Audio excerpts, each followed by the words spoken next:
Where are we at? Day 19. Day 19. All right, let's go. So, what do we have for today?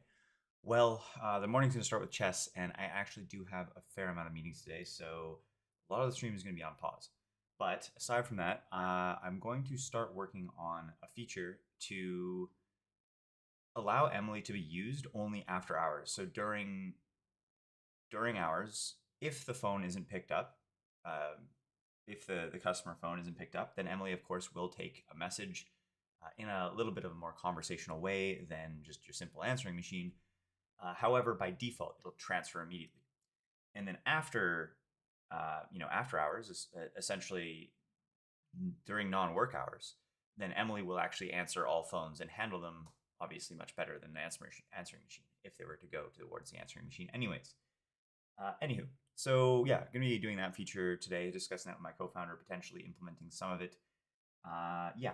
So anyways, that's what we have on the agenda high level today, as well as, if I might get around to stream review finally and do my taxes. These are things that, you can't even see on the screen for some reason.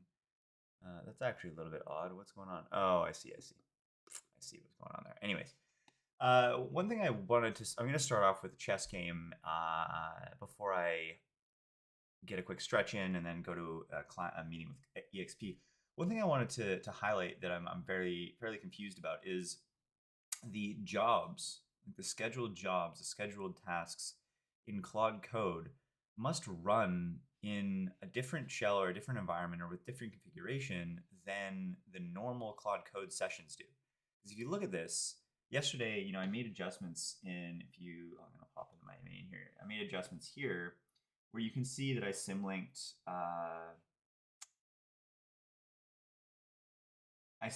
basically the brain, the brain CLI, directly to the local bin here. And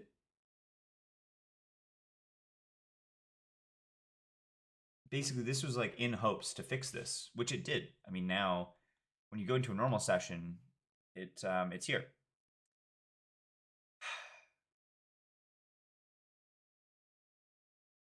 But oddly enough, in the pipeline job, it wasn't working. But it did work at some point, which is really confusing. So I'm actually going to now copy this and just run it real quick in that session that was working. Because this is very odd. Like, I'm really desperately trying to use scheduled jobs within, yeah, so it looks fine in here. Did I break something? Like, I don't know. But yeah, look, this is in the video processing job. This is one of the, I must have broke something. I just don't know. Oh, which brain is not found? Oh, sorry, brain is not found.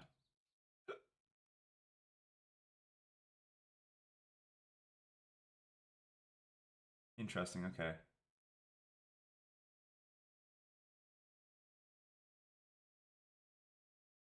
Oh.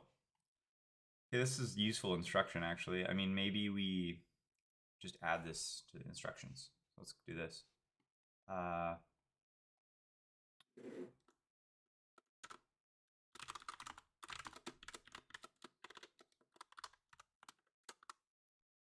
Okay, so let's see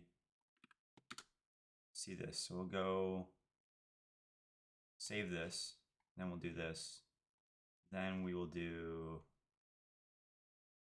this, but we'll say for yesterday's date.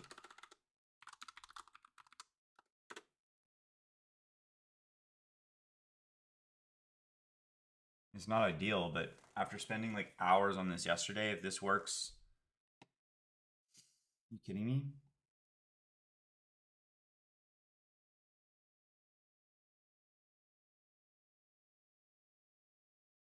It's fundamentally broken. Okay, so I clearly broke something then yesterday. Which is super weird because it only shows up in the scheduled jobs.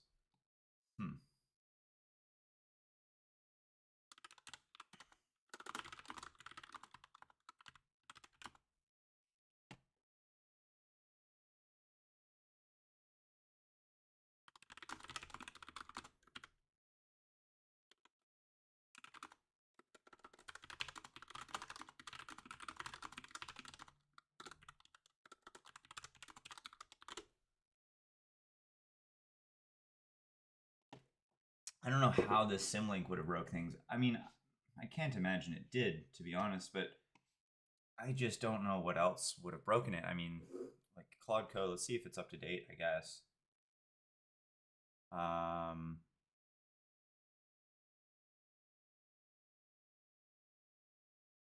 Okay, none of this is helpful for me right now. So I do not want to do that. I want to go into settings probably.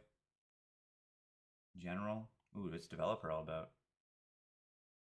Oh, this is helpful. Yeah, okay, I already knew that though. Advanced settings. What's this?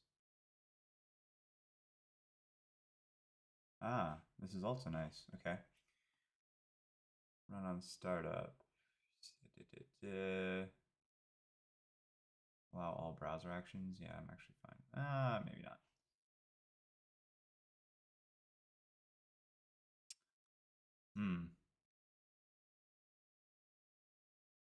This is officially confusing.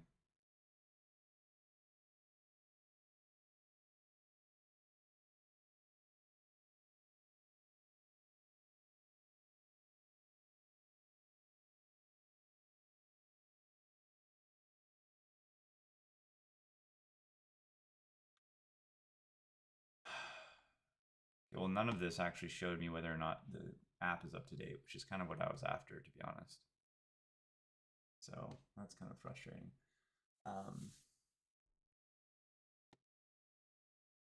Gone from the conf, and the symlink didn't exist anyways. Well, that makes things even more interesting. That's, yeah, what? Are all of the symlinks that are mentioned in that configuration, do they exist?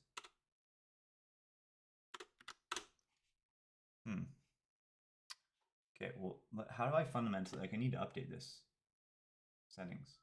That's not helpful. Yeah, how on earth? Learn more, log out, language. None of this is helpful. Like, where, there's got to be like a check for update or something, right? You would think. You would think, wouldn't you? Claude desktop.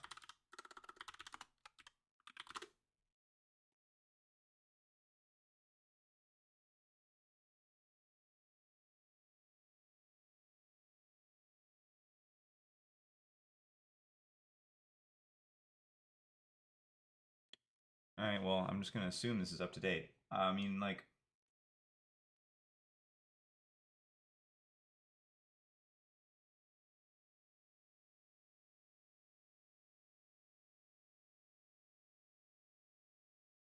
three issues. What about it?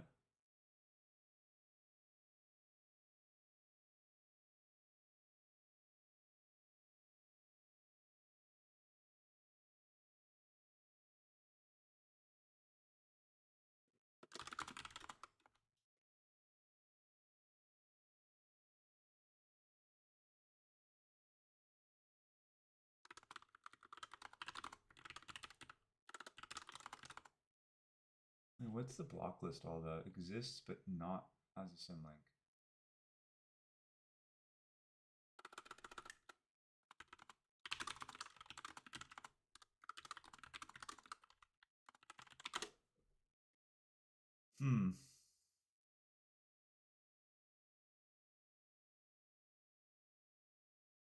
The whole point of that file is I want to keep track of all the symlinks, but evidently that's not doing too well. So how to go about fixing this? Like, I mean, I've already tried creating a new job. Let's try this again. Let's try to delete it, add a new one. Well, no, let's quit Claude completely.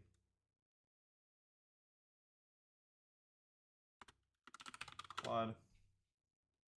Times it now, 7:43. Okay, that gives me like half an hour to stretch if I start the chess game very soon here.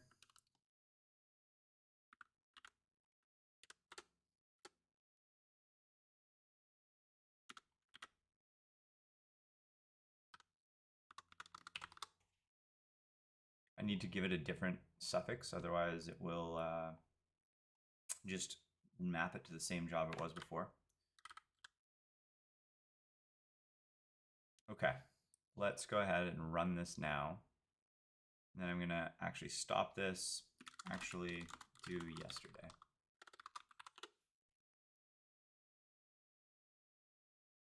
And if this just straight up doesn't work, then I think I'm just gonna call defeat and be fine with it.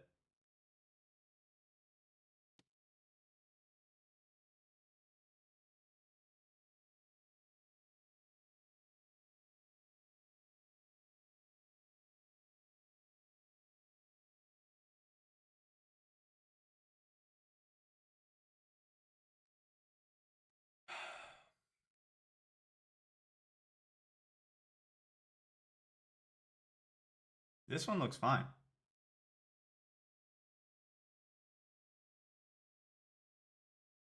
It looks like it's running bash commands.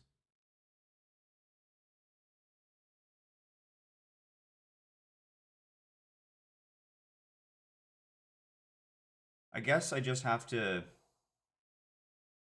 source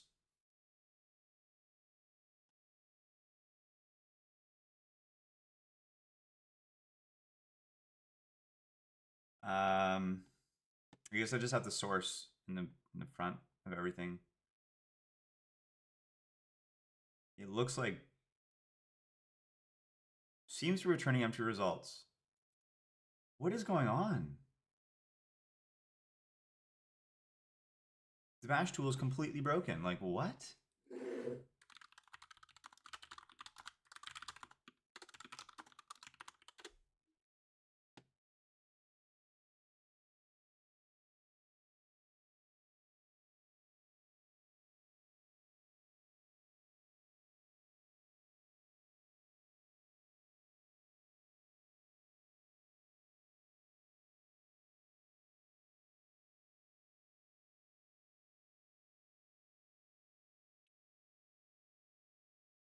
It's so funny because this is the exact opposite of what's happening to me right now.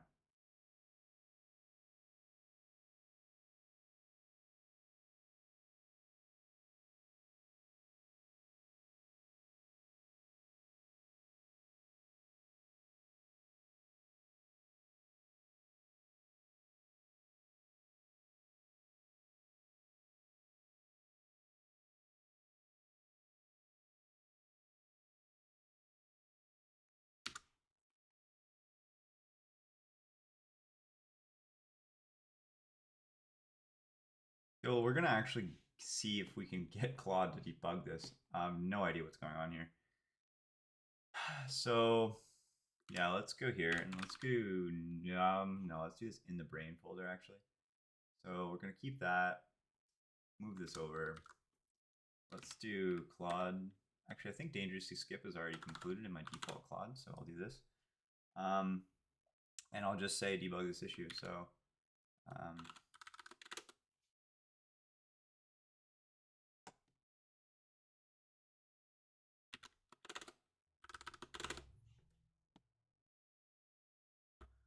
So this has nothing to do with the video processing pipeline specifically, but for some reason, the Claude desktop, the scheduled jobs specifically don't have access to bash, or like bash is just not working at all. Like all shell commands are returning empty results. So there's clearly like a fundamental bug or issue in the Claude desktop configuration or my environment files or some deep configuration files that I might have like broken at some point. I'm not really sure how. It could have been related to some work that I was doing yesterday. So you can check the commits like in the brain maybe to see if there's anything you can get as a hunch. But honestly, I have no clue what's going on here. This only is an issue with scheduled jobs specifically in Claude Code, Claude Desktop.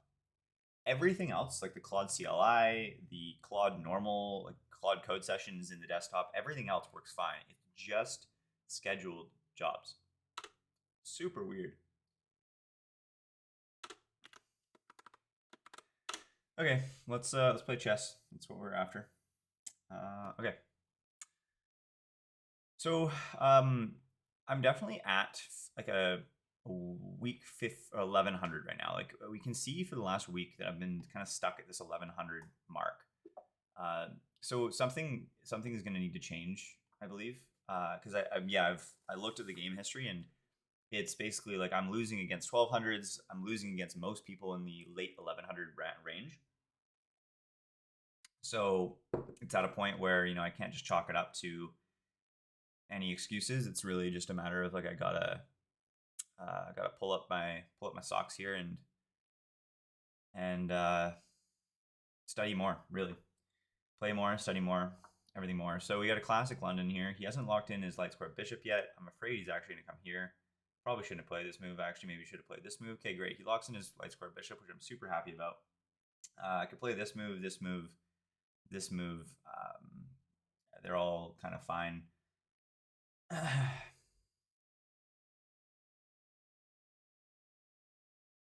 let's see if there's any. Oh, you can't see the code right now, but we have some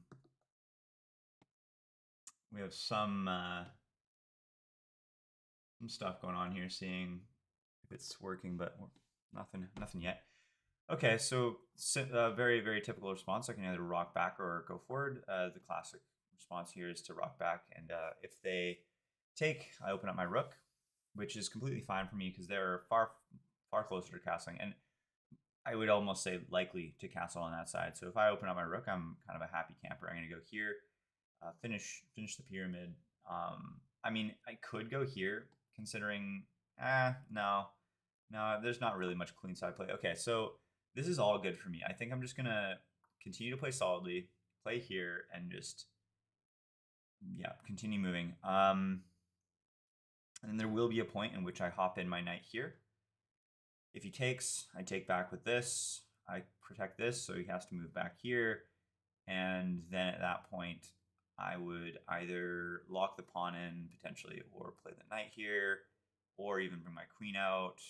I mean, there's some lines in which I can sack the bishop entirely. We'll see. We'll see. Okay. So he wants to get this that pawn to be safe just from any trouble. So I'm thinking he might actually might be preparing for this move. I could be wrong.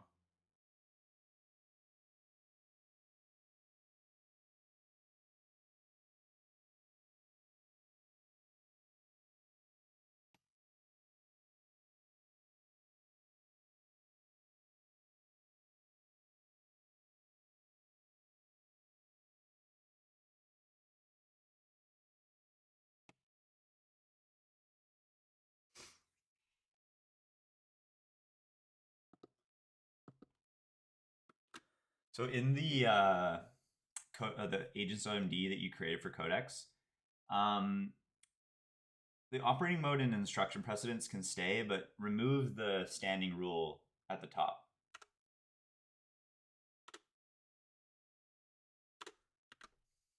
Okay, back to chess. So what did he do? Huh, that's a pretty non-conventional move, to be honest. I guess the idea is to go here, potentially putting another attacker on my bishop so that he doesn't need to trade bishops. Maybe.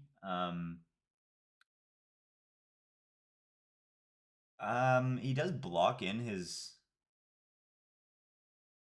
queen by doing that. I think I'm gonna go here, and I'm not sure. Like I'm not entirely also sure that I need to castle, to be honest. Like I'm thinking I could delay castling and try to maybe go here and then push up with my pawns.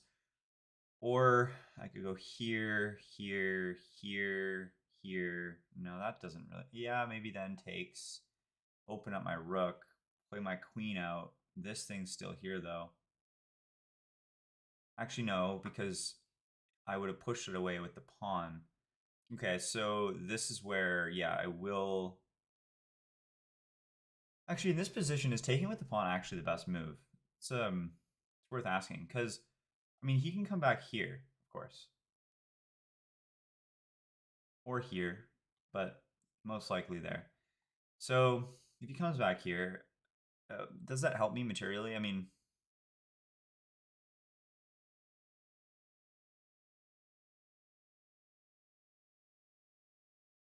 Yeah, I think it does. I think I'm gonna move my knight in. This might be a little bit of a longer battle though. Like I don't have any clear attacking plans right now. Maybe I go here. I'm not sure if there's any lines where I'm supposed to that I can sack the bishop with. Oh, if I get my queen here, then things maybe could change, and I could have ideas of sacking the bishop. Or I mean, it wouldn't even be sacking the bishop. I would just. Okay, so he has one attacker here, which isn't actually a threat for me. So I can go here. He still wants to either go here or here, most likely. If he goes here, he puts another attacker on my. I can take, but then that opens up his rook. I can go here, which then actually prevents him from going here, because if he does, takes, so he loses a pawn in that line.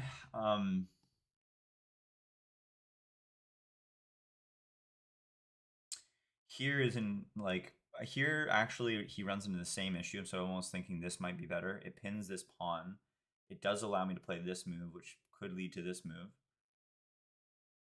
I could also just play it slowly, bring my knight out. I could push my pawn, castle, take advantage of you know, lift rook here potentially.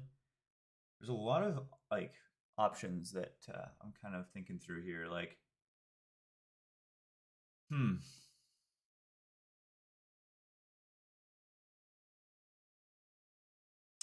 I'm thinking this move. If he pushes, I can take it, so he wouldn't do that. What would he do if I played here? He can't really do this because, as I mentioned, I win a pawn. He doesn't have much counterplay. He does open up this for my. I can castle though. It's not like not game ending for me. He opens up his queen. His queen still can't go there. This is still protected because I still have this here. This opens up this move, which tackles this. He can't really push the pawn to protect against mate unless he wants to like lose his rook. I think I'm gonna go here. If he pushes twice here, I can either take with passant en passant, or I'm almost thinking like I could move here because then it actually allows for this move.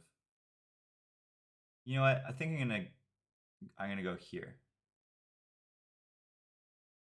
I don't know if he pushes that pawn twice forward. Do I have enough like protection? I mean, if I take this, he can take back with the rook, but I can actually take here with check. Oh, no, he can't. No, sorry, I cannot because of course the rook's there. I can come here.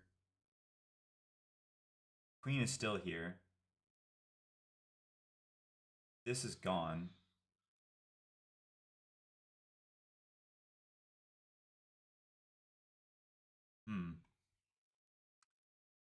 If push takes back with the rook.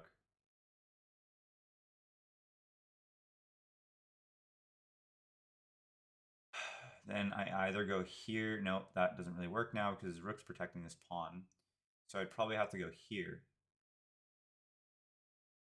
Maybe it's just bringing in the knight. Maybe I'm thinking too much about this and like bringing in the knight with ideas of potentially here or maybe here. Oh my gosh. So many options.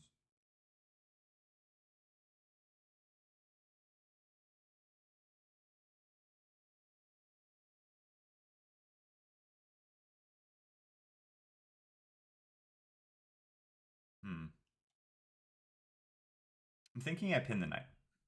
Wow, that's crazy considering I spent like 4 minutes on that move, and that's not even really a move that I was talking about or considering much. But I'm realizing now that if he can't now go here, which puts another attacker on the pawn, which is kind of part of what I was thinking about here. So he can't do that anymore. He can do this though. It's an interesting move. Okay. So what does he do with this? I mean, he could go here.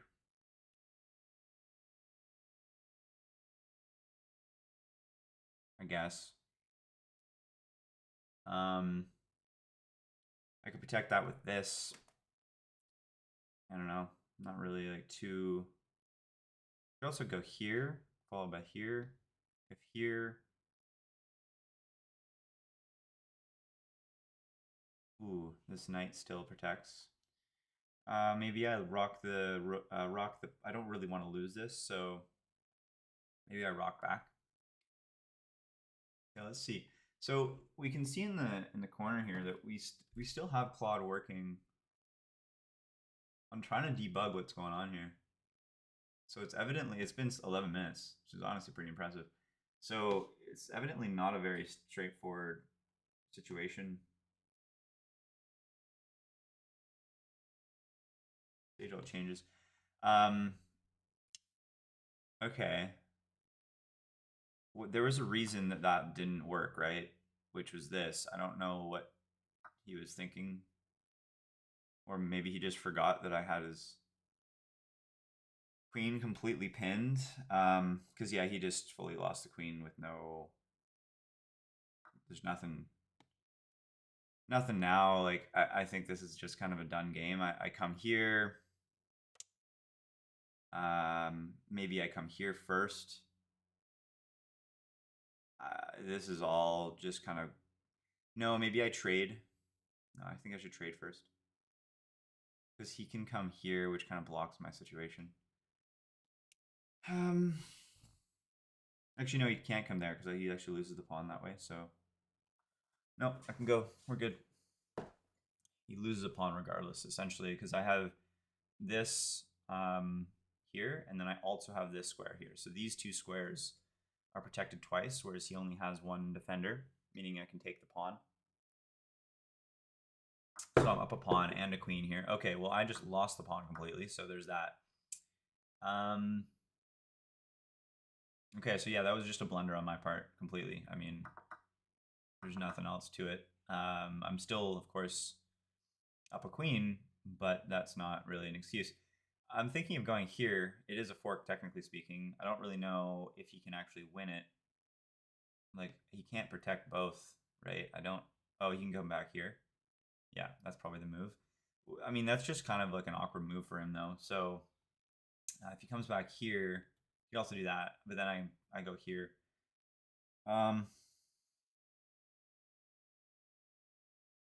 He can come back here, but then I take. Or I take. Doesn't matter. I think I come here.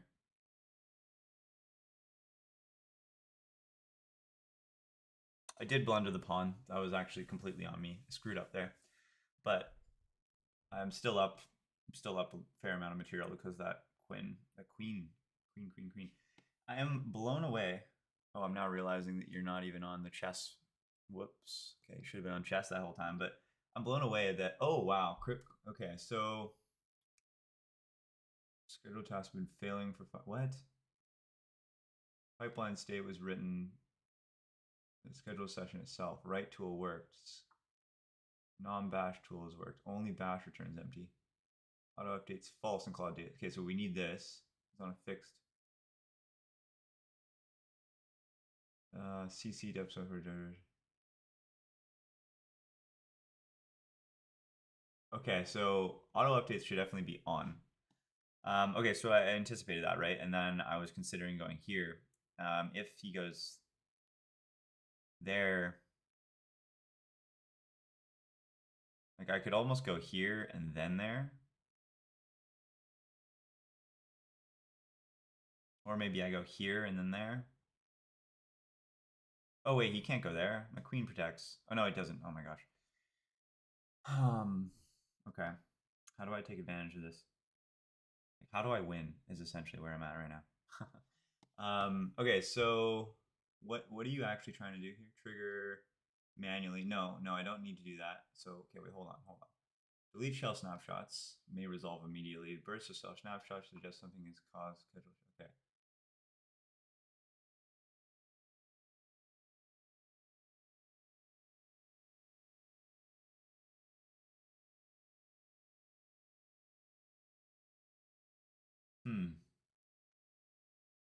Yeah, okay, we're not going to do the workaround via system cron.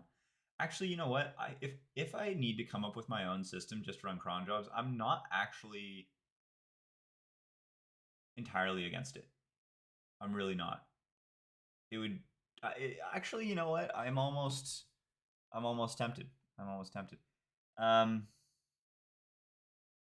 okay, that's fair, I guess. Like, I'm considering just going all the way here.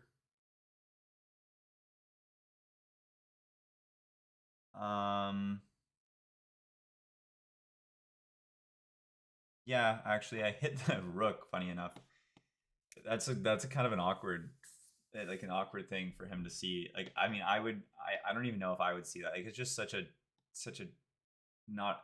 I mean, it's obvious that I'm hitting the rook here, but it's such a weird position for him because he lost the queen.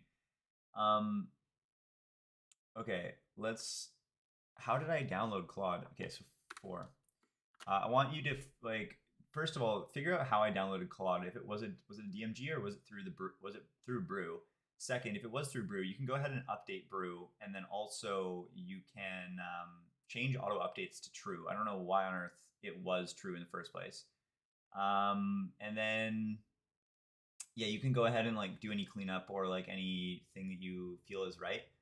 But we don't need to do any workaround via system cron quite yet.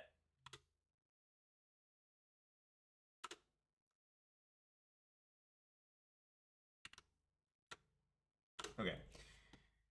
All right, back to chess. So we have chess. Let's come back here. All right, you back? Yeah, we're back. All right, so where are we at now? So this was the plan, right? So this is exactly what I will do. He doesn't hit the queen. Everything's just dandy. This is what I'll do. Yeah, makes sense to me. Okay, so I could push, but then takes. Yeah, not a huge fan of that. I could just trade here, and then come back, hit the pawn. I could push this. Oh my gosh, my queen is under attack. I gotta deal with that first. Wow, can't believe I didn't notice that at first. Okay, so I definitely need to either take or move my queen. Pretty much where I'm at. Move my queen here. Locks in my pawn, which is unnecessary, but it does allow this pawn to creep up, which is kind of nice. In addition to that, it does hit this twice. In addition to that, it doesn't allow him to come to this square. He can't come here. He has to go back. I think this works.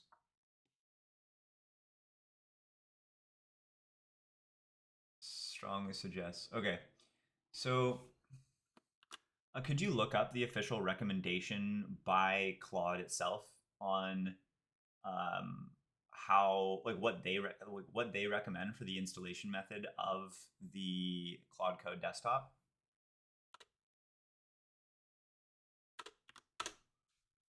Because I will happily reinstall it if I install it incorrectly.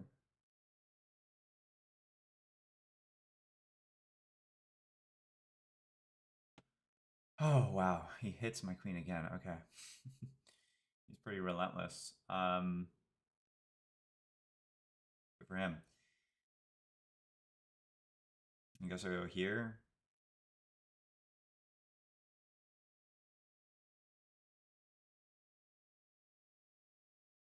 Or I go here. Both of them are fine. I think if he pushes the pawn, which he totally could, I take this. Yeah.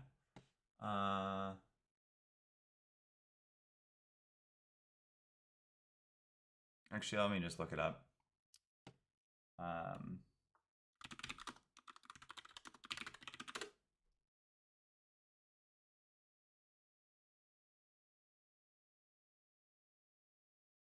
Okay, so they do provide you a DMG by default. Okay, so he moves back, and that was where he was before. So I will go back here once more, but if he just puts me back, then his native installation. I don't think that's true. Okay. So he doesn't like that, so I guess I have to go here.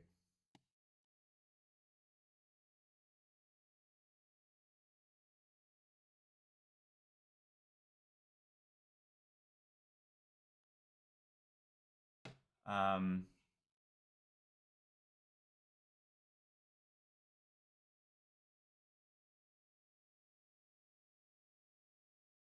hmm.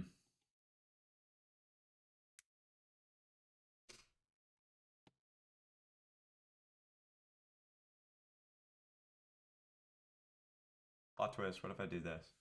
Are you sure the official recommendation, like right now in 2026 April, is to download via curl, like for the desktop specifically? I'm not talking about the CLI. I'm talking about the desktop. Or are they both the same thing these days? I actually really have no idea.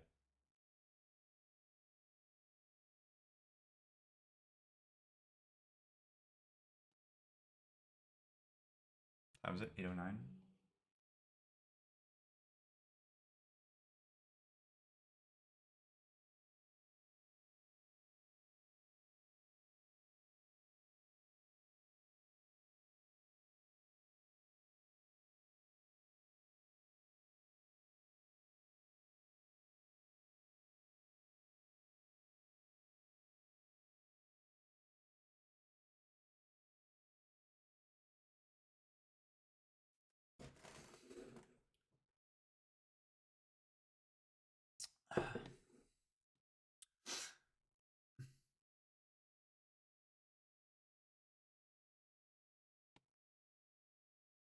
Yeah, boom. Figured that.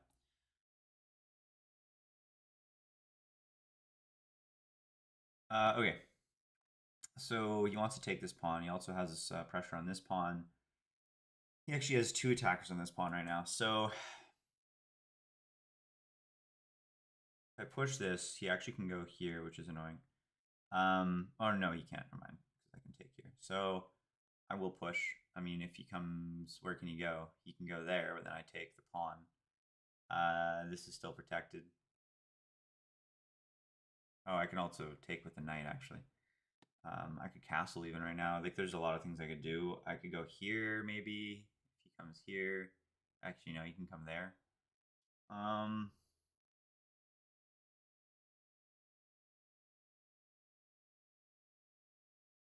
If he pushes... Oh, that's more annoying. Didn't really consider the push scenario. What if I just take? I mean, like, it's not really the end of the world for me. Well, I guess it's not great either. He's making this annoying. There's no doubt about that. Good for him. Good for him.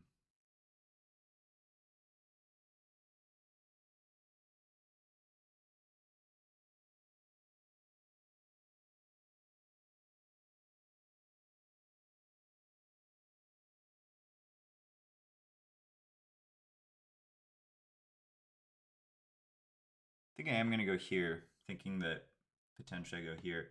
If he pushes, I'm not sure. If he pushes, what do I do? I mean, can't really go here. Here, I could go here, potentially. But then he goes here, which is kind of annoying. Maybe I come back here. Okay, wow. That's a choice. Definitely a choice. I mean, now I don't really need to worry about.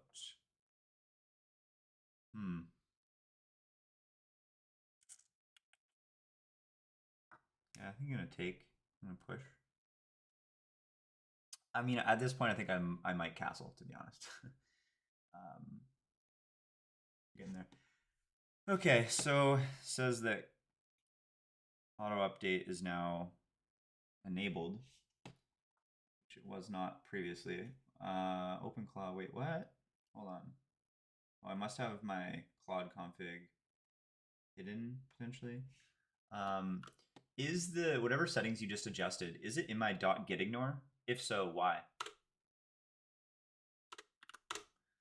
All right, let's go back to the chess game. Oh, I forgot that you're not fully okay. So yeah, he finally did this. I'm thinking I rock back, honestly, or I could just come forward.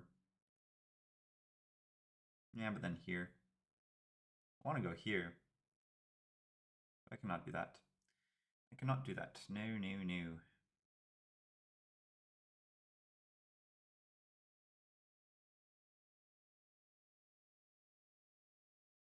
I could just sack the knight and just be crazy. I honestly could have done that if I had this. I had this castled already, but I do not have it castled, so that's not a question for today. I can castle and then sack the knight, though. Actually, no, you can take back with the knight. But then I can take here, and then you can't take. Is persistent on disk and will work fine. Claude.gsym is get ignored. The reason makes sense. It's full of constantly changing runtime state and would be noisy, meaningless commits. Nah. I actually want the noisy stuff, but I don't mind the noisy stuff. Like the only thing I really care about is environment variables. Like environment variables, are they in there? Like anything like sensitive?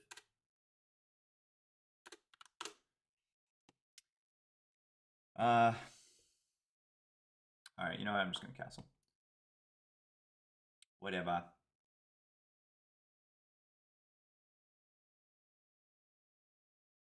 I will castle, and then I just realized that I blended the pawn. Super great. Not really concerned.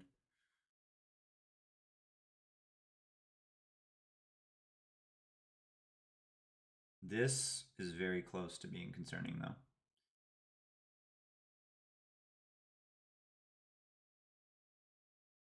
If he's able to protect, like for example, if he goes here, then this, I need to move these for sure.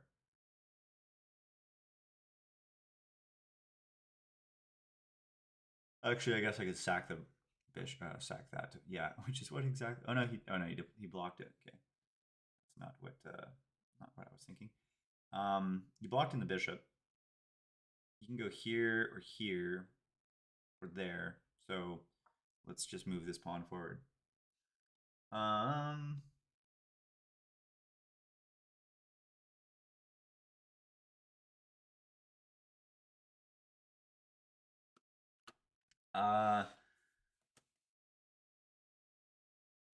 Are you sure? Did you, is it possible to configure environment variables in Claude.json?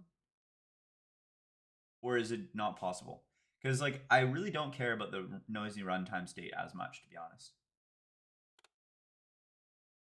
Like, and the reason, so for context, like the reason I don't really care about the runtime state and all this stuff is like I actually prefer visibility into like how my agents are running, and like at least understanding, like ever so, of course,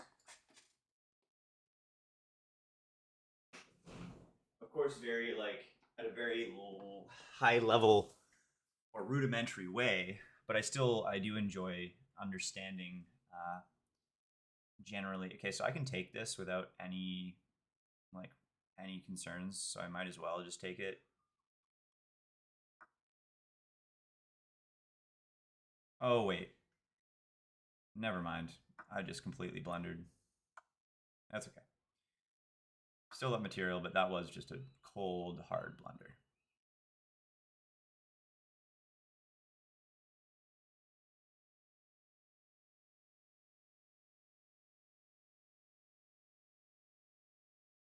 I can't believe I just did that. Whatever. I'm still chilling. Still chilling. Huh. Okay. I guess I will go here. And then, like, basically, I'm thinking if I can get my, like, I can push at any point and check, and he probably goes here. What is this? Purely runtime state. CC writes to automatically. It's not designed for user to configure at all. Oh, interesting. Wait, what? You're right. There is an M block. So it is. Okay, that's. Oh, all right. Let's see. What is okay? I think like honestly, could you? So is Claude.json symlinked? Like, and is it in my brain or is it still in like the root? Oh wow, it's an interesting choice. Um, I could sack this with check and then oh I can't take. Never mind. I thought that I had. I didn't realize there was a pawn. Maybe I go here. Sack the pawn.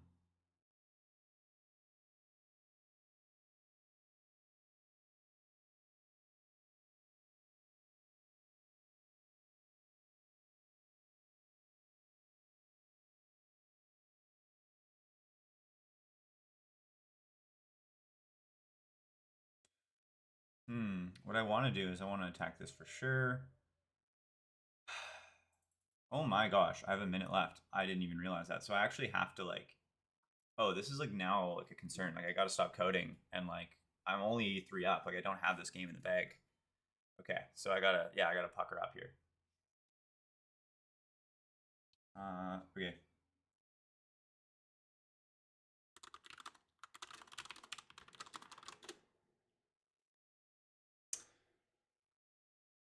All right, so I gotta just keep on moving and like not blunder a piece is really like all I need to do at this point. I can trade though. I can trade and trading is completely fine. I should trade to simplify the game. This is like getting stressful. I cannot believe that I wasn't like paying attention to the time. Okay, so he defends, which is totally fair. I think I have to go where at this point? Maybe I go here, attack this pawn and this. He can come here successfully. He can come here not successfully. Well, kind of. Okay, so he defends like that. I take the pawn with check, or not with check, sorry, with a fork. So he kind of has to take back, which is good trade for me. I'm happy with the trade. Completely fine with the trade. So what does this all contain? Quite a lot, eh? Oh, you're not even on the chest, so you don't even know what I'm talking about. So yeah, this is interesting. Wow, skill usage, usage count. That's cool. This is really cool. Whoa, kind of cool data. Yeah, heck yeah, I'm actually down for this to be down for that to be in my Git for sure. Oh, it's my turn. Oh my gosh, oh my gosh. What did he just do? What did he just do? So he wants to threaten this move, which is totally fair. However, it doesn't work because I'm protecting with this, so he's like completely cooked.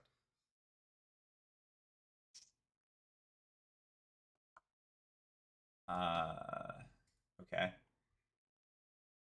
So I just need to not blunder with a discovered attack. He can go here, so I definitely can't go there. If I go here, he can go. I think I'm gonna go here. He's playing smart though. I'm pretty impressed. He can go here. No, he can't go there. He can't put me in check right now. I don't think he can. So I think I'm okay. Whew, this is definitely stressful. Definitely stressful. I am greatly winning in material, but on time, this is not an easy win. I can check here, which I think is what I'm gonna do. Yeah, I think I'm gonna check here. And just like gain some time, put him in check a bunch, try to push this pawn up. I don't really have time for much thinking. Like this whole game that he's playing down here with his knights are like super hard to calculate and predict, and it's just like when I'm down on time like this, it's not going to be easy for me. So yeah. Well, first of all, that's just a free knight, so I'm going to take that. Yeah, that's a completely free knight. I'm not really sure what his plan was there. I can also go here, and that's mate. Whew. Okay, well, that game was stressful. It's 8:23. I said I was going to stretch and then go into my customer meeting, and so that is what I shall do because, yeah, the last few days, like I injured my knee, or not injured, like I got I had a little bit of a scare, like a little tiny.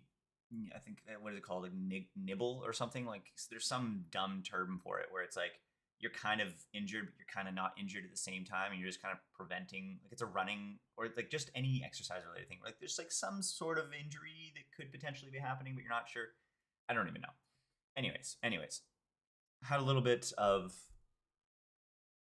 injury potential or just like an overuse symptom, let's say, on Friday. And then I got like I just like since Friday, I feel like I've been like relatively unproductive. Like honestly, I completely fell out of my habits. Like I'm a very structured person by nature, and it impacted not only obviously not exercising, but then that kind of unravels and sort of impacted like a lot of other things as well.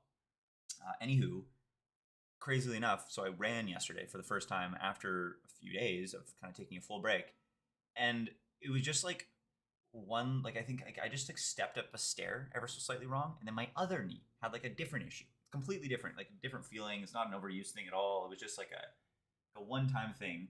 Like I just like went up a stair like super weird, and it just kind of tweaked my knee in a weird way. So tragically, like I'm not going to be able to run at least for maybe till tomorrow. I think it's one of those things that'll kind of heal overnight.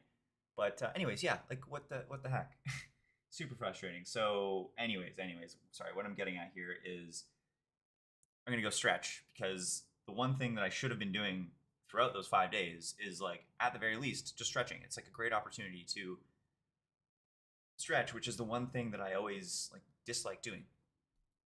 So I'm gonna get back in that habit. I'm gonna go, I'm gonna stretch, go to the EXP meeting, and yeah. So I got 25 minutes. I should review this game though first. I mean, he made a blunder, brutal blunder in the beginning. So I'm not really sure how useful it is, and it actually looked like I played pretty decently well up until I actually did make a mistake. So let's go review at least this mistake. So this was all clean. Everything was good here. This all made sense. So played solid moves. This was a good move. This was a good move. Okay, so this was a mistake. Of course it was a mistake. I left the pawn hanging. Of course. And this is the one that I made on a rash decision too. It's because like I was like evaluating a bunch of moves here. Okay, so I was evaluating this, I was evaluating this, I was evaluating this. Those are the moves. And then I just threw this out here out of nowhere. And that obviously was not the right move. So I'm going to play this. This is the move that I was most heavily considering. And boom, that was actually the best move. That's hilarious. Because my reasoning was going here to take this pawn eventually. The reason I didn't like this move was why? Why did I not like this move? Oh, I didn't like him going here. That was why I didn't like this move. And this is excellent. And so what's my best response here? I mean, I would assume it's en passant. Yeah, so it is. It is en passant. In which case he takes with the rook. Probably. Actually, he might. No, never mind. He probably would take back with this to threaten the queen. And I can't go in because his rook defends. I can't go here. It's an awkward spot for me, honestly. In general, I don't even know. And see, this is what I didn't like. This is why I didn't put the queen here, is because I didn't like how this panned out. Even now, I know that I'm plus 0.9, but I still am just, the position to me is not like super clear on like how I convert this, and that's why I didn't like that position. Yeah, I don't know what my best response is here, like at all. I want to say here.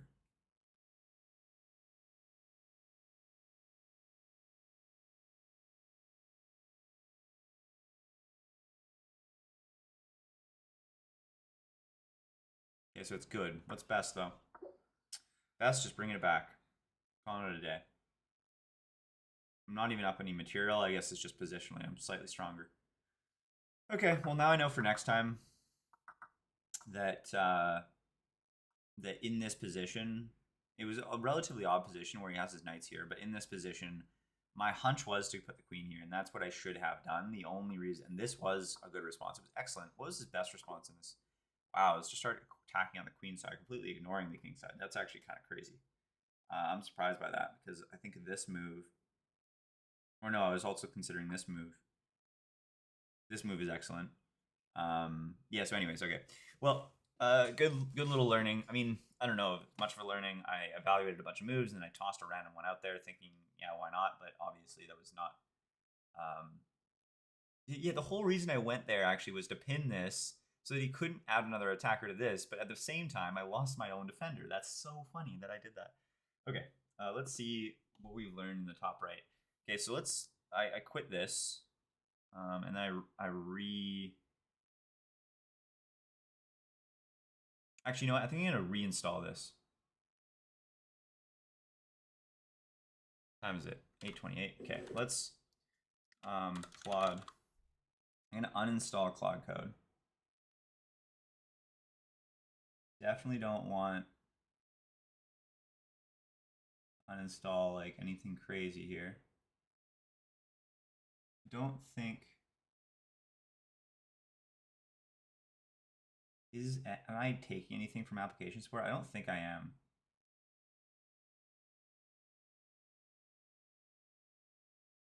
Worst case, this is a bad move and I have to deal with it somehow. Oh, whoops. Okay. Why? What? That's not right. That should work. What? It says my password is incorrect when it is not incorrect. Oh, I realize what was going on there. Okay, I gotta fix that.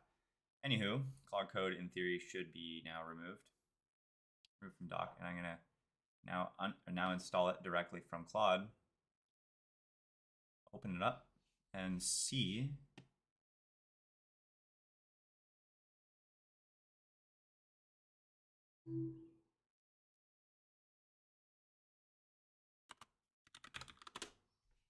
We're gonna see if this issue still occurs.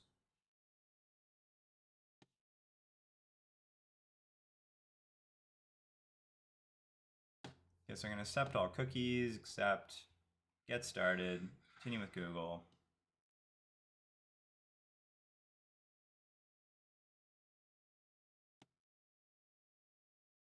Okay, I really gotta stretch. I said I was gonna stretch.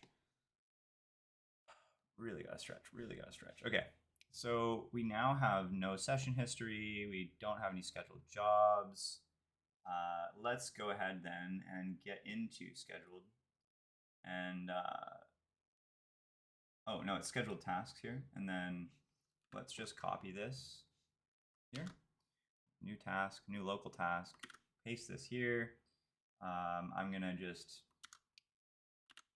paste that and paste this and just keep the whole same settings. And it's going to be daily at PM 10.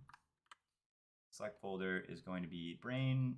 I'm now realizing I need to cancel that, which is kind of tragic. Actually, no, we don't need to cancel it, but we do need to go into the settings of Claude Code. Wow, the MCP servers, interestingly, I thought that I had the configuration Claude desktop config JSON. Why? Oh, I see. Okay, so interesting. So I just reinstalled Claude Code, and it looks like all the symlinks were broken in the process, especially from the like Claude folder. And I'm hoping for you to actually go and add those symlinks back. But before you do so, and like treat the, well, hold on. Maybe we should take a look at these. So that's interesting. Config, on desktop config.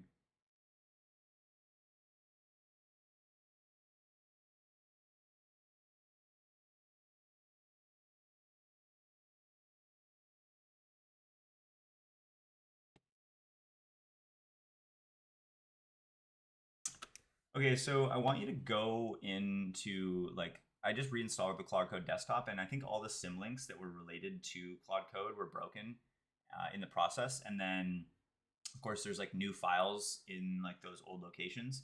And so what I want you to do is basically you can copy over everything like back into the brain, and then the only thing that I actually want you to put back in to the Claude Code, I guess,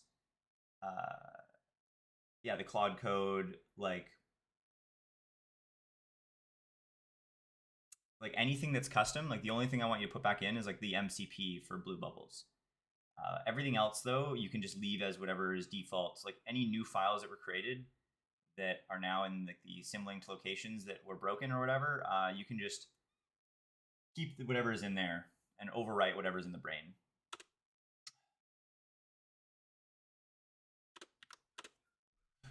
Okay, so basically, I'm wondering even why Claude desktop config.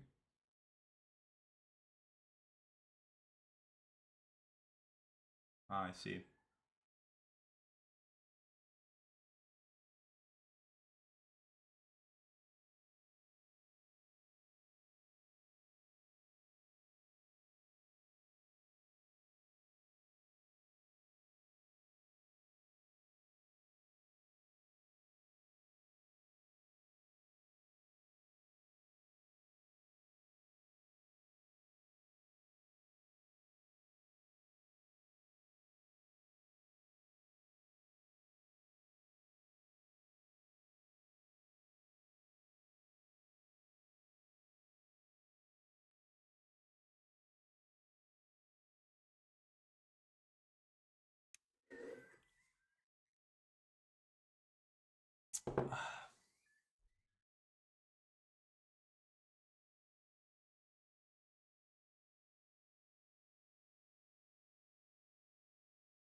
Wait, what?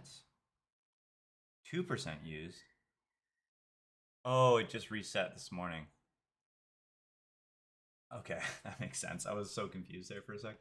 Well, I mean, hold on. Let me double check that usage.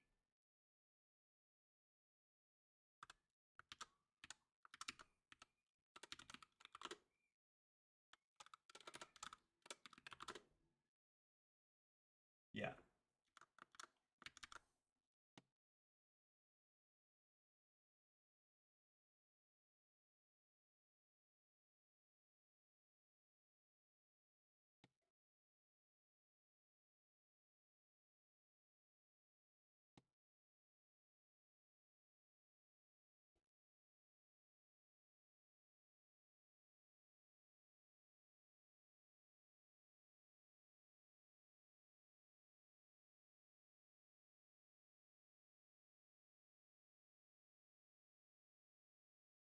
Okay.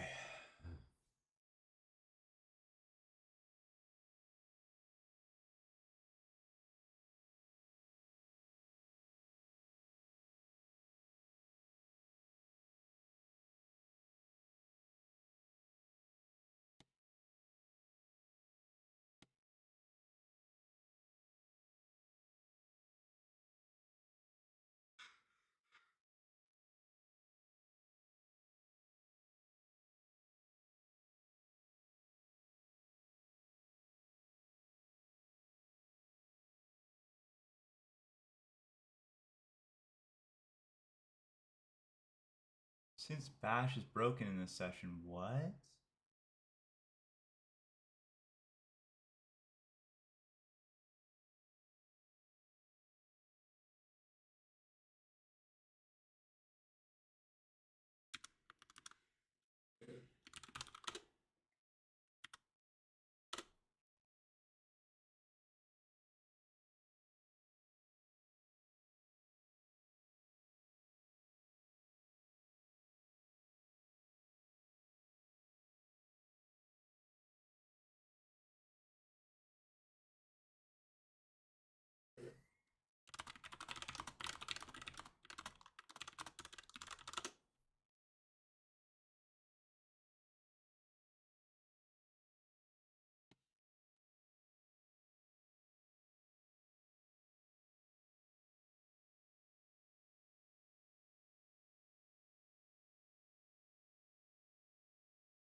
no. What have I done? It looks like Bash is just broken for everything now. Okay, well, I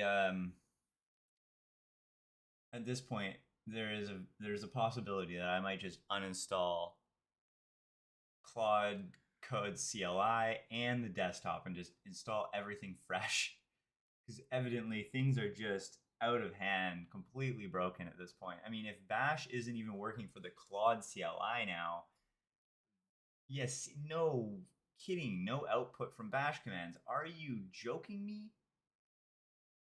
Oh my gosh. Okay, well, yeah, things are broken here. I just got to go stretch. There's no way I'm fixing this, like, and stretching before 9 a.m. with my meeting. So, all right, I'm gonna have to. What am I gonna have to do? Yeah, the be right back mode. That's what I gotta do. Be right back. That's so tragic. 1.5 hours likely. Actually, I'll even say 2 hours. Stretching plus exp client. Whoa.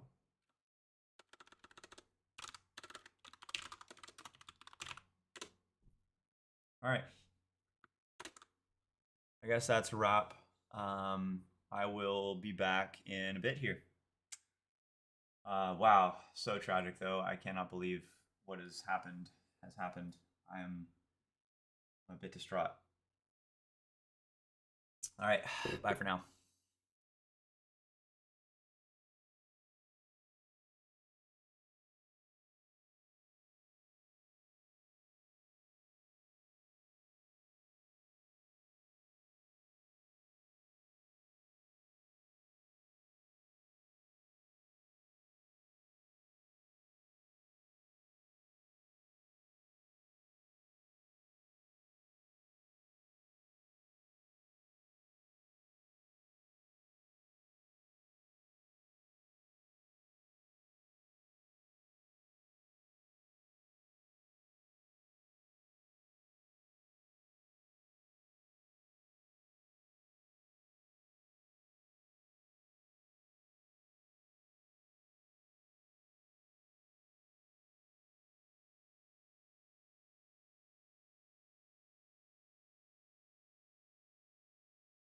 A twist. We're actually not going to be right back because the meeting just got pushed back half an hour. So I'm going to try and resolve this Claude Code issue and then I shall go back. Okay. So what needs to happen here? So basically,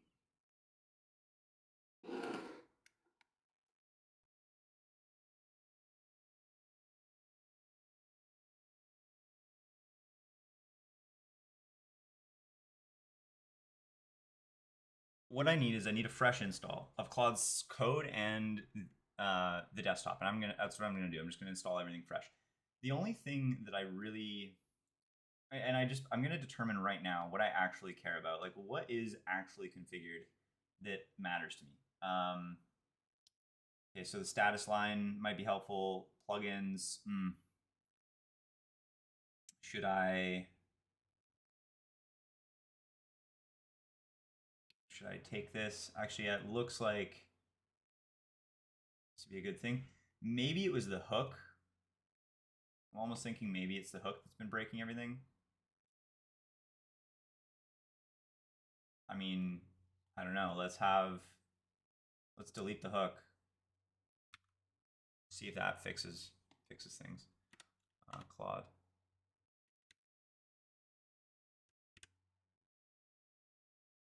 Actually,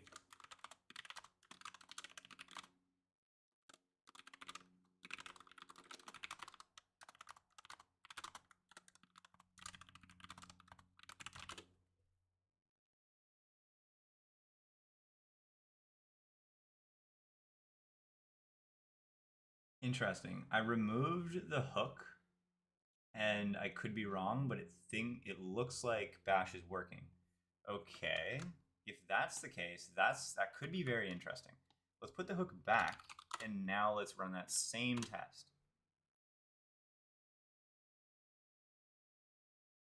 no output. Okay, that's fascinating. So it means that the actual is working. Oh, but it said no output, which is weird. What? But I changed nothing. Like, okay, let's try this one more time. Maybe like source, like I don't know. Let's just like kind of maybe I almost want to like restart Claude or something. But like, okay, let's try this.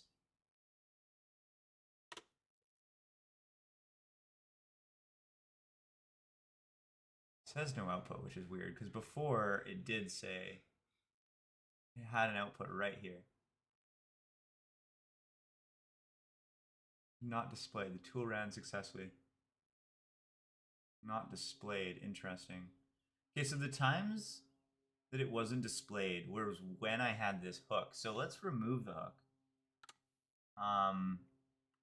Save here. And let's try to do this again. See what happens. Wow. Okay, so it's displayed. Super interesting. Bash is working.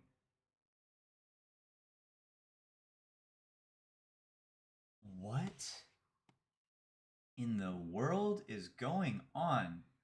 Like, what what does this even do? I mean,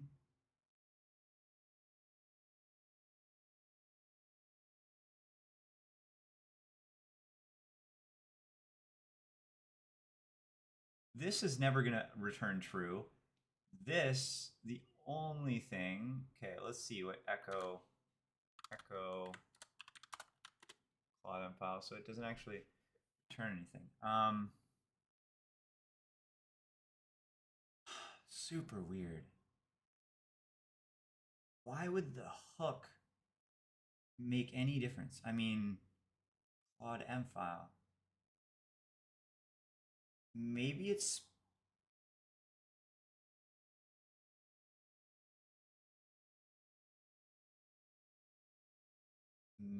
because the M file is actually, so maybe this is actually working, but the environment file is actually corrupt. Like maybe this environment file is actually corrupting this one because it's actually not a classic .m file. Let's see what this even is. Doesn't receive. Okay. What is the Claude M file, anyways? Like I need documentation for this. Yeah, hook reference. Okay, so then export. Oh, interesting. So this is actually the correct thing. It's actually exactly what my .m file is too. It's in this format where I say export. Maybe I don't have the exit 0. Maybe this is a problem. They all have exit 0. Let's see if this is actually like a part of the documentation somewhere where it says like exit 0. Script would hit exit 0.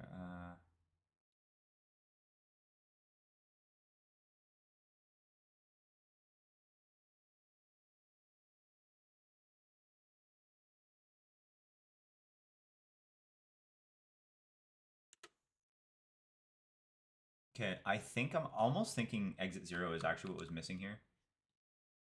So let's put the hook back. Where was it? It was in settings. Let's put the hook back, and then let's try this again. Do Claude. Then we'll try and see. Okay, this still has no output.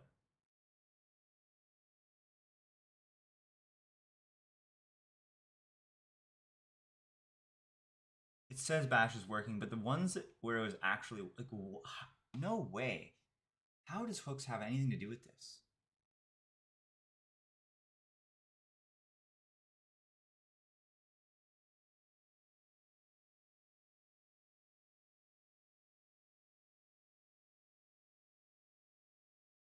I'm almost thinking that there's like an error with this hook, like a maybe cat isn't supported or something.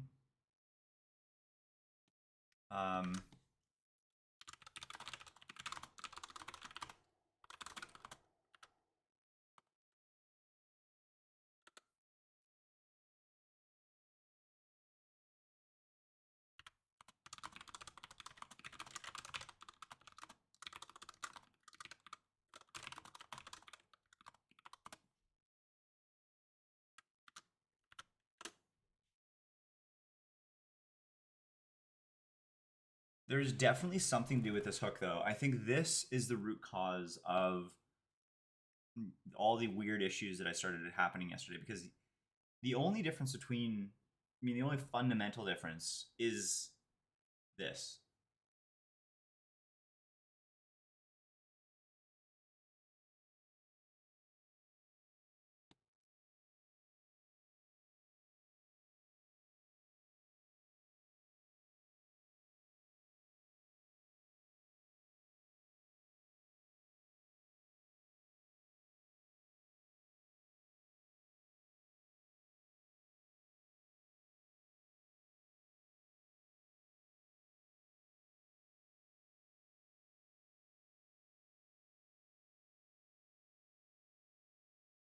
Oh, session start doesn't need exit 0.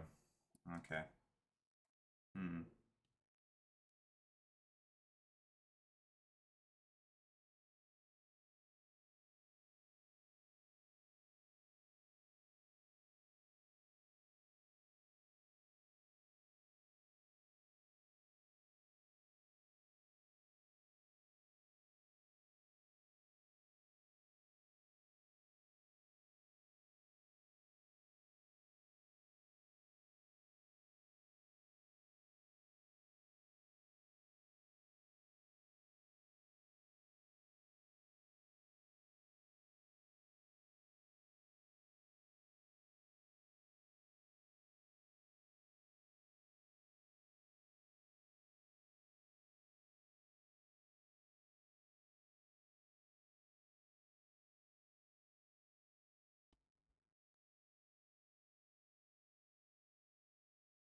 I just reinstalled the Claude desktop and it put a bunch of files that I currently have symlinked in the brain. It like recreated those files. So could you like delete the files and like re-add the symlinks?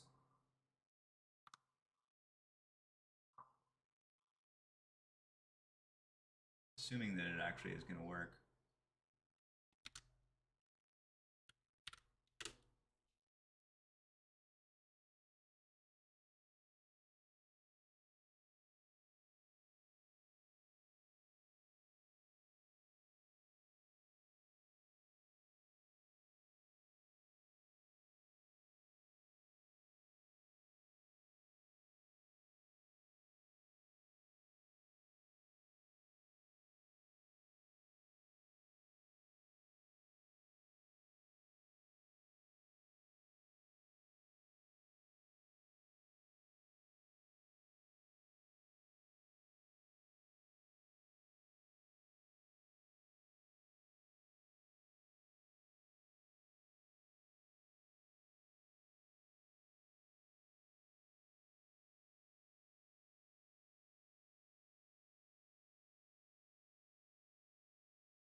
Which one? Which one? It keeps on getting replaced? That's really good news, or that's good to know.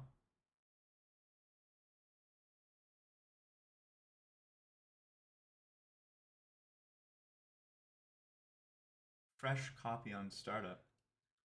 Oh, it's probably just because it's live right now.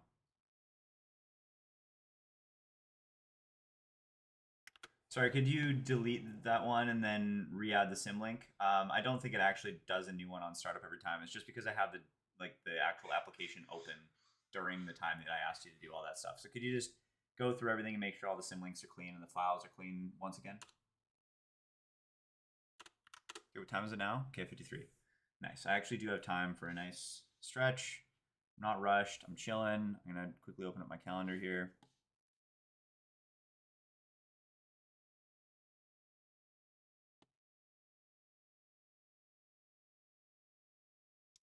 Oh, it got rescheduled until to Friday.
Oh, all right. What was I in the middle of doing? Okay.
Hmm. Will we learn why Okay, nice. So these hooks do actually...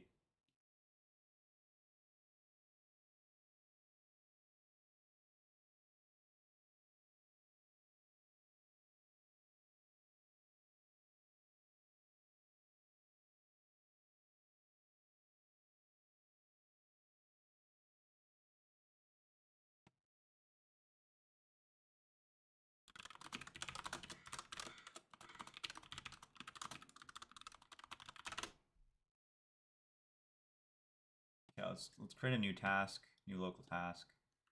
Let's go into the clipboard and do the pipeline, or what is it? Pipeline processing job.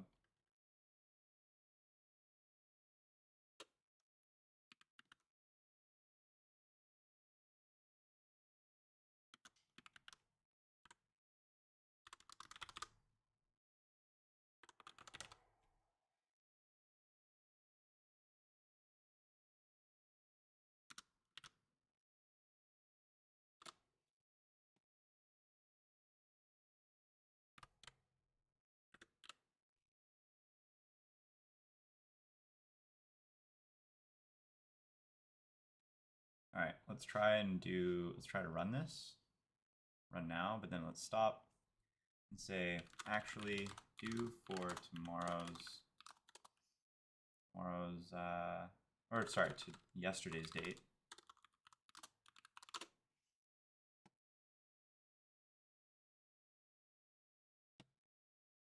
Okay, well, the fact that I no longer have a meeting, like, I guess I gotta stretch and get straight to work here.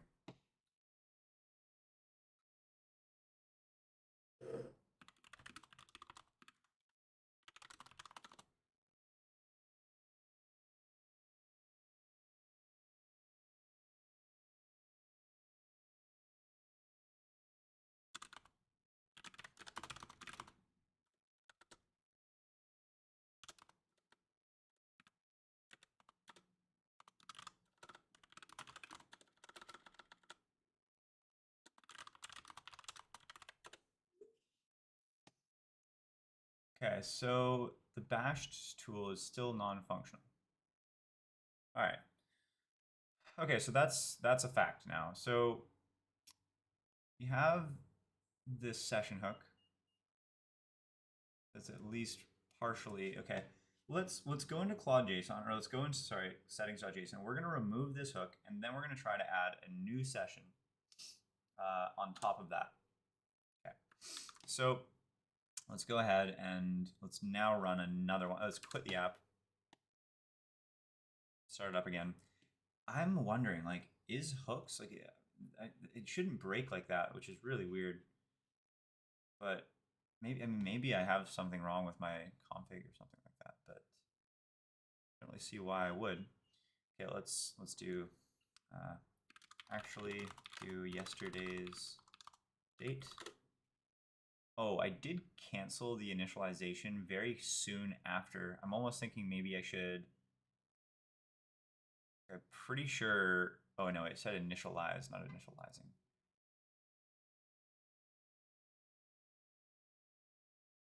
Shell sourced okay. It looks like it's actually processing. Now this is fascinating. Stro's failed, but it looks like it's working. What? Is it working? What? Okay, so it actually has to do with the hook. This is a phenomenal finding. This hook right here, which is correctly configured according to my understanding and according to a validation that was just done, is actually breaking Claude Code desktop and having some weird impact on the Claude Code CLI as well, but not entirely breaking on the Claude Code CLI. There's some functionality that it doesn't, like it changes the way that it displays. So here you can see this is when we don't have the hook installed, and then this is when we do have the hook installed, where it says no output. However, it still returns today's date. But the output was not captured and displayed. So same thing here. You can see Bash is working, but it has no output. So this is with the actual hook enabled, and then this is with the hook disabled. But then in the desktop specifically, it goes one step further, where when the hook is disabled, it works completely fine. But then when the hook is enabled, Bash is just completely broken. Wow. So, okay, this is a really interesting finding. Huh.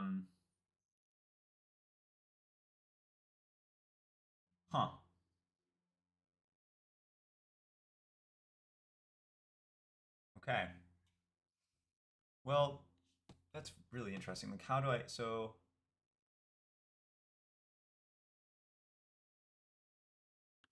interesting. So, what actually ends up happening with this session start hook is it ends up actually breaking the way that Bash works in my Claude desktop. So Bash is actually completely broken in some scenarios in my Claude desktop. And I'm wanting you to like look online, like see if there's like bug reports or other people having this issue, or look deeper into the documentation, ensure that the way that I have things set up here is actually correct, because it's I'm not entirely convinced. Like I really want you like spawn sub agents if you need to, if it's going to make your investigation more thorough. But at the end of the day, like I should be able to use a hook, right? And right now I just actually can't. It breaks my entire system. So that's really really interesting insight. Like, huh.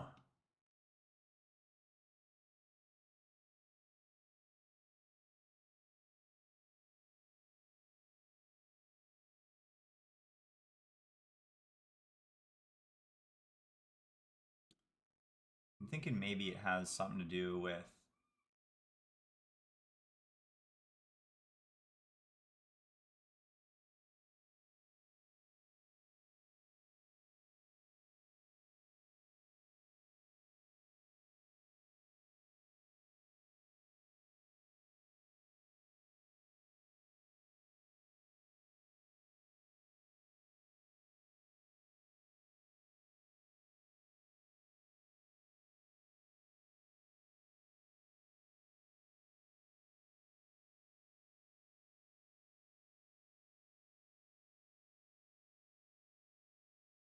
these hooks are actually really cool.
This is cool. Running hooks on notifications could be helpful. What are we at in chess now? 36? Yeah, 11:36.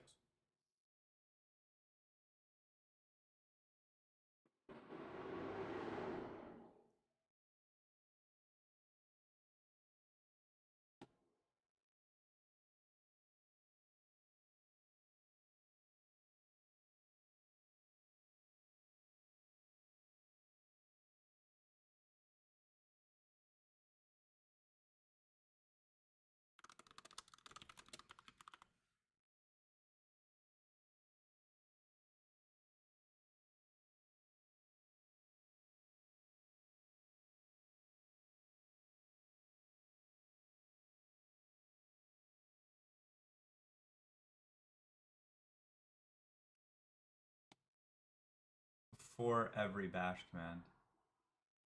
Okay.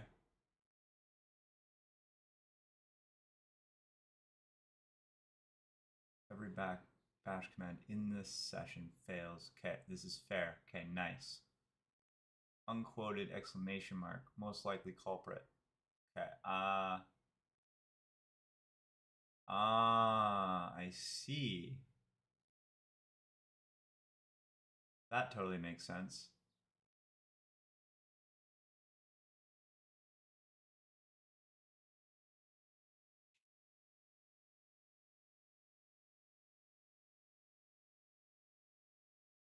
Okay, I'm gonna actually quickly do this off screen, but I'm gonna go ahead and look in that environment file itself and make sure that everything is in quotation marks. That should be. Like, is there any reason why we shouldn't just have everything in quotation marks, honestly? Could you actually add a comment to the top? Like, is there any reason why we shouldn't just put everything in quotation marks? If you don't have a good reason, I think it would be nice to just standardize this same approach across every single environment variable, and then put a comment at the top or something like that to just like sort of enforce it or explain why we're doing that. That's a really cool finding. I wonder if that's true.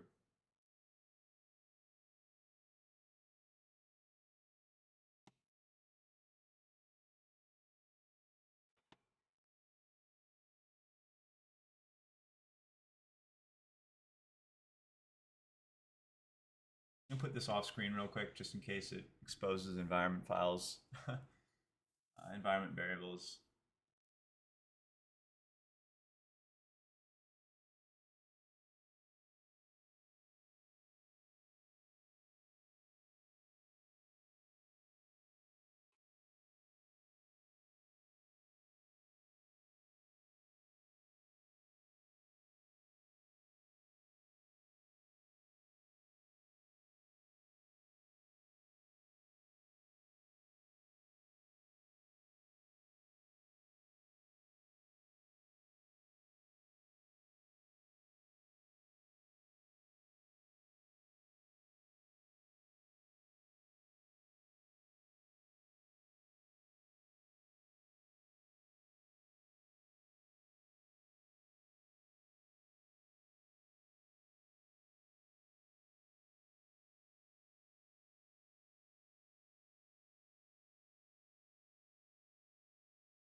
I'm almost thinking, why not, instead of just export stuff, why don't we just source my entire ZSHRC? So it brings in everything I want and more. It extends the path correctly.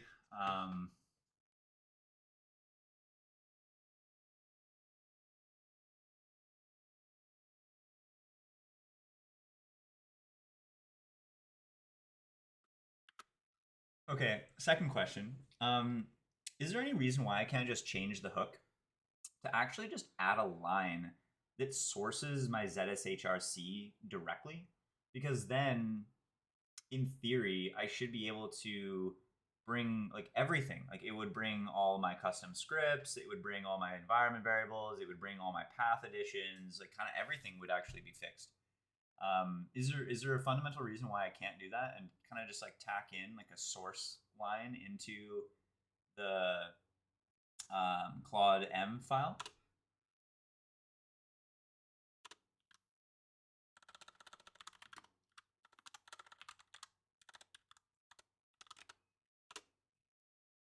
All right.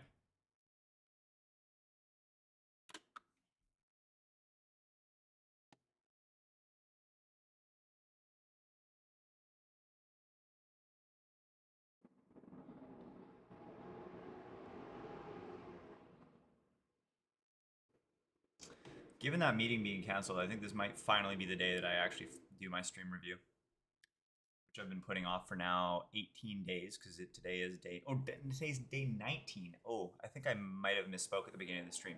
I actually don't know. But anywho.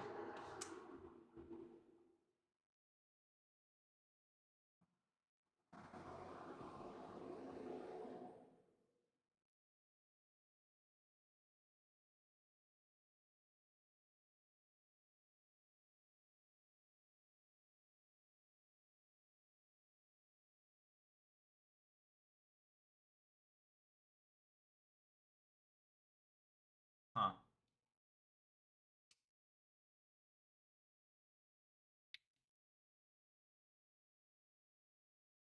I'm heavily considering what it's recommending here. Basically, what I'm thinking of doing here is what if in my ZSHRC, I think it's, I thought I put it directly in here. Yeah, it's in here. So right now,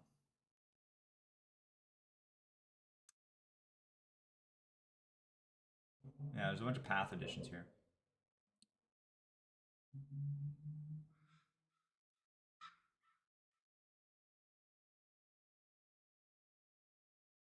The only thing I really care about is this one.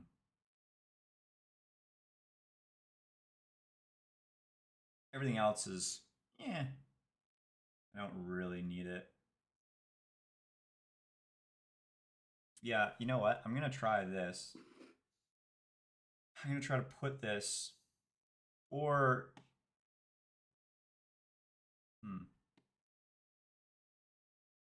or should I create like a custom? Should I make this like standardized? Like, okay, so basically, like this is the only custom path that I want to be fundamentally adding to like in various scenarios potentially. And I'm wondering like, should I pull this out of my .zshrc file and put it into like another file like .path additions or like path.zsh or path.sh or something like that? Like, I don't know, like what are your thoughts about just this one path? I could just toss it into the .m file, but it's not really representative, right? Because like it's not an environment variable per se. Well, I guess it is, but it's not really like a sensitive one, and I think it almost sits in like a different category. What are your thoughts overall on how I should organize this? Because I don't want to just like duplicate this for sure. So I need to move it out of the .zshrc. And the question I think I'm wanting to ask is like, should I add it into a new file, or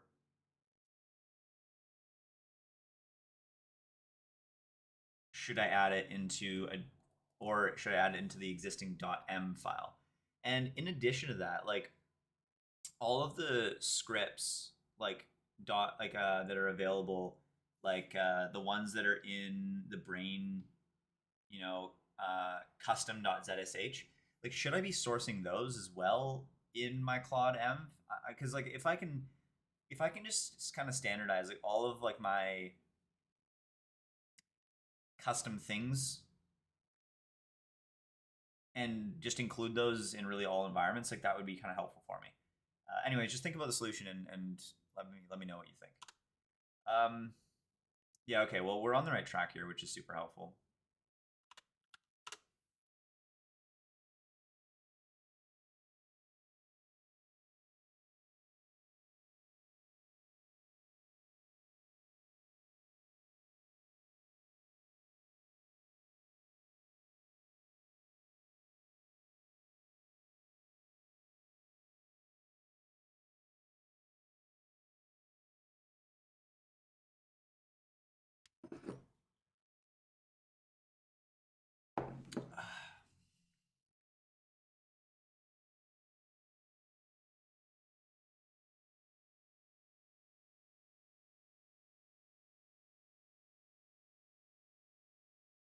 Oh, is it still running? Oh my gosh, it is. That's hilarious.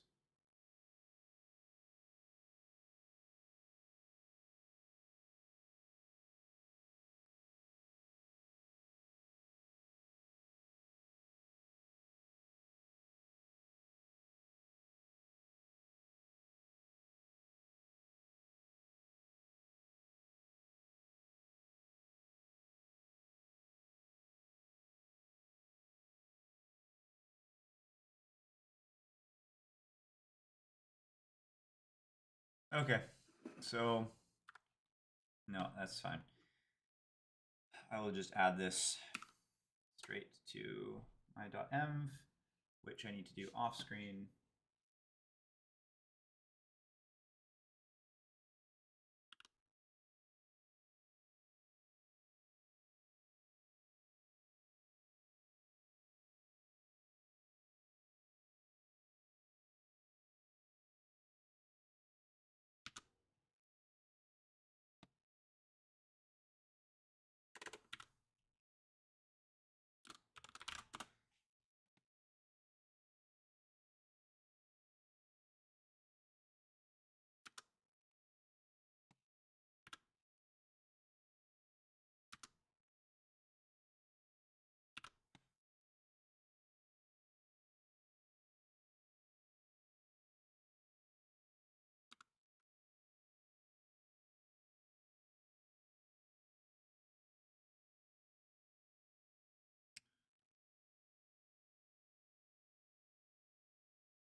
All right, I'm gonna stop this. I think it looks like it's in the middle of running. Yeah, download success just finished, so I think I'm gonna just stop it here and save this, close it, put the hook back. Now everything is good again, and now let's quit and see if we have the same issue.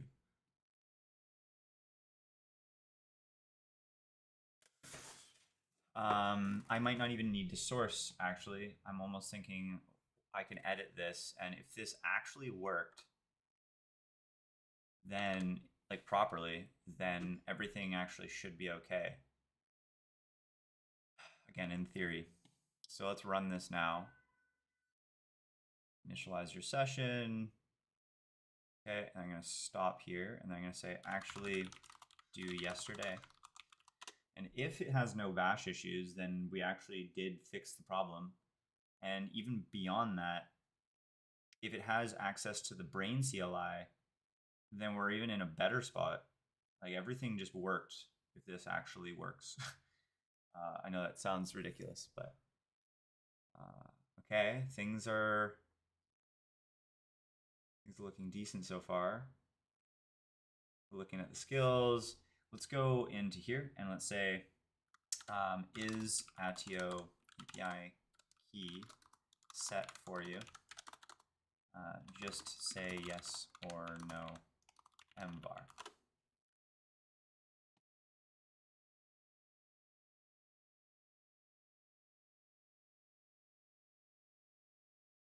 Okay, okay, so it looks like brain CLI is not found.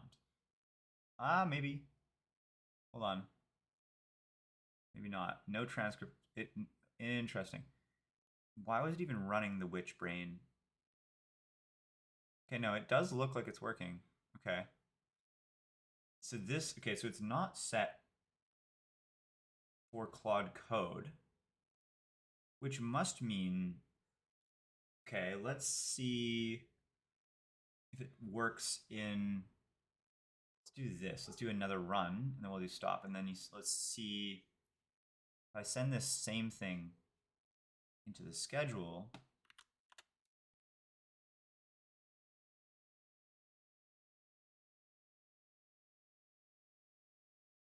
No way. So it's official. Claude Code scheduled jobs run the hook, but normal sessions don't run the hook. That seems like bass backwards to me. Like, I would not. Whoa, what's max? Whoa, you can change the effort. Hold on. What is this effort on right now? Is there no ability to, like, what are these even running in? What do they run in? Effort. I want it to be like, how do I change the effort? What? Can I not change the effort of these?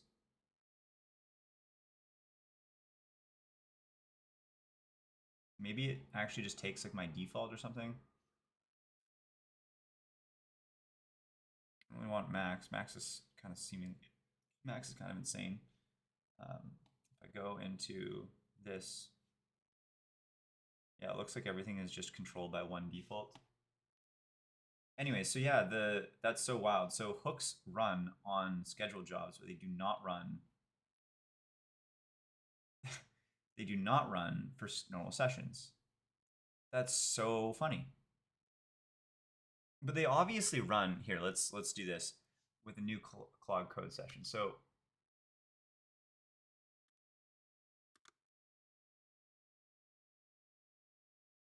let's do Claude. Now, I would imagine.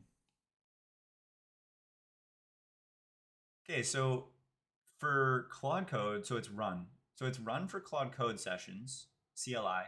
It's run for scheduled jobs that are executing in the desktop, but it's not run for sessions in the desktop, normal sessions. That blows my mind. Like, what an inconsistency that is. Like, how I almost, like, this is such a design flaw in my opinion. Like, why are they using, like, how and why are they overcomplicating things by just not using a centralized environment or a centralized, like, session spin up for everything? I honestly think everything should just be delegated to like a single. I actually don't even. I can't speak for the Claude team. Of course, they know what they're doing. I'm just a measly old engineer out here in Vancouver trying to do my own thing here. It's just it seems like a fundamental design flaw. Like the fact that these aren't being run on a new, quite literally a new session. I'm clicking new session. Look at the hook name. It's called session start. New session. I paste this. I send it. It says initialize message. So there's clearly hooks that are being run. Wait, what? Okay, so now it's yes. 2 seconds ago it was no. But they ran the same hooks. Is it because I clicked the new session button? I'm thinking that I might have clicked the new session button before this was loaded, potentially. Okay, maybe that was a user error. But still, there has to be some difference between the way that the scheduled and the way that these sessions were working, because earlier we determined that Bash was working in the sessions but not working in the scheduled. Well, you know what? I don't care that much because everything's actually, let's see, run the brain command and pass me the output. If it has access to the brain, then honestly everything is actually like solved, and like I'm super happy. Yeah. Okay, so this actually is starting to become, with hooks, things are really starting to come together, because what this allows me to do fundamentally is like I can have different hooks, or I mean maybe I can just have, you know, one hook for anyways, point is that I can have different hooks that target different situations. And almost what I'm thinking is like I could have user message hooks. I'm thinking like conditionally. Let's see, what are the hook types again here? So hook types, I want like a conditional ability. HTTP hooks, command hooks. No, prompt hooks. Send a prompt to the Claude model for a single turn evaluation. Okay, no, what? No, like the hook types. Where are the hook types? This is what I'm after here. Must be at the top somewhere. Hook life. Yeah, here we go. So notification, subagent, task failure, blah blah blah blah. Instructions loaded. Config change. Come on, where are you? There has to be like a user prompt submit. Okay, user prompt submit. So let's go to this. The exceptions are, okay, let's go to user prompt submit. Come on. Has to be a configuration for this somewhere. Top level decision block. Okay, so it's a block. Stop, subsequent. Okay, wait, what is top level decision? Okay, so we have a top level decision. Okay, here we are. So, hooks receive the prompt field. Okay, hook event name, prompt, write a function. Okay, so this is a prompt. User prompt decision control. Hook specific output. Okay, additional context. Additional context, string added. Yeah, so this is where I'm thinking, and is this to block reason approximation? This is going to be a script, right? Wait, hooks type. What is the type? Like, what are the types of hooks? I mean, let's see, type command. But what other types do we have? I mean, I'm really curious about this. What are the other types? Type object, type prompt hook. You're evaluating whether Claude should stop working. Context. All user requests are completed. Very interesting. What is this for? Multi-criteria stop hook. Details checks 3 conditions before allowing Claude to stop. Whoa. This is very... Hooks are unlocking my creativity a bit. I think that you can get closer and closer to OpenClaw.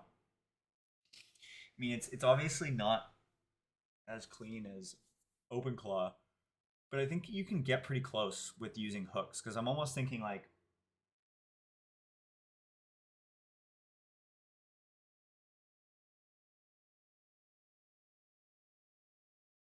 actually, hold on, prompt, or no, user prompt. What I could do, user prompt submit, the input is this, I'd imagine. in addition to common input fields. So hook event name, prompt, transcript path. Wow, this is the whole transcript.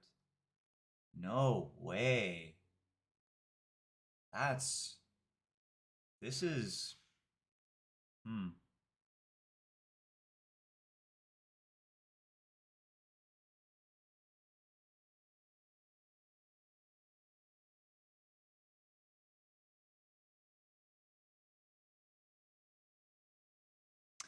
So okay, sorry. What I'm thinking here is like,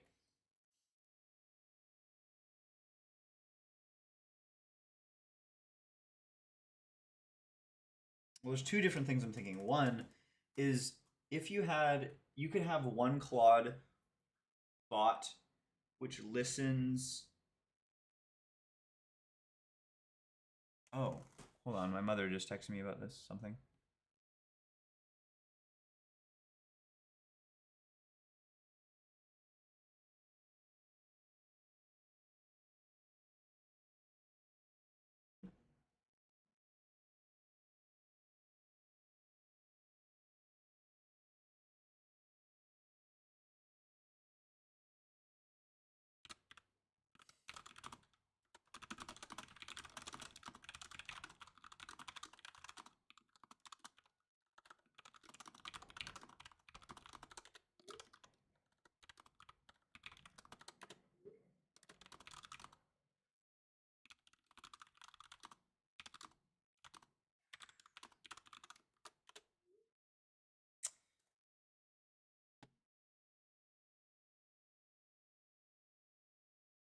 Okay, sorry. As I was saying, my mother just texted me, which is why I needed to stop there for a sec. So, what I was thinking is, I could either do it like two different ways. I could have potentially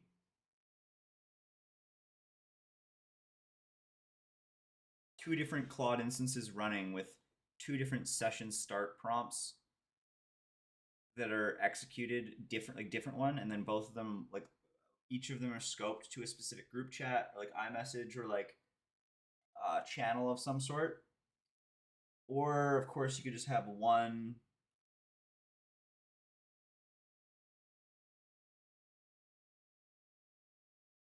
one bot that listens to multiple channels.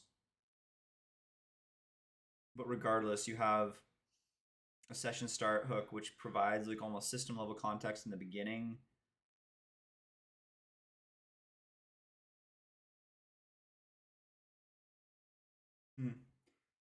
Okay, I don't think this is going to be anything I deal with right now, but it's definitely good to know.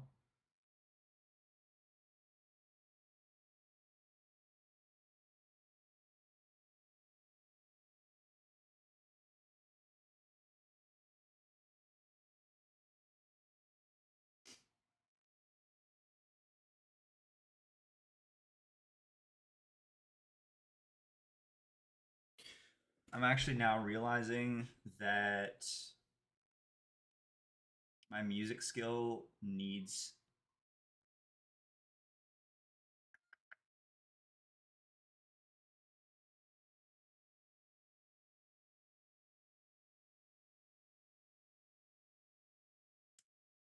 main skills, brain, music, scripts, readme. Yeah, that's fine. Where does it store the state on music history? I see. State file. Hmm.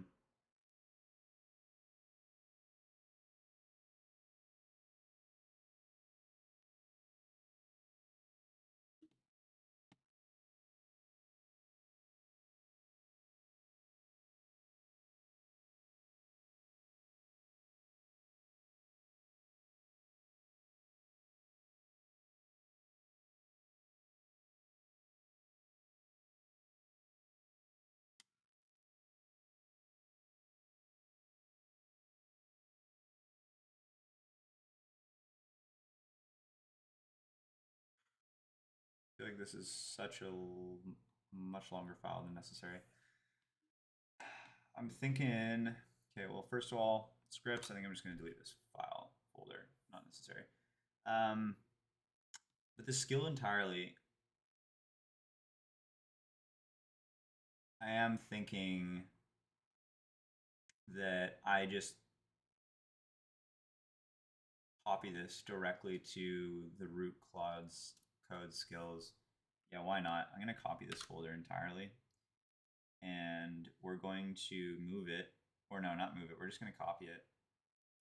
And we're going to put it directly into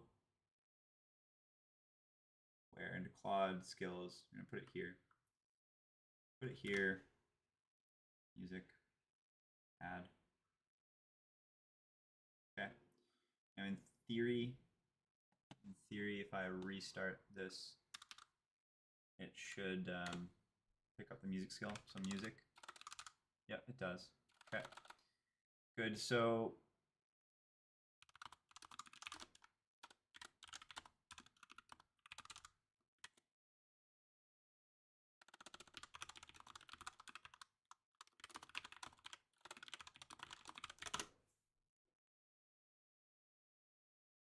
nice. That's exactly what I was hoping.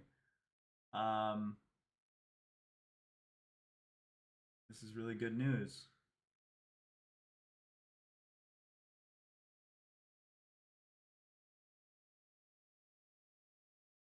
Is the pipeline still running? Probably.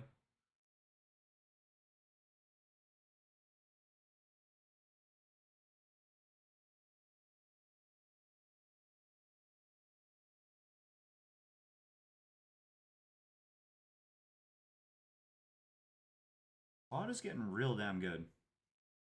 I'm impressed.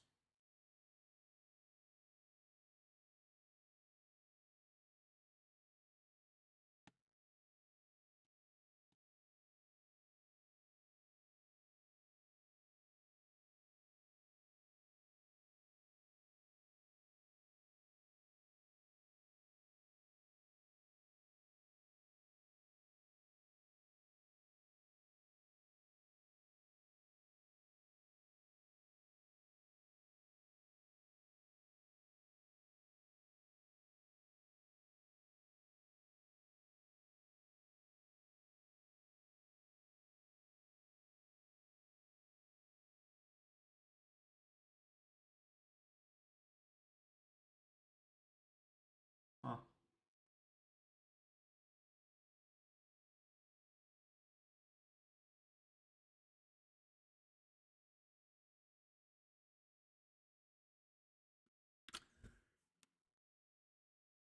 How can I adjust my allow list for the BlueBubbles server to just allow list like any number that texts it? Or is that already the default behavior? I'm also wondering, like, is it possible to leverage like thumbs up and stuff like that? Probably not.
Hmm.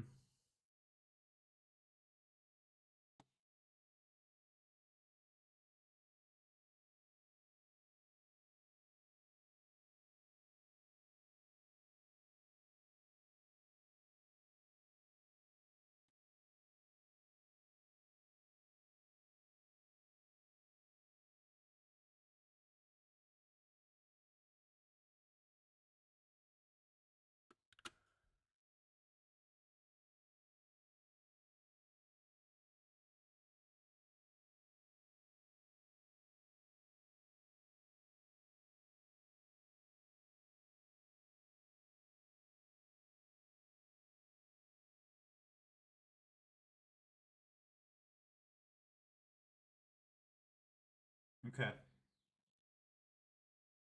Okay. So I don't even have any allow listing behavior, meaning that any group chats, Marvin would just respond right now without even thinking twice about it.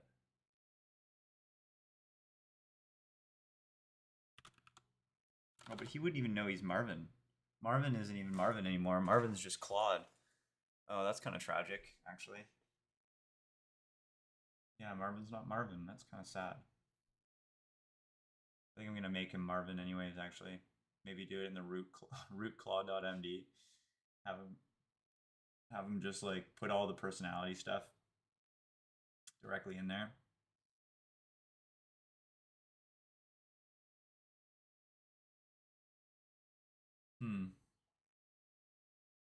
Yeah, like put identity.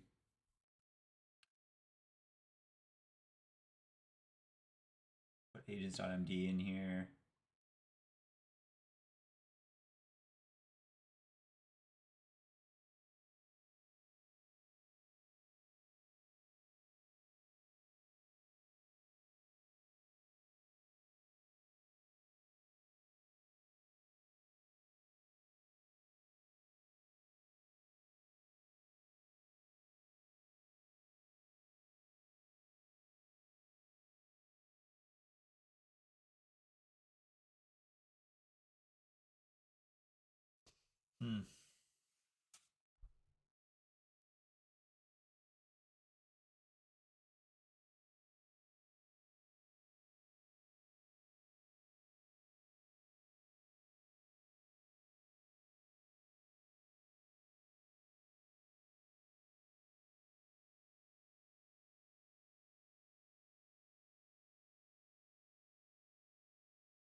What about my usage? How's my usage after this? I mean, still running for transcription. I guess that is going to be a real test of my usage. Let's check out the usage thus far, though. Where is it? Probably in billing? No. Claude Code? Where the heck's the usage? General? Gotta be usage in here somewhere. Oh, it's right here. Okay. Actually, very reasonable.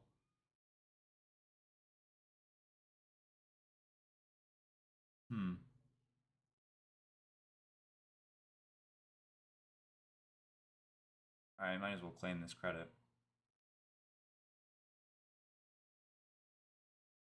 Wow, alright.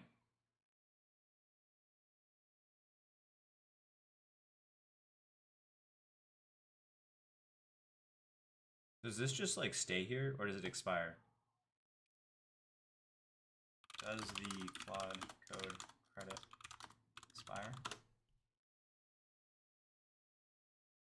No, like April. No, like the 200. Thanks, Enron. Must be claimed. It is valid for 90 days after you claim it. Okay. I mean, I don't know. I'm probably not going to use $280 worth of extra stuff. It's pretty much just like as people transition off of OpenClaw towards Claude, and that's just what I'm battling with this like on a day-to-day basis. Like, do I want that? Is the question. Like, I've now kind of determined that I can do everything or almost everything. The only parts that I'm not thrilled on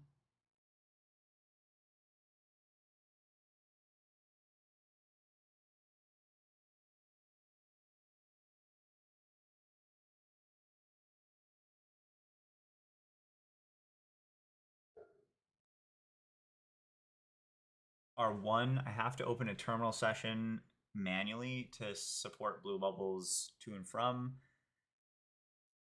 to the idea that like I can't easily configure it would all be like custom to have like different agent personalities or different tools exposed per channel. It's going to be a lot of custom work to do that. Two, the way that jobs are done isn't entirely code, which is annoying. Like I don't have the JSON cron at all. Three, obviously I can't leverage codecs within Claude. That's not necessarily a huge blocker though. I think that I'm fine moving back to a place where I was using them separately. Yeah, that's okay. Um,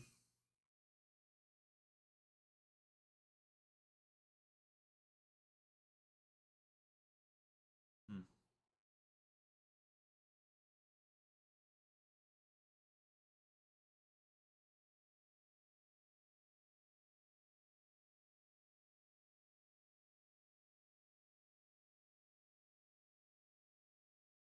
At the same time, the fact that we're kind of bouncing between OpenClaw and Claude is really not ideal either.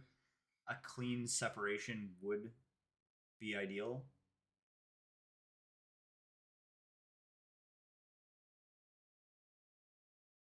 Is that what I want?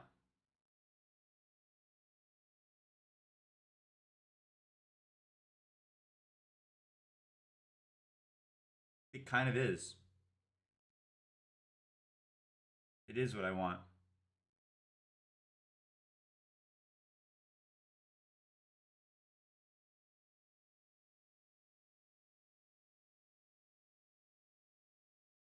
Maybe I want Claude to orchestrate everything from this point onwards.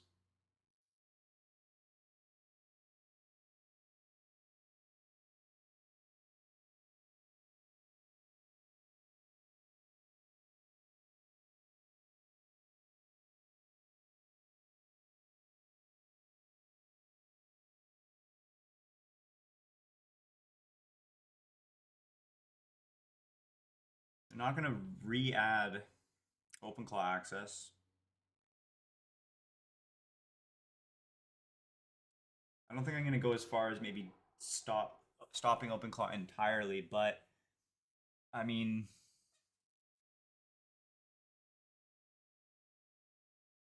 okay, what are the things that I can't do? I can do pretty much everything. I mean, I can do the resolve. I can do I can do everything. I can do everything. I mean, there's nothing. Brain contact resolve identifier.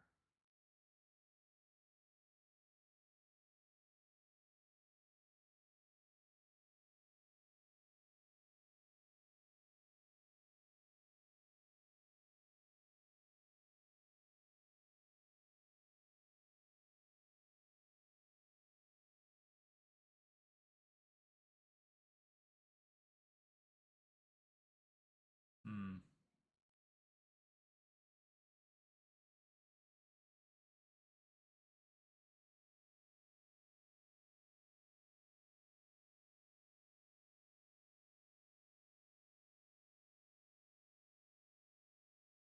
Everything in here.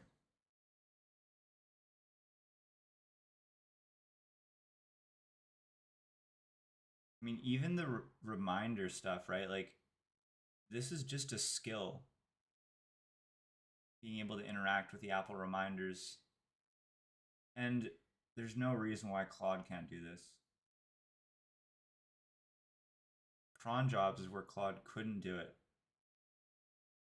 Couldn't set up cron jobs automatically. Not the end of the world, however.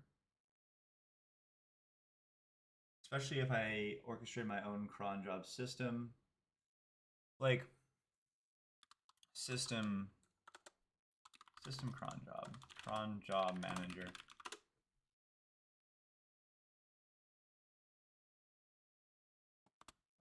macOS. Schedule tasks in the terminal-based cron tab utility. Although Apple has officially deprecated cron in favor of launchd. Okay, so launchd. That's fine. Launchd.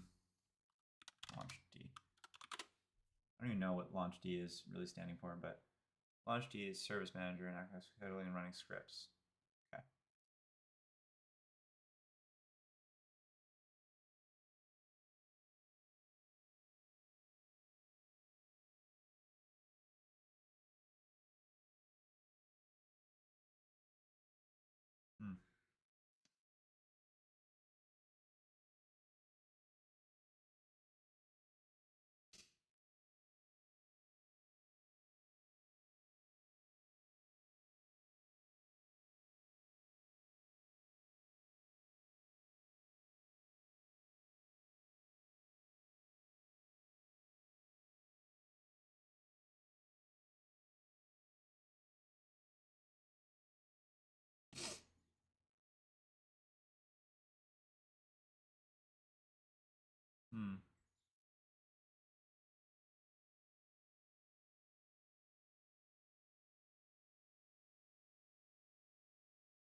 2 years ago. It's way too out of date for that. Test on using launch D.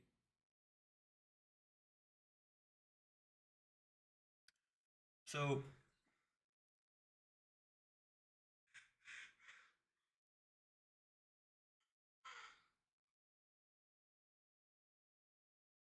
okay, so you create a plist file. I created a separate Git project in jobs and kept all my files at jobs launch agents under version control, which is exactly what I would obviously do. Okay, so we have the environment variables, which whatever, start calendar interval, hour 9K. So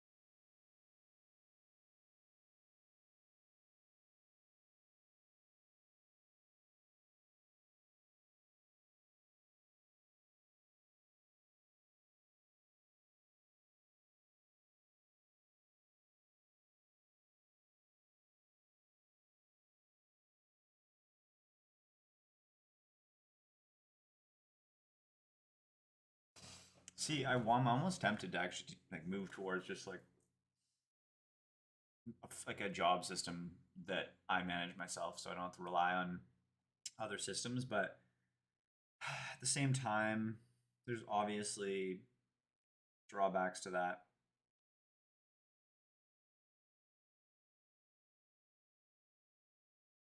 Yeah, I don't know.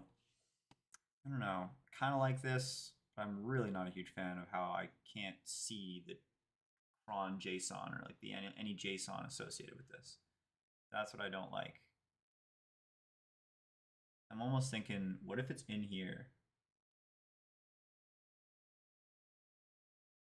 It's hidden somewhere.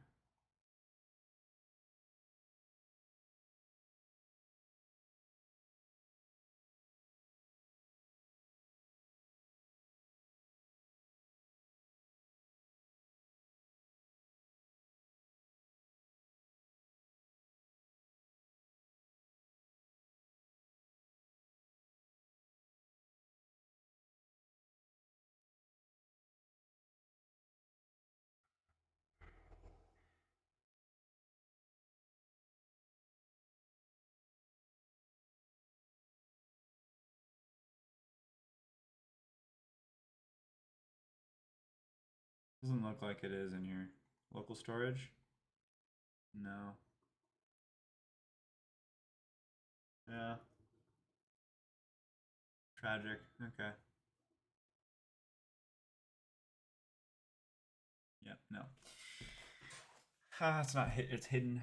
It's hidden somewhere. Not available, or maybe it's on their servers. But weird.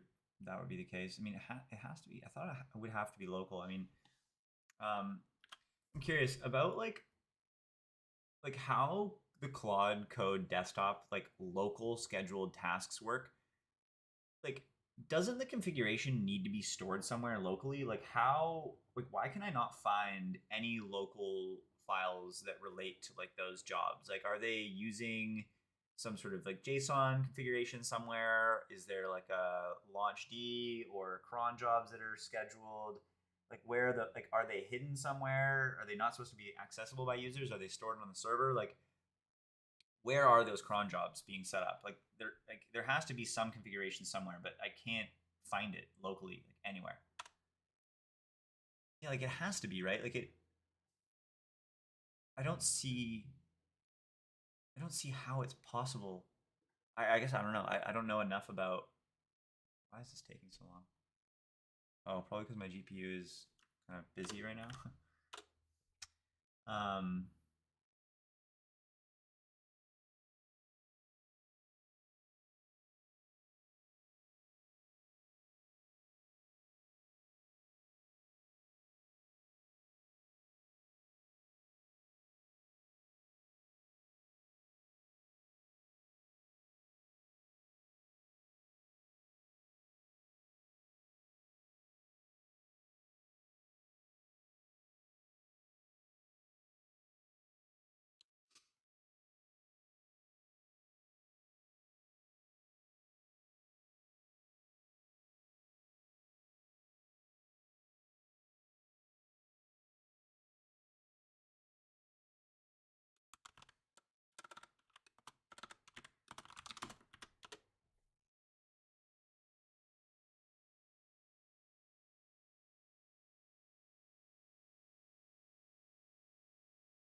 No, but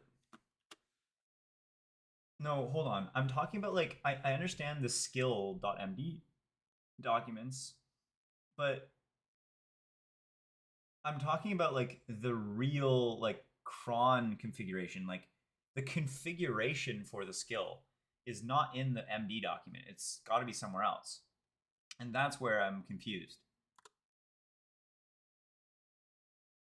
Oh, cron list. Huh.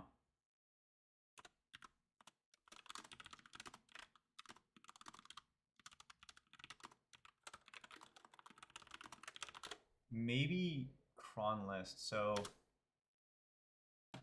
that's still working. Let's just see.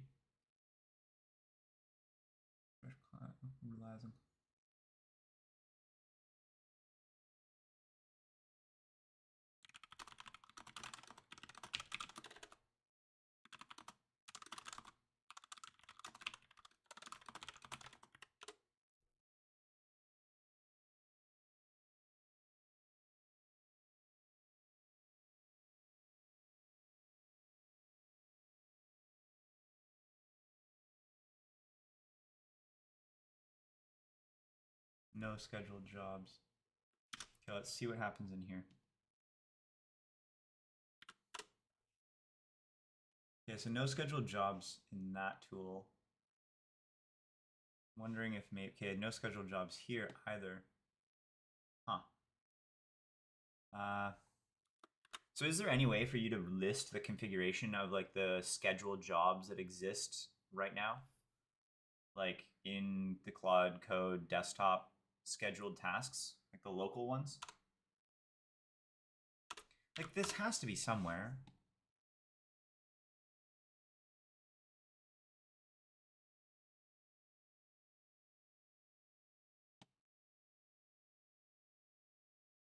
List scheduled, scheduled tasks.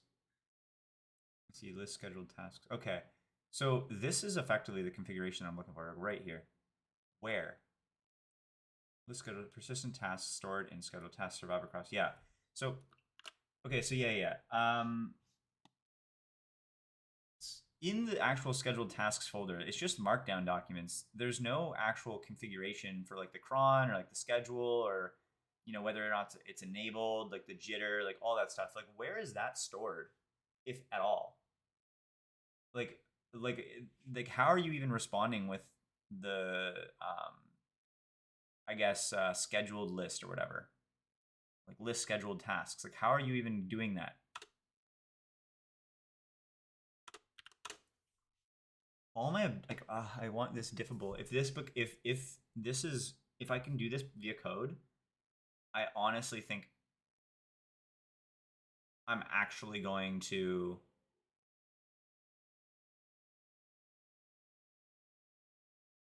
there has to be.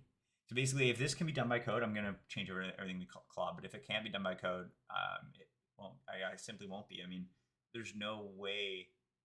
Yeah, like how? Oh, it has to be. Okay, so it's maybe in the database. Okay, level DB. I don't know what level DB is all about, but it must be that. It must be that.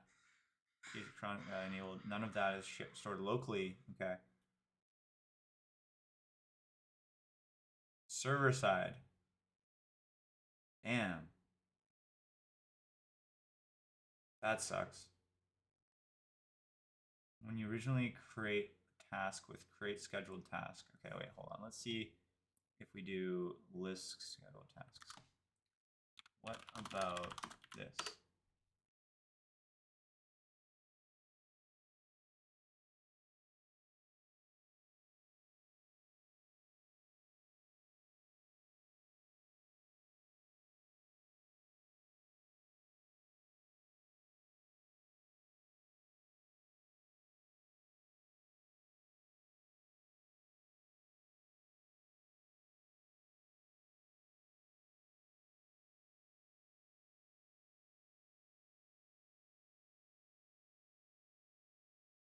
No scheduled remote triggers either empty list.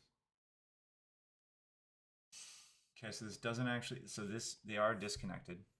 Okay. So I'd have to do it from here. Hmm.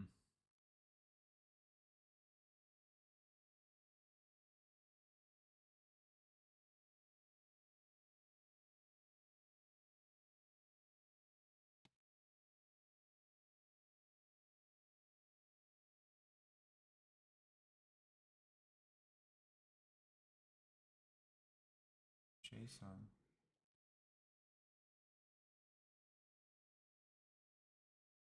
I don't believe that. I highly doubt that. Scheduled task.json. What scheduled code creates? Remote triggers. No. Yeah.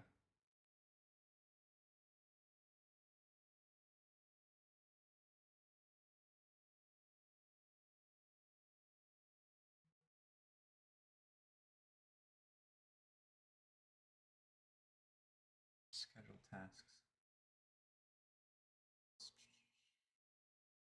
There's no schedule from matter here. Hmm.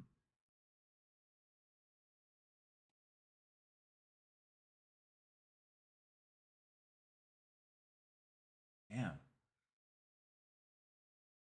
That's a real shame.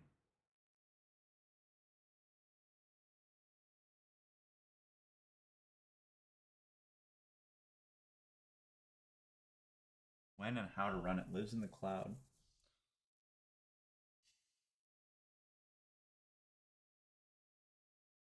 Are you able to update the model of scheduled tasks? Or what is the configuration you actually have to be able to update?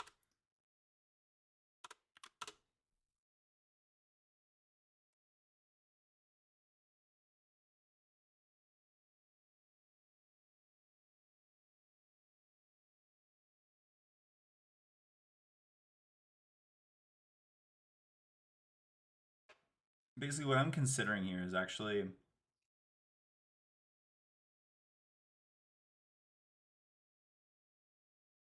hmm,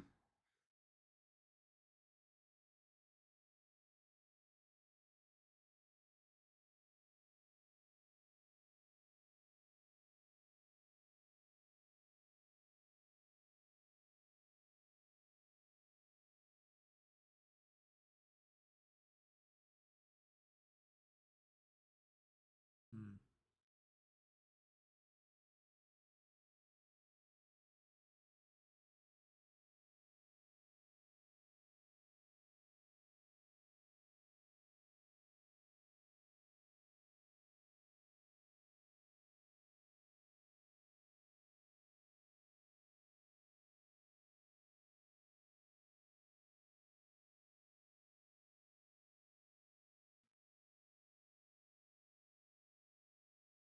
Time is it now? 10:06.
All right, so I am kind of at a crossroads, and I mean, I have been for the last 48 hours. I'm like, what I actually want to do here, because I could move all of this to Claude, and Claude is just so superior in so many ways. But I'm also thinking like the only real thing. Well, I don't know. I don't know.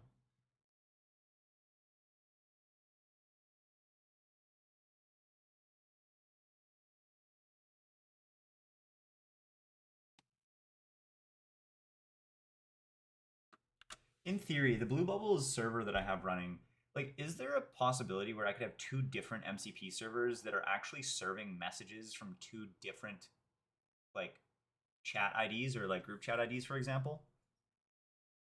And like the server itself, like, basically doesn't allow, like, it implements like the allow list itself. So, I'm sort of thinking like,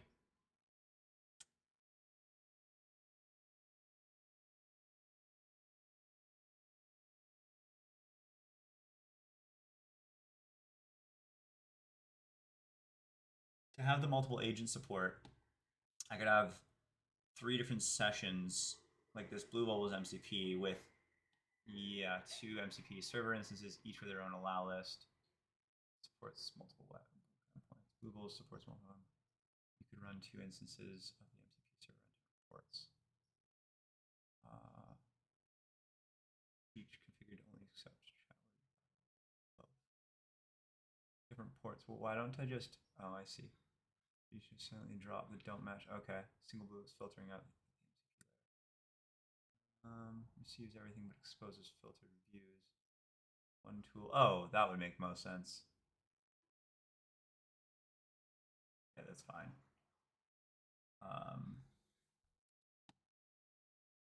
Shared. Yeah, yeah, that's fine.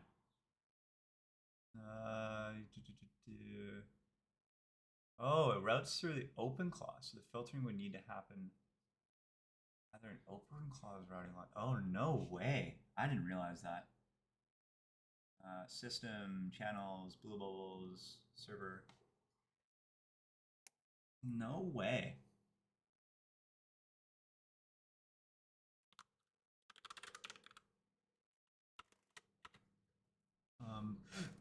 Sorry, could you expand a little bit on like how it, I guess, relies on OpenClaw? I don't think it does.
Yeah, there you go.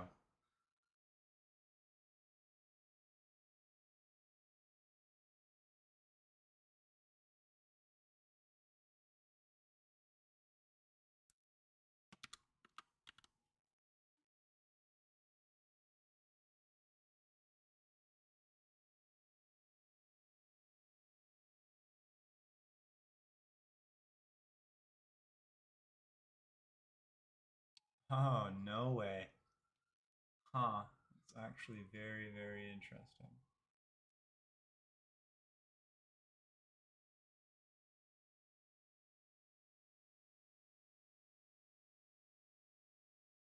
Very interesting.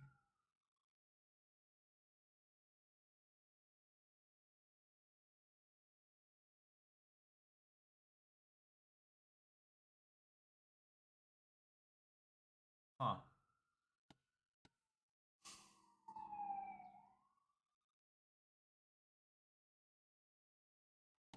in theory, could I run the two servers at the same time just with different allow froms and like not have any issues, or would there be some like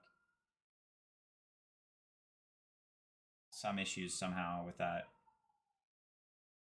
I don't think it would have any issues because I'm almost thinking like at the end of the day it's polling, so should be okay.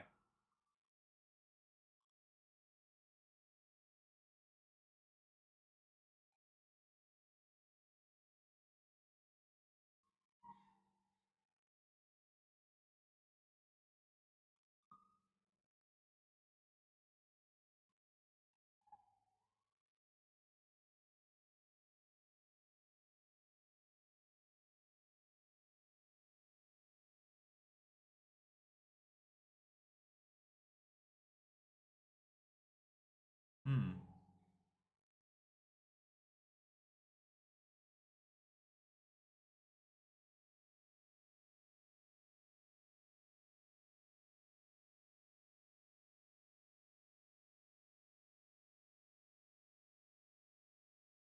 That's fine.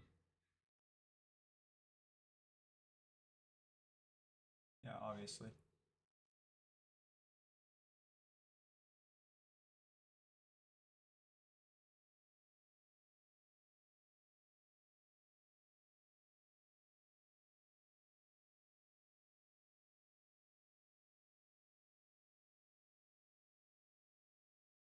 Huh.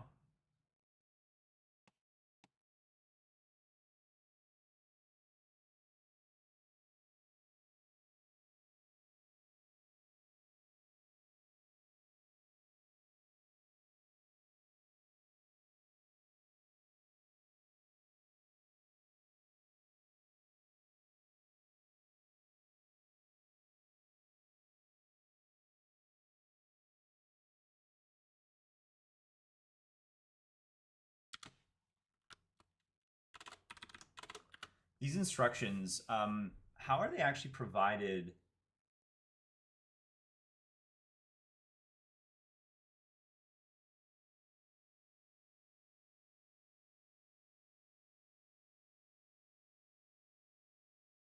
Are they provided on every single execution, or when you use the server, or how is it actually provided? How is it injected into Claude?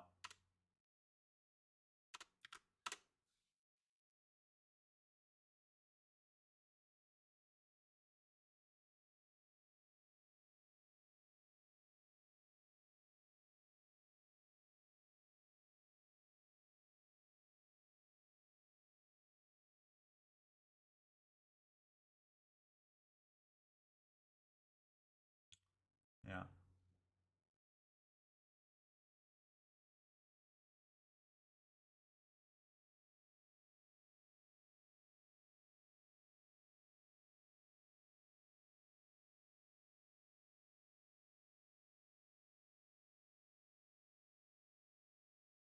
Yeah, I would only use one server at a time, which is kind of the whole point. Um, hmm.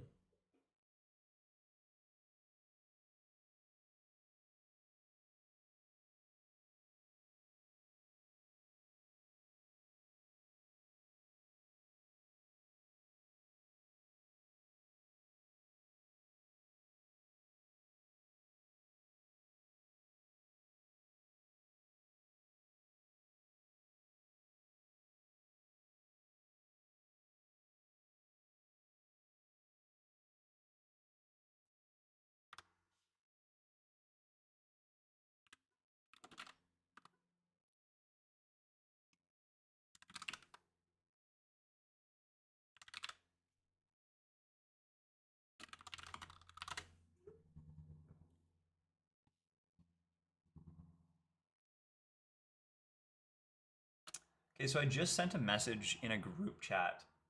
Um,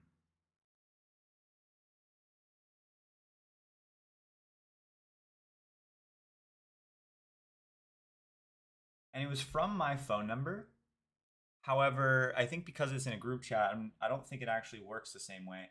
Could you find the group chat, I guess, ID? And I'm almost thinking like we should be allow listing not maybe by phone number, but by chat ID, I think might actually be better.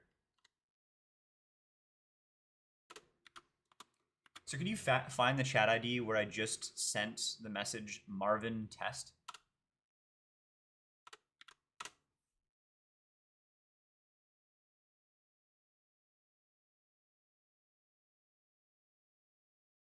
Yeah. That makes most sense.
Hmm.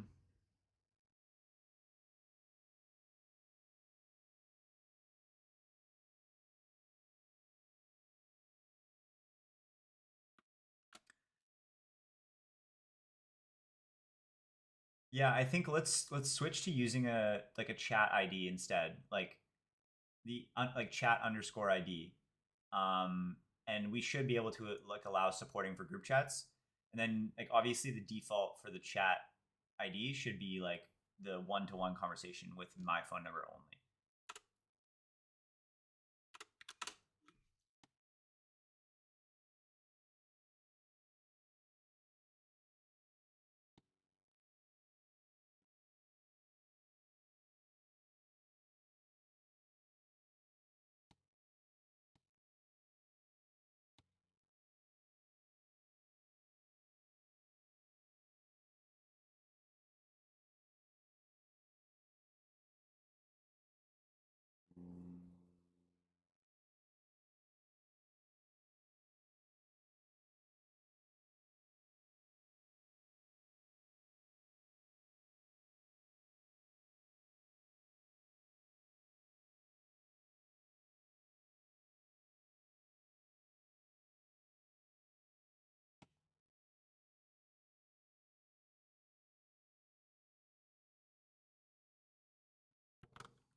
Wait, but this BlueBubbles server is also accessible somewhere else.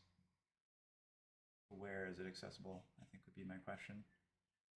There's no way it's just in the Claude desktop. Claude.json. I see.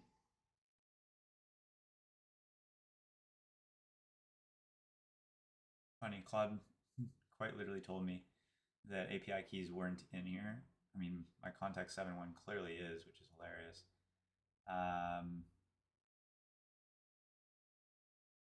Like it's fine. I don't really care my contact 7 key, but I probably should not have this. Like I've already tried to see if I can remove this. Is there any way that I can do it? I almost think maybe.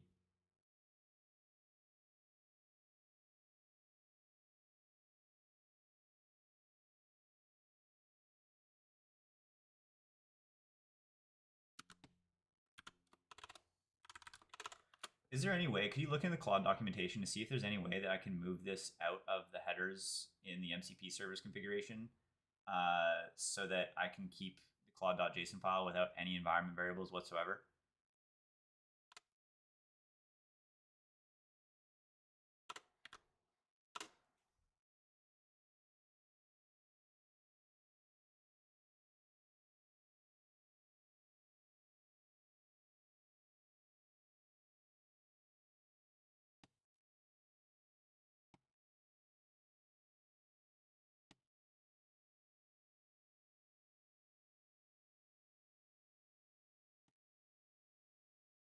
Yeah, let's go back into that hooks, or no, sorry, channels. Where's the channels configuration? Here it is.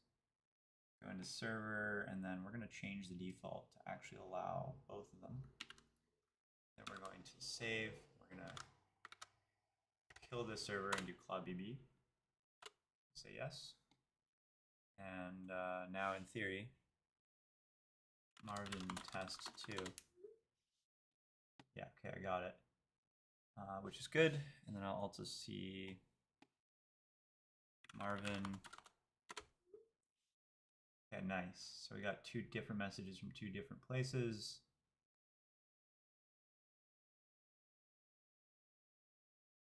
And then we're gonna now remove the chat ID. Where's the comma? Here it is. We're gonna save, and then we're gonna go rerun this.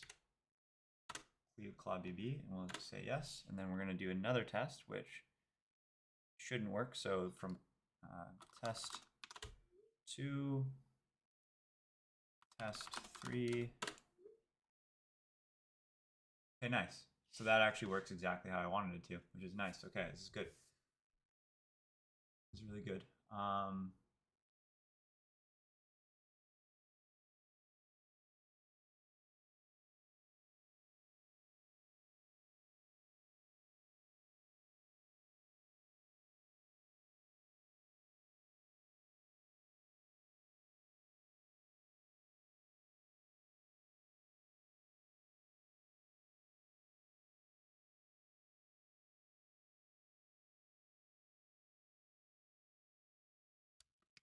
Did you look up the documentation and like 100% verify that that is correct before suggesting it?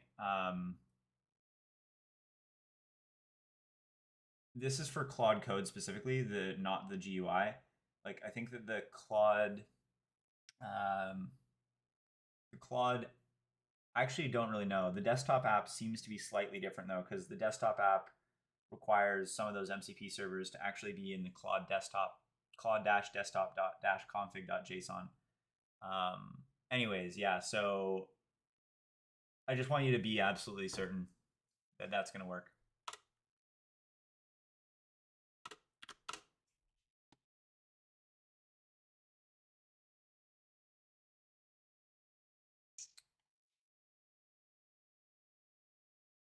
.mcp.json Claude.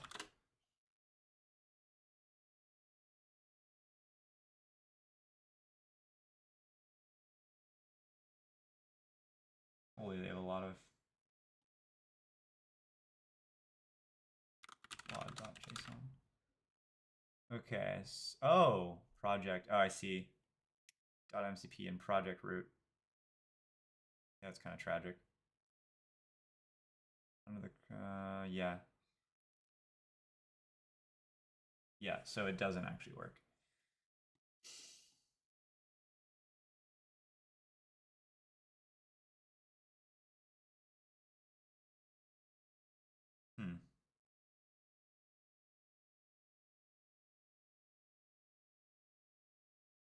I really wish that there was a global scope.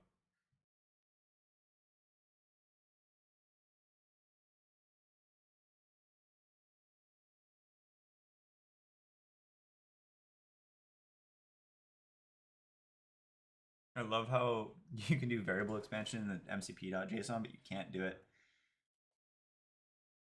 in the Claude JSON.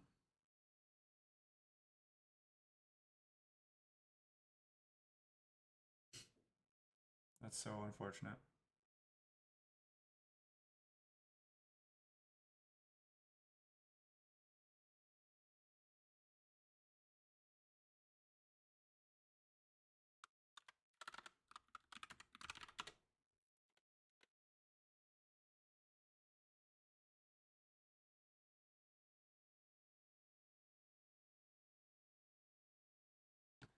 Yeah, it says it's only in mcp.json. That's so tragic. No.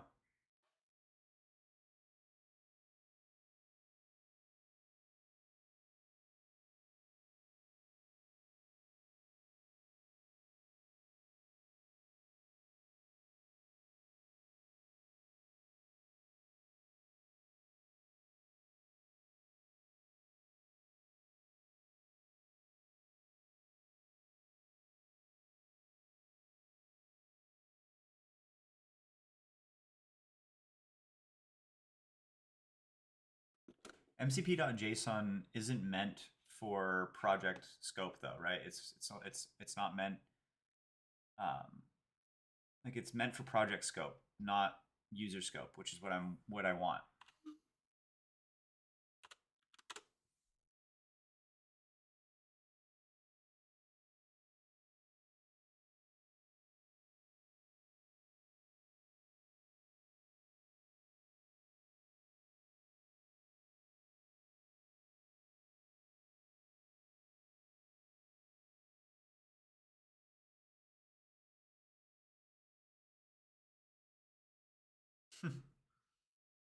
Okay. All right, so we gotta add, go to get ignore, re-add the Claude JSON to that. It's not a big deal. Is what it is.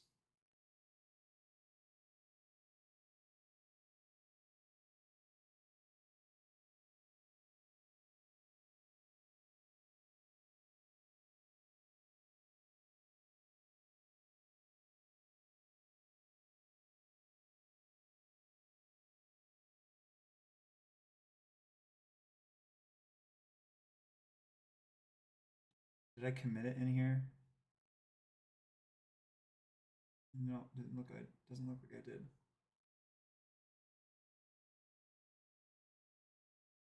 Good. Good, good. Okay.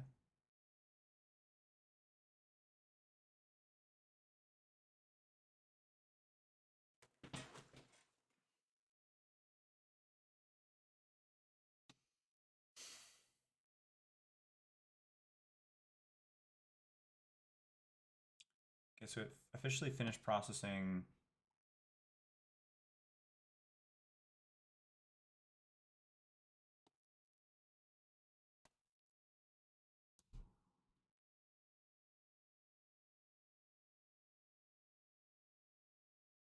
Finished processing a 12-hour stream. Very positive. And so let's look at the usage then accordingly.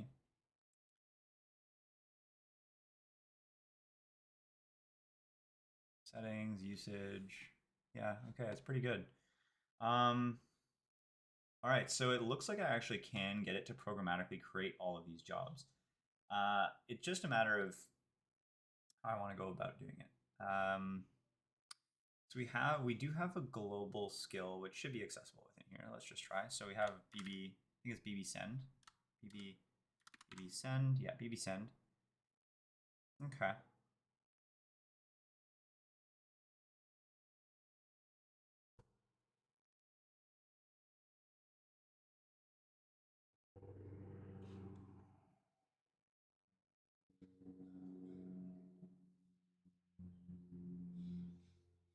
Hmm.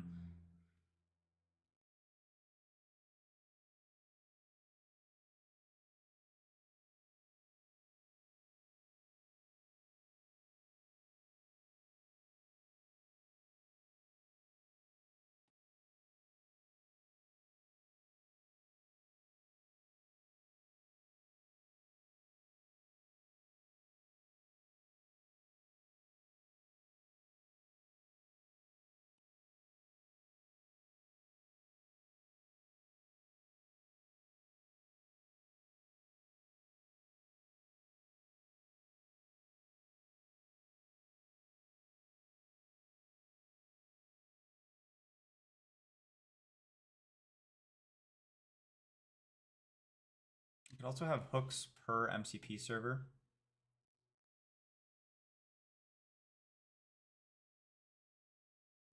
Claude hooks.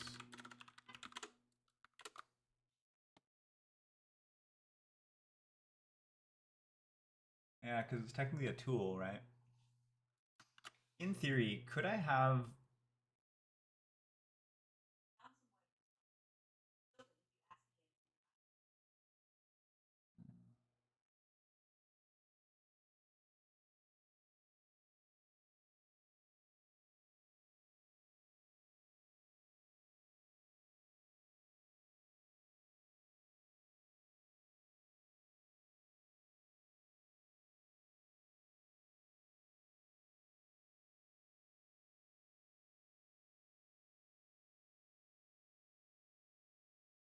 Hmm.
Agent.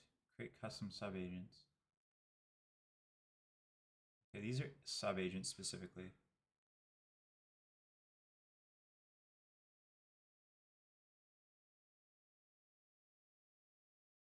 Hmm.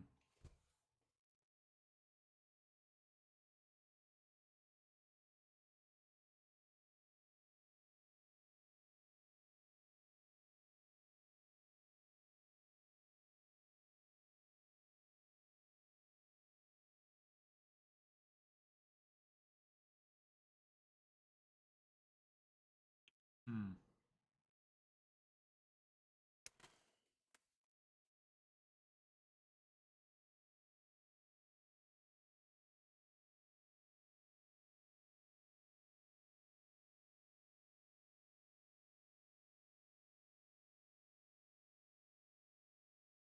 Basically, I almost want custom agents. But the only way I'm thinking of doing that is actually by like having different commands run hooks that inject different prompts like to start the conversation depending on which command I run. That's sort of what I'm thinking. I mean, it makes sense.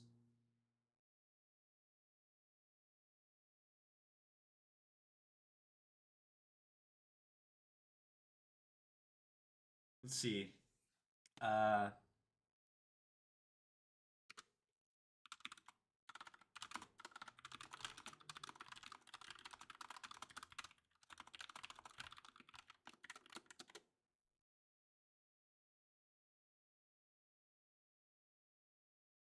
internal server error.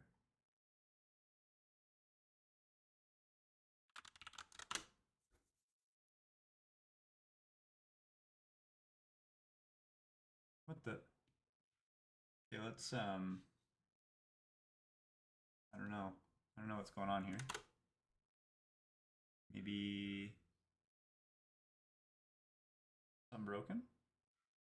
Yeah, let's try this again. Cloud BB.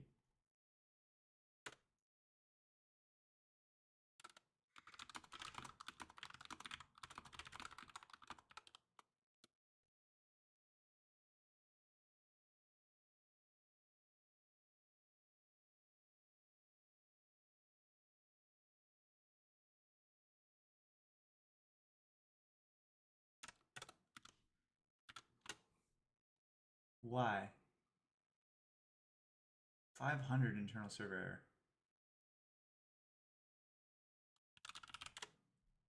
We're getting it across everything? Oh. We are. I guess Claude's just down all of a sudden.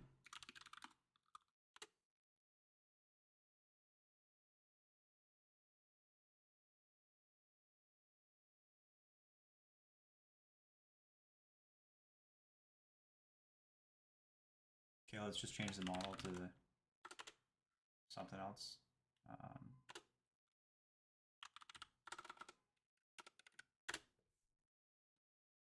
I'll change it to Haiku after that. If it's, okay, it's, I mean, okay, let's go to model Haiku.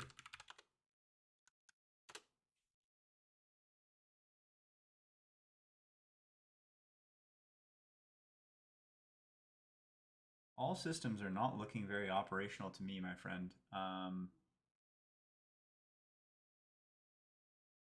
Like, let's try this again. Yeah, it's just straight up API, like internal server error. Like, let's try it on here.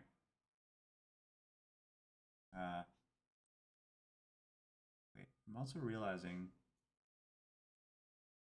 settings, Claude, extensions, BlueBubbles, running, view logs, advanced options.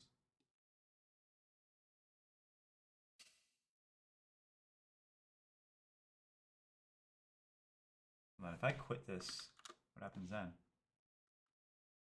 Still running? That wouldn't make a lot of sense. Let's quit Claude Code. Claude Code.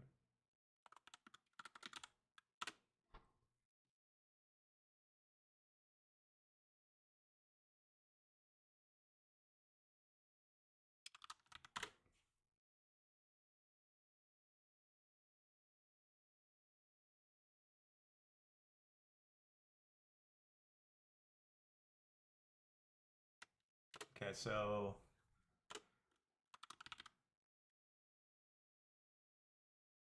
I'm just getting a straight up internal server error. I don't think it has to do with the MCP. Maybe it does. No, that wouldn't make any sense. We just do Claude and we do hello.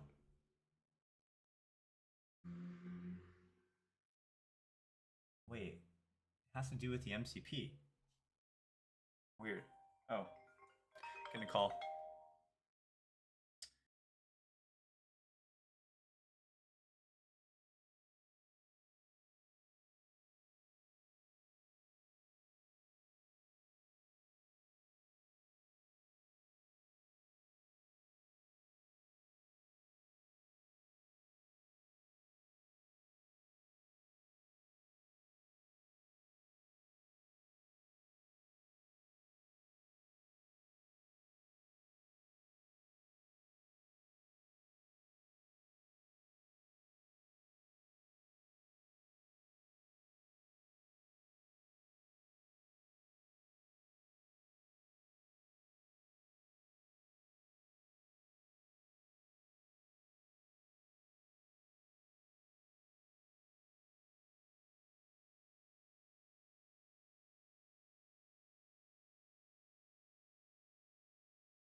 I will be right back. I actually got to 30 min.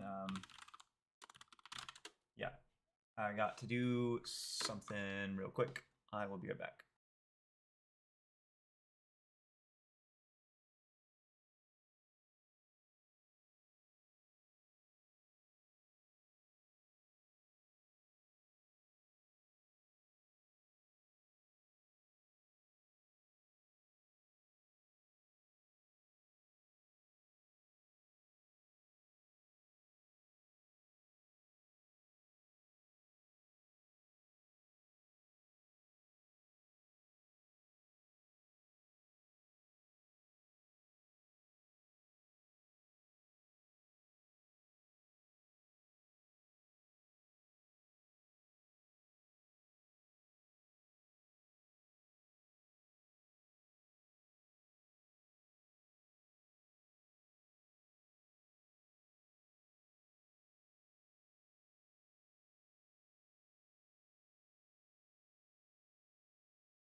Okay, I am back. So, what was I doing? So I was in the middle of being confused about why my BlueBubbles thing was causing me errors, and now trying to figure out if it was the server or not, which it totally could be. Okay, it looks like it's actually thinking now.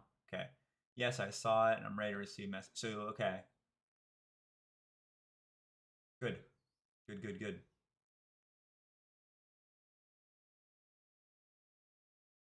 Wow, that's very good.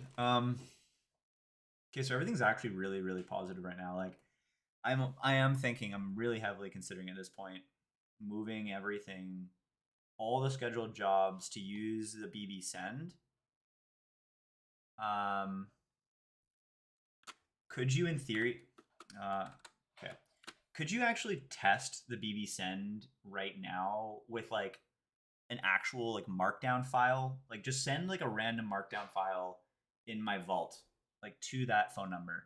Is that possible with the BB send skill? If not, can we adjust it to allow for file sending as well?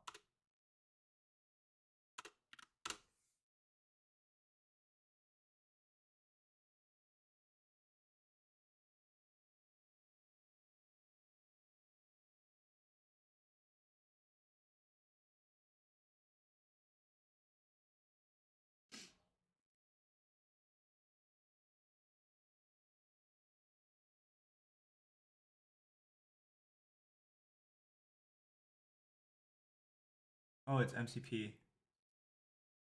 Oh, hold on. Wait, so can you not use like the iMessage like CLI or something?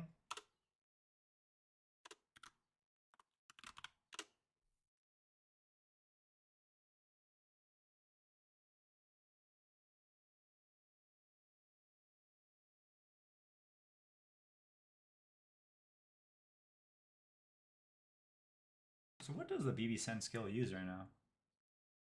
Oh,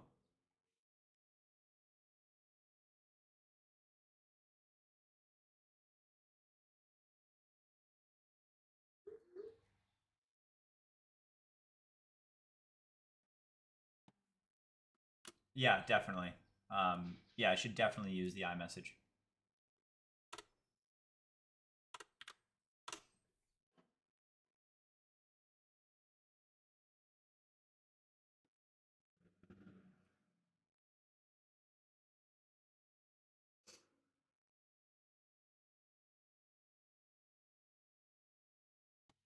Wait, did it actually do it properly though?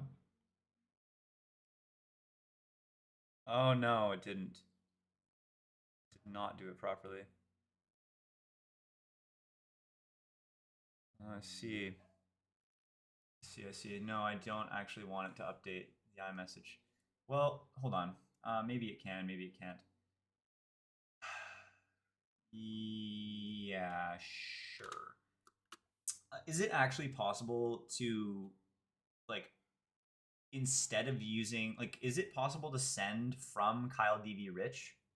Like, that's, I think, the main issue here is that we want to send it from Kyle DB Rich to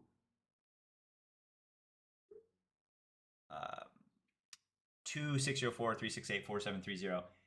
You can sort of look through. I think that there's an OpenClaw like cron job right now that like sends a vault review file or something like that. See if there's anything you can learn from how that is done.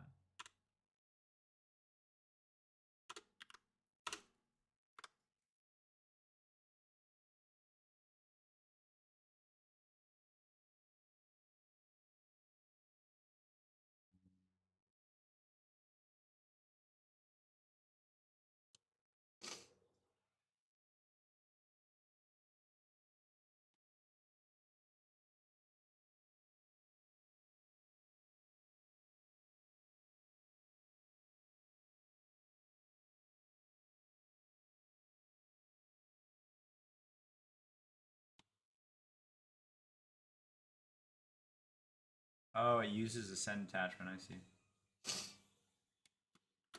Oh, okay, no, we should definitely use. We should extend the BlueBubbles MCP.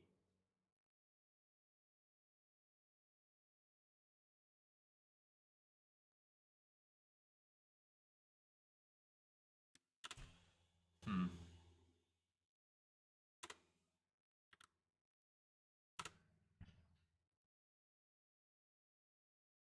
Okay, so my only confusion now at this point is like, if I go into, let's go into settings now.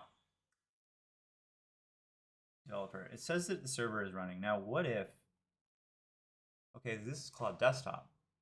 I see. So the MCP server is running, meaning that I could actually use the MCP to send things. Just receiving things in the typical way is not, can't be necessarily done, because if I go new session, I could do MCP or BBK.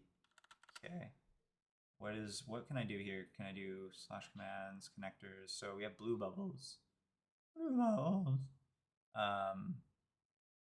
We want to enable that. Okay, so BlueBubbles is enabled always. So it's basically always running, meaning that, okay, and then it's by default.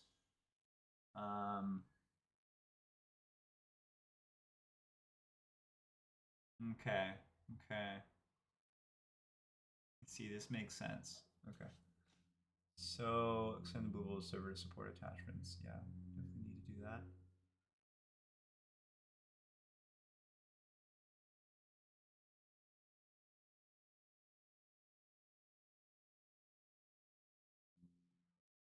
What other BlueBubbles things are available? BlueBubbles server.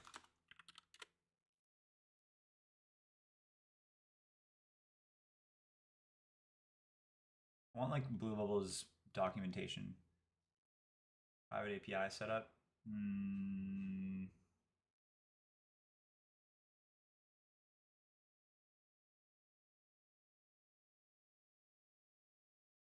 I'm not going to do the private API, but where's even the API? BlueBubbles API. There we go. Webhooks. Okay, so new message. Oh, API wrappers. Wait, what? REST API.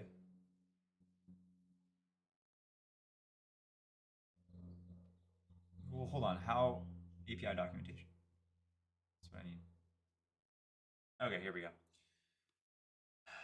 All right, so we have Lock, Mac, iCloud. Wow, there's actually quite a lot.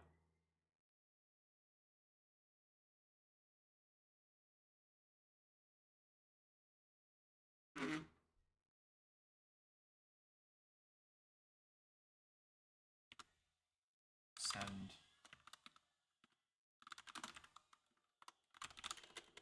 Where, like, I feel like I'm gotta be missing things. Like,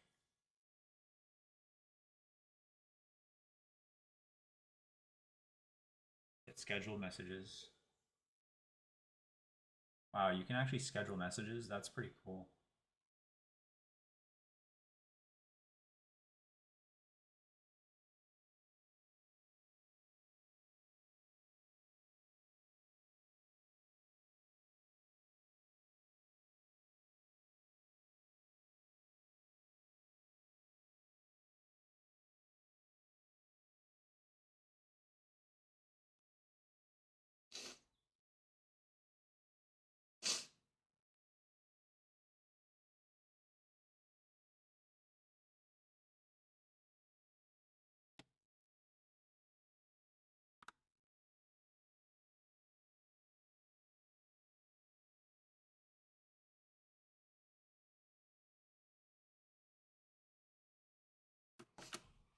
Could you also add support for sending reactions? Or is that not possible without private API access? Could you just do research into the documentation before you implement it? Because basically, like, I want to support reactions and like I guess, marking things as red and stuff like that. But I'm just not sure if it's supported unless I have like the private API access, which is like a unsafe thing.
Do you think it's worth like updating the instructions or anything for that, like for the actual server itself, or like do you think it's fine as is?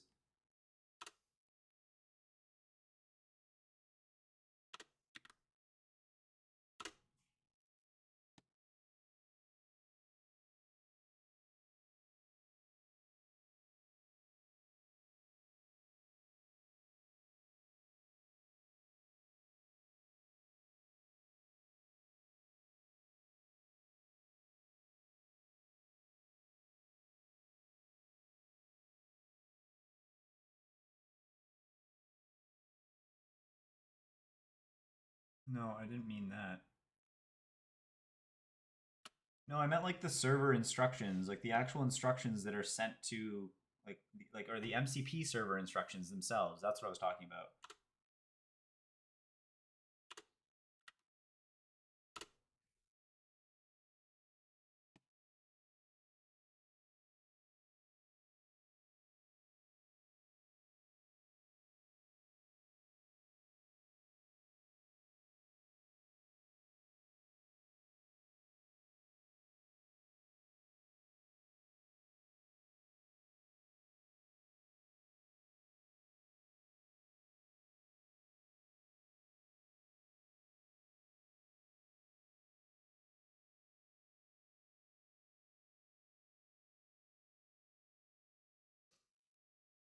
All right, let's see how this works now. I'm gonna message.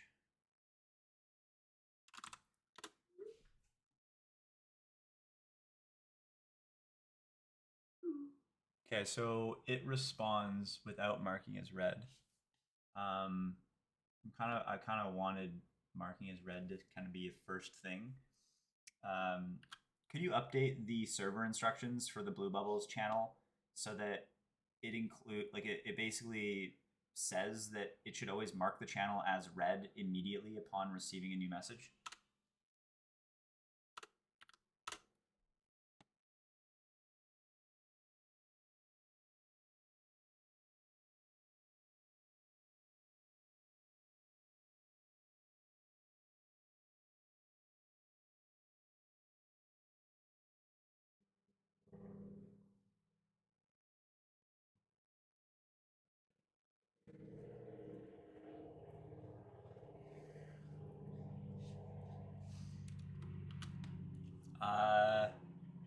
Mark as read, like READ, and look at the like look at the actual BlueBubbles channel server.ts file.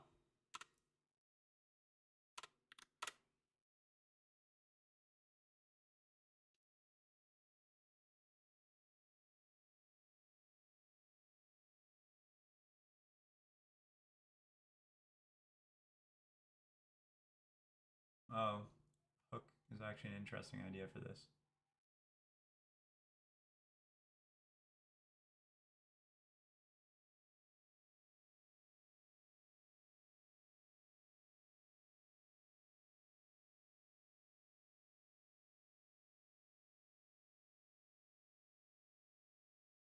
Hmm. I kind of like what they just did there, but I'm not a huge fan because I wanted Claude to do it.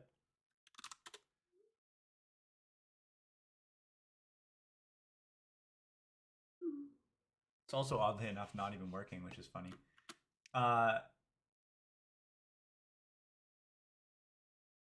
For some reason, the mark read functionality actually isn't working.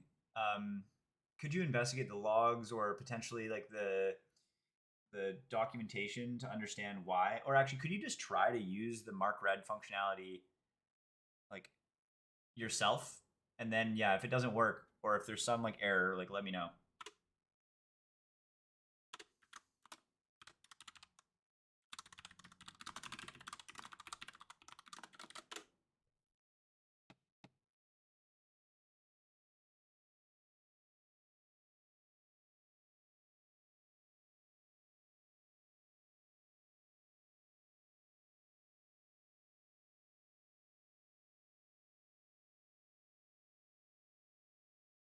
Oh, 405. There you go.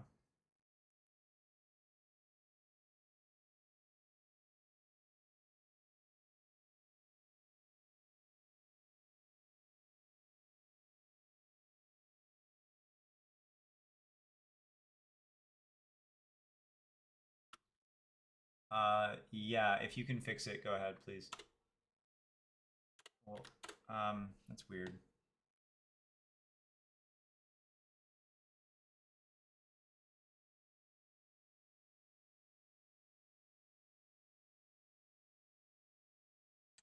Kind of doubting that's actually true.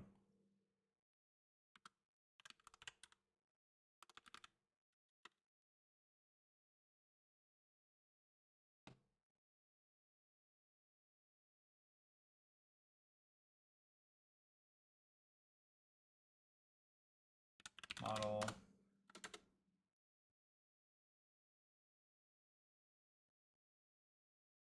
I'm also realizing that pretty sure Haiku is doing all of this right now. So that's another kind of slight concern, I'd say.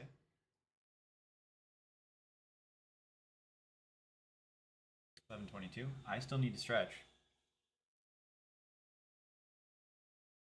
Big time, I need to stretch. Oh, and my camera's frozen. Oh, great. I love how the camera freezes like that without telling me and just casually freezes and it just stays like that and nothing ever changes. Okay, everything else is fine, luckily. Yeah, we're on Sonnet. Oh my gosh. Or we're on... Okay, let's see if this actually changes anything. I'm kind of reluctant to believe it would, but model Sonnet. Okay. So let's try. Let's try.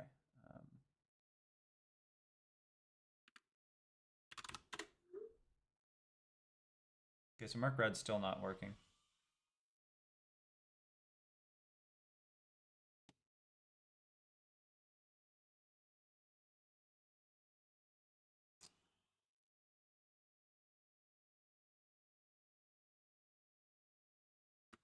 Hey, could you run the mark red functionality and do investigation into the documentation online and just like figure out like why it's not working?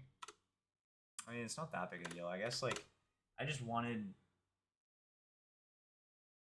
some separation between like understanding that Claude has received the input versus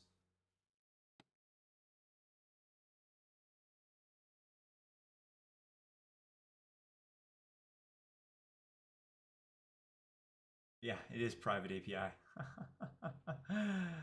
Okay, so I clearly all right. Okay, that no, that's fine. You can cut your investigation on that. Could you check the reactions to see if that's possible?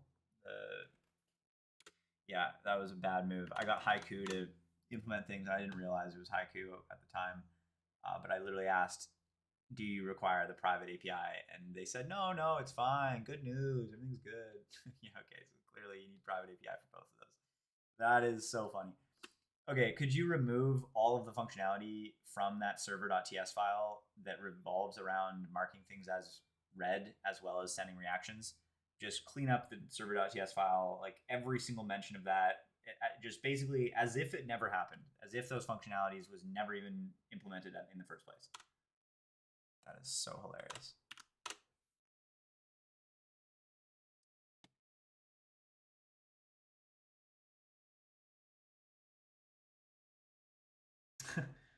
Yeah, hilarious.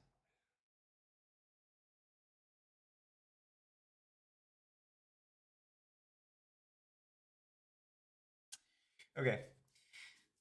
Regardless,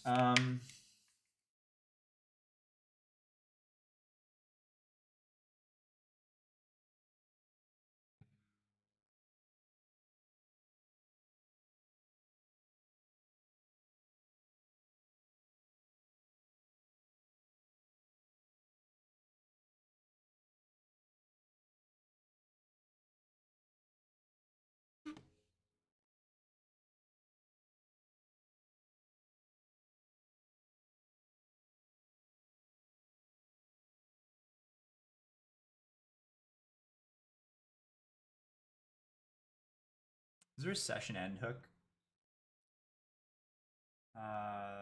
No. Hooks, Claude. Hooks reference, session end. Yeah, so session end, when a session terminates.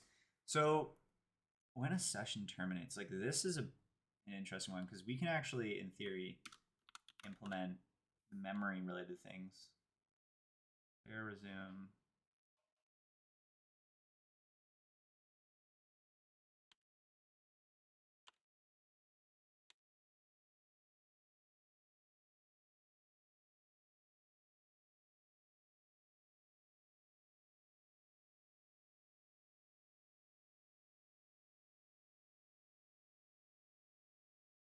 Oh, default timeout. That's unfortunate. Oh, we can just raise a timeout. Okay.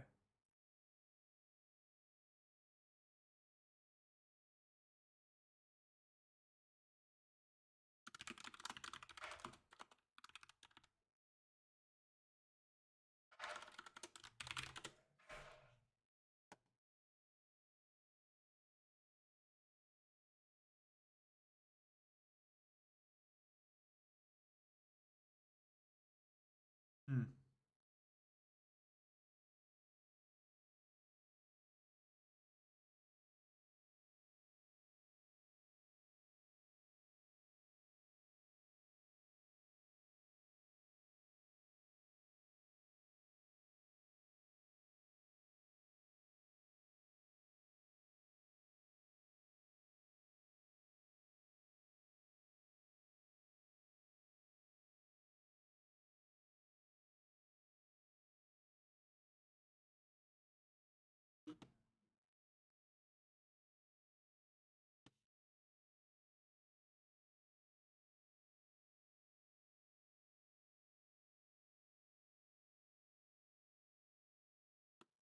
Could you test the send attachment tool with a random, like could you test it using the BB send, the BB send like skill and just like find like a random file in my vault to send it?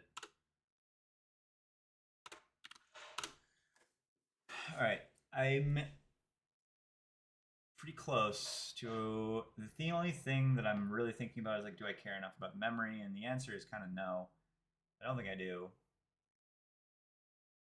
I don't think I do. I think I'm gonna move to Claude. I think that Claude seems optimal. I think I'm just gonna basically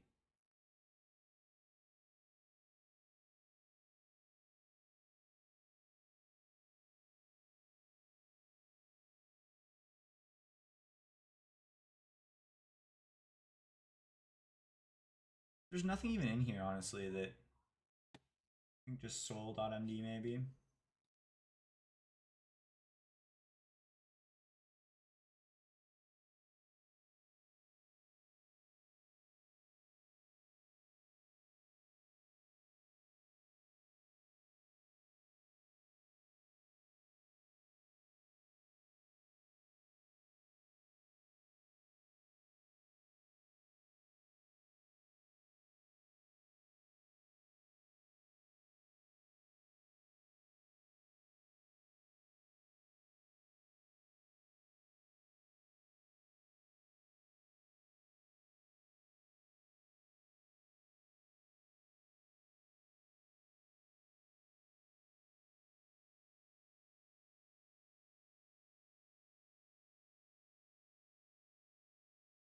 I'm sort of thinking that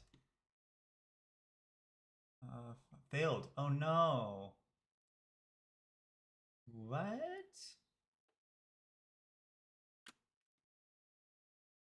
Okay, could you just debug the send attachment API? Because I feel like that's probably just an implementation bug. Like look it up, look up the implementation, look at the API docs online and fix the send attachment. Yeah, it's definitely just Haiku implementing something that didn't make any sense. Okay, I need like a dedicated location, like a dedicated monitor location where I always have, maybe I just always have this one.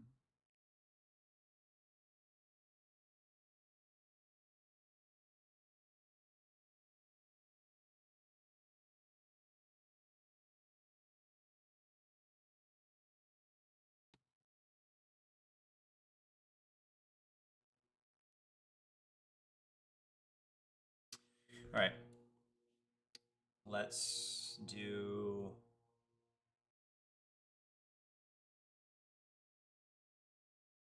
Okay. Let's go through crons. We're gonna do an extensive planning here, so we're gonna do max. It's gonna be a big thing, and I effectively want all of these cron jobs to be copied over Ooh, maybe I copy everything verbatim first.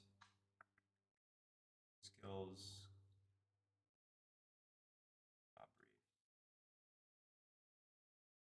Hmm.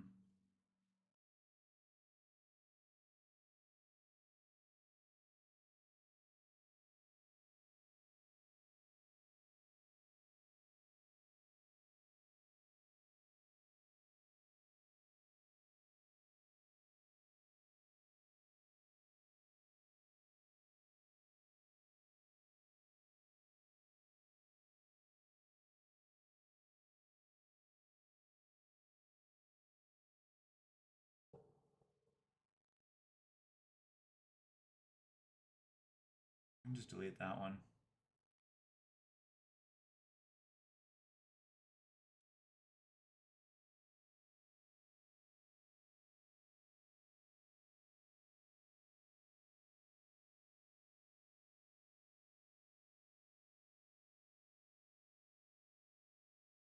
Status check-in. I don't need this. Actually, status check-in might be helpful. No, no, it doesn't really serve the same purpose. Makes no sense. Does this fix itself yet? Still struggling over there. Okay, so video processing pipeline job.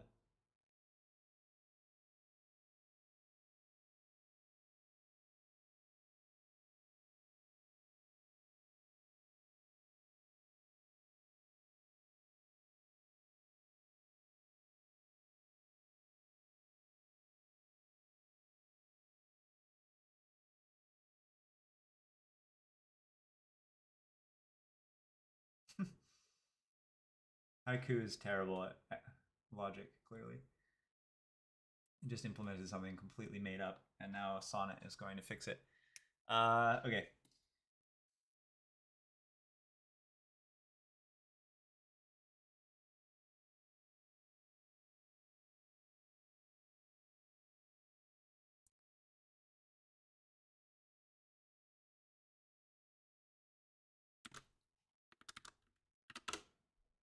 Okay, nice.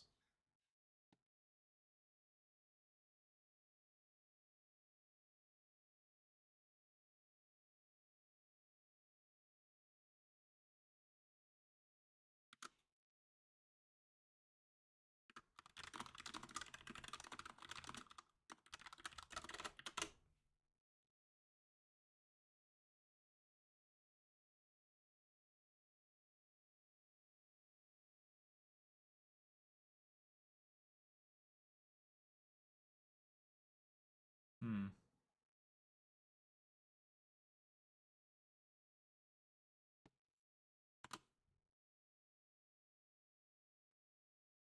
Oh, I see. So I need settings, system settings. I think it's accessibility.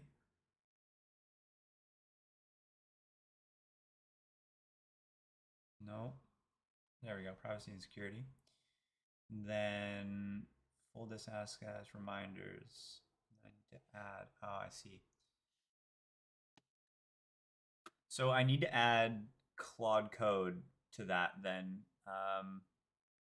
because I've already enabled iTerm and Node, but evidently for some reason you still don't have access. So how can I even add that? Like, is there a command I can run or something that I can like request access? Because like there's no like add button. Yeah, okay, this is already problematic. But I bet you Claude could do it.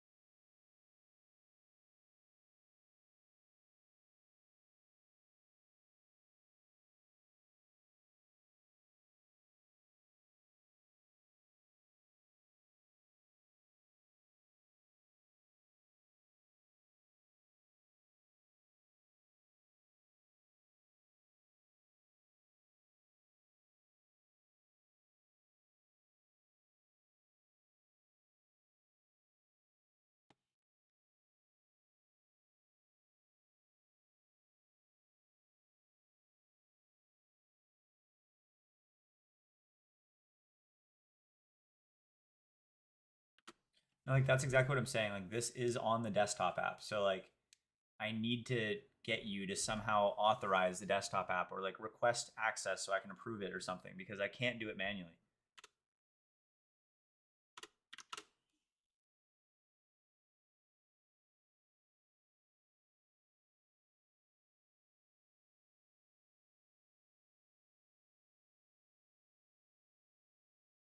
There we go. See? Was it that hard? Works fine now.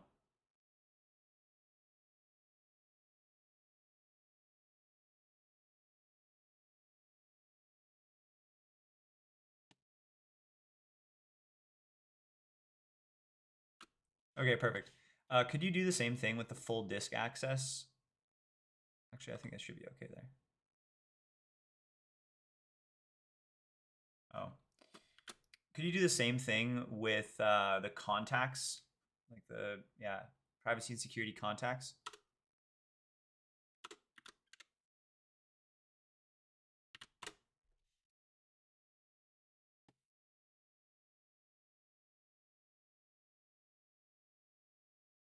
Oh, there it is. Nice.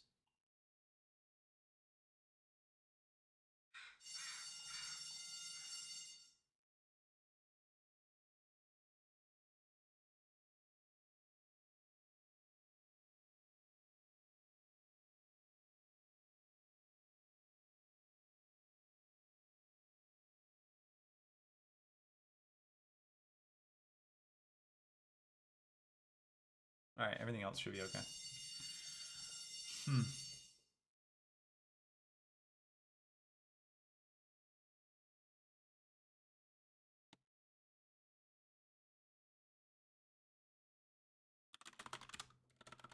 I'm gonna quit this actually. Quit this. Please send a random file, like markdown file from my vault folder to like using the BB send skill just to test it.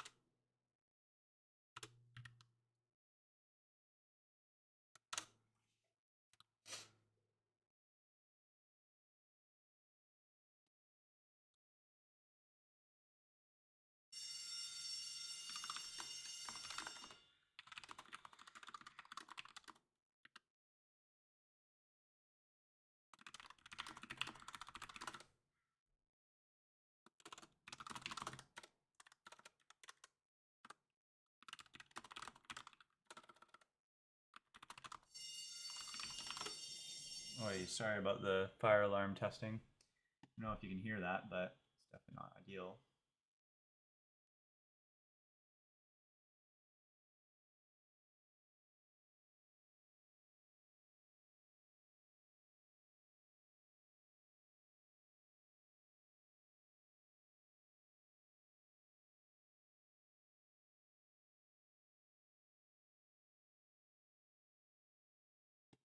Hmm.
um, because you have access to my Google Calendar, are you able to see like when is the next birthday?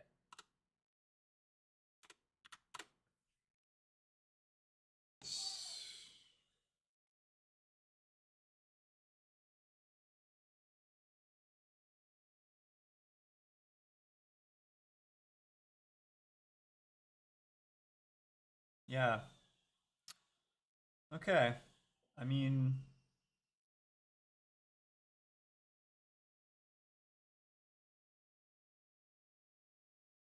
I'm tempted to just not use. Huh.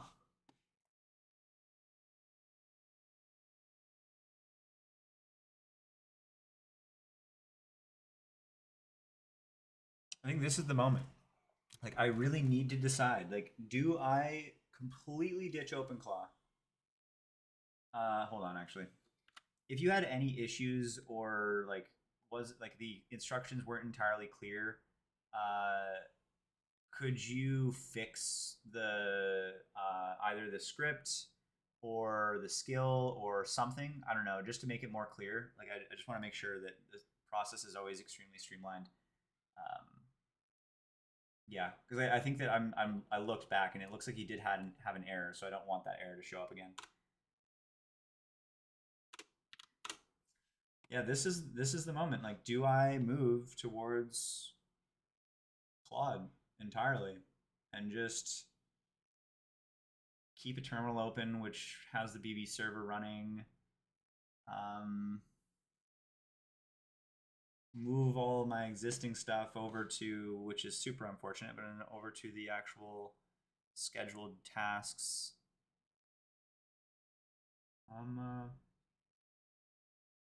It's definitely a consideration.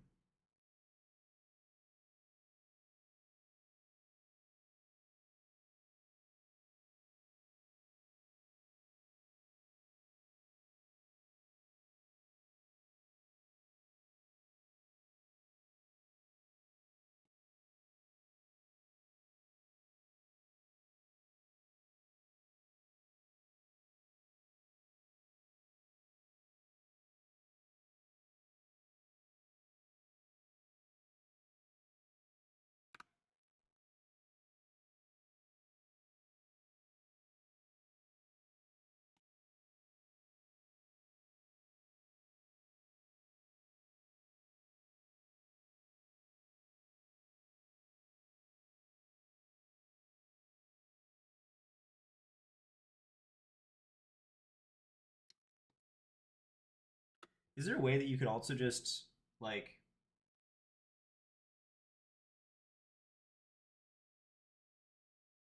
I'm wondering, like, should we just move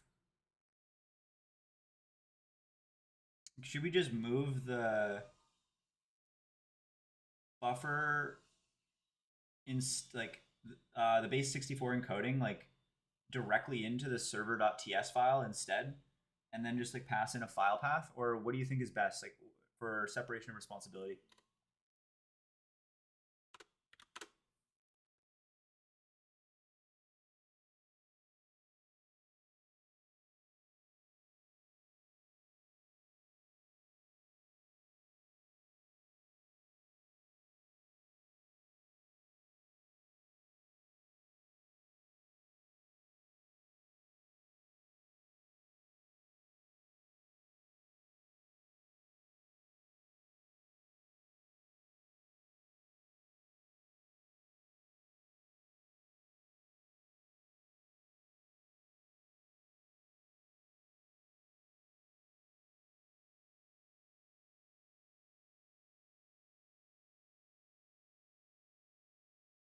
Yeah.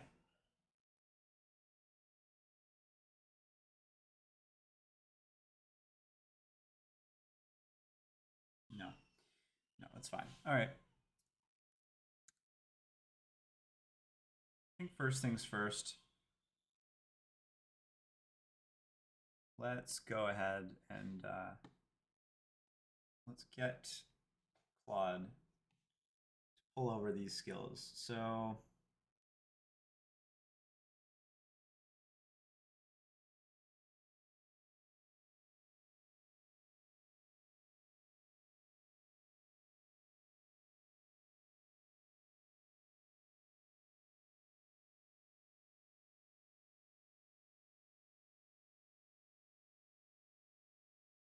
can you add additional skills directories? Add additional skills directories, Claude.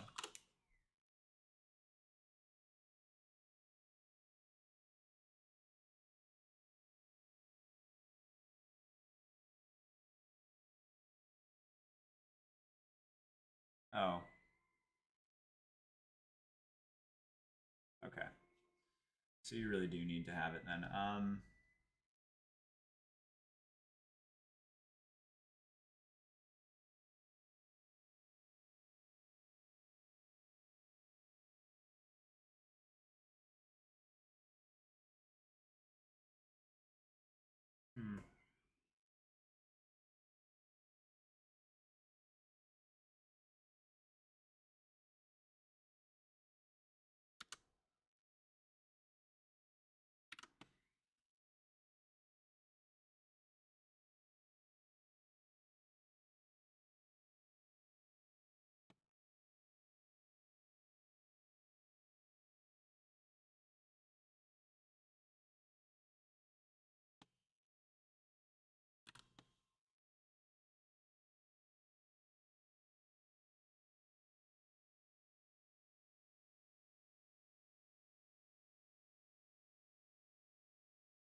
All right, let's do scheduled, new task, new local task.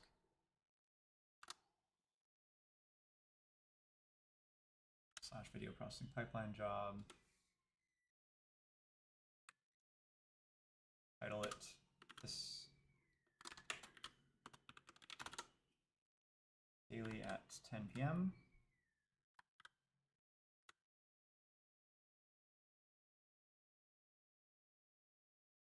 Brain, bypass, model, sonnet, no work tree, task.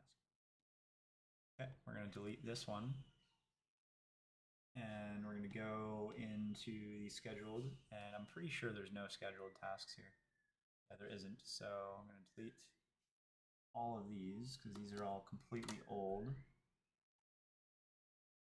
And scheduled tasks, delete this one, this one, and this one. And yep, we're good to go.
right, now new session.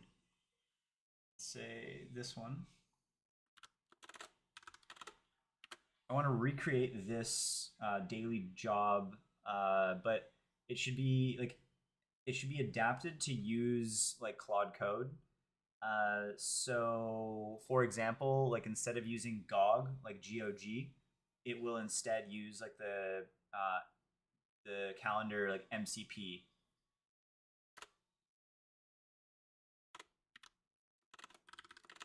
Other than that, though, I think everything else stays the same. I could be wrong. You can maybe make small other adaptations, but generally speaking, it should all be fine the way it is.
Oh, that's cool.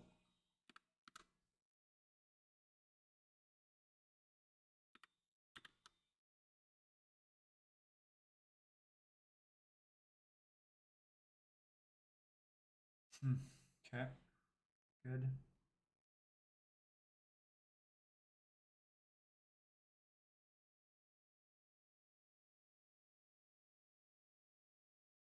If I run this now, what happens?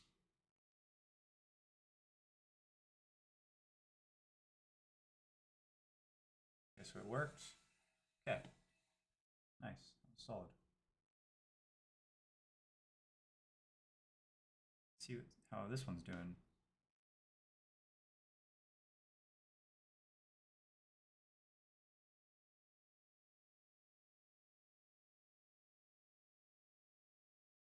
So going. Agent violations done. Health nag. Hmm.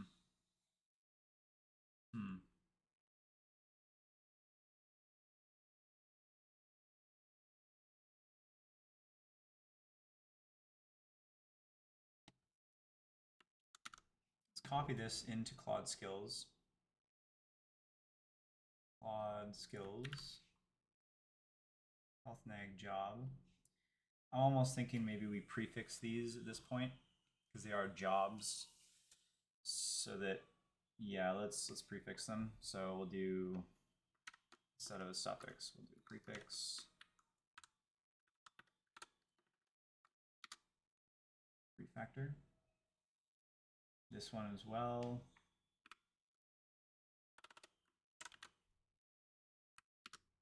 Factor.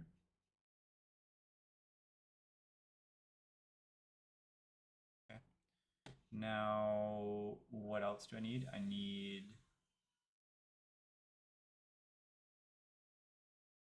to let's go scheduled, and then I need to change this, edit it, then do that instead. Job. Okay. So now all the jobs are together. It's good. Oh, the job name actually probably needs to be changed. So job pipeline. Wait, where'd it go?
All right, let's see if it works.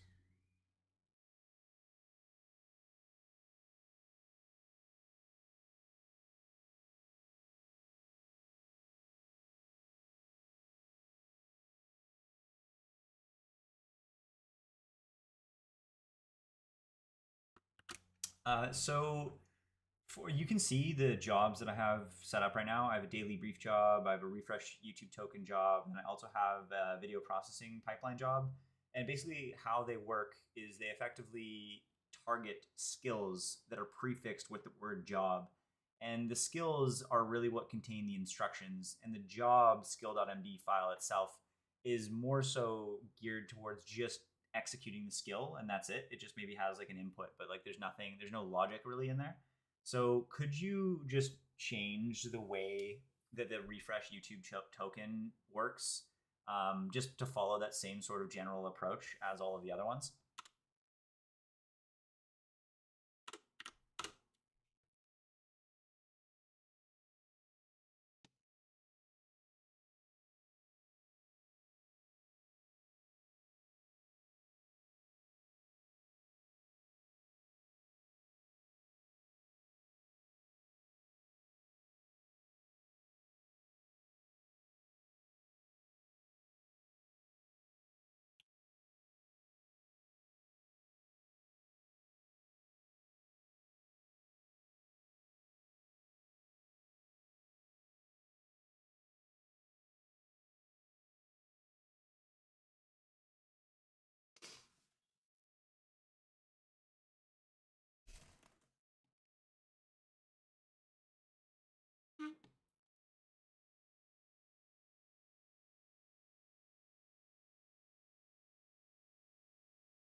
Could you edit this server so to accept, like by default it should accept and respond and all that stuff, like any I guess like any message whatsoever, like on any chat ID. Doesn't matter, like no allow list by default. So by default there's no allow list, but then if there's an allow list that's provided, then we use that.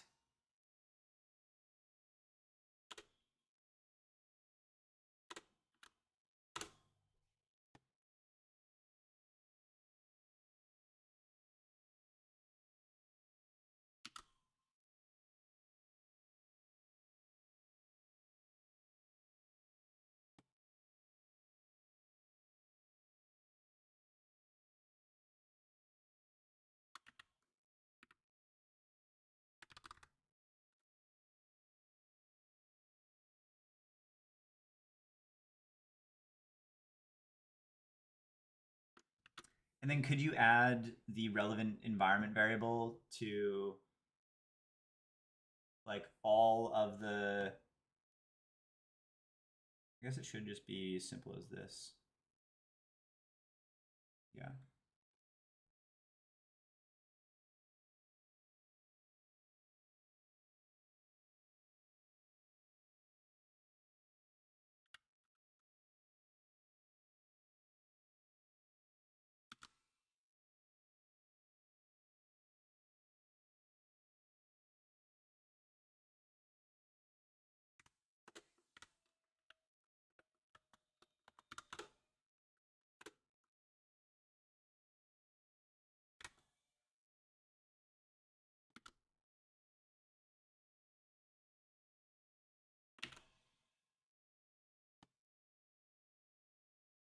There we go. Nice.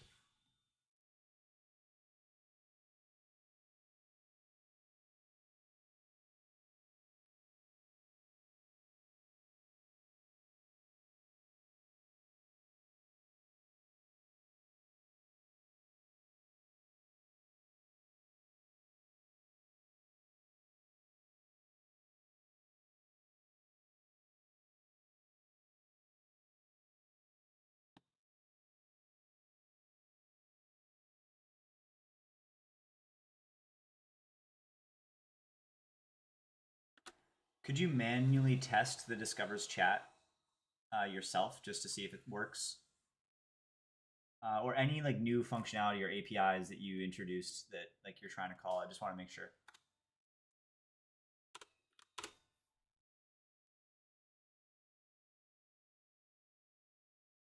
Let's see. Okay, wow, nice. Okay, great.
Look through these skills, and if any of the skills require the management or storage of state, and that state is associated with the skill itself, like for example, like it's actually like the skill execution state. Could you bring that state storage to a file located in the skill folder itself? So you're not actually like you're not deleting the old file, the old state file. You're just copying it and putting it into the skill folder, like for example, the music folder, and then you're changing like any path references to that state file in the actual skill itself. If that makes sense. Yeah, that makes sense. Okay.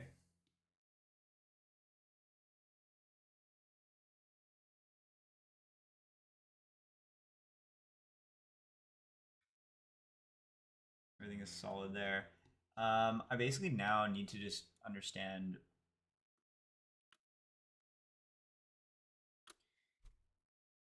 what skills like OpenClaw. I almost think what I'm going to do here is I'm actually going to OC testing.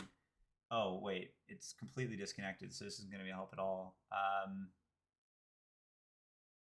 Okay, maybe I actually start the gateway temporarily. OC, or no, let's go open gateway start. And basically what I'm going to do here, okay, it's 1209. What I'm going to do here is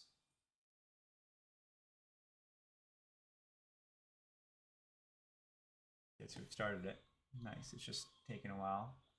I'm going to look into what skills OpenClaw has that now Claude doesn't.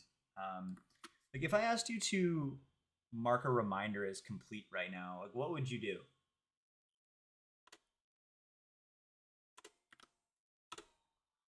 Let's also see like MCP. Okay, Attio needs attention. It's not a problem really. Claude AI built-in plugins. Okay. So, I'm curious. What other MCPs? Maybe I should look through this. Stripe. Okay, we're aware of that one. A lot. Okay, Linears has a full MCP. Oh, I already have that. Figma is cool. Notion's cool. Airtable. Airtable is actually an interesting one. Clarity Day.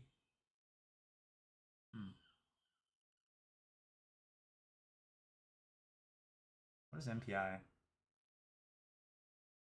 Huh. Don't know.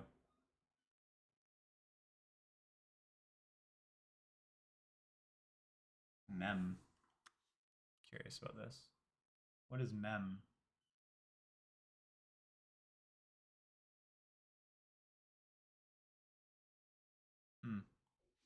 Okay, well, I'm gonna stick with my bare bones vault for now, but vibe prospecting, like this is all very, very tempting. Like, I feel like this has got to be like paid or something though, right? Like, this isn't a free tool.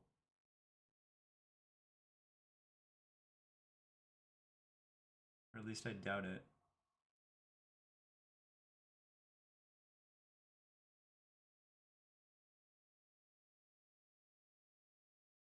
Yep, here it is, pricing.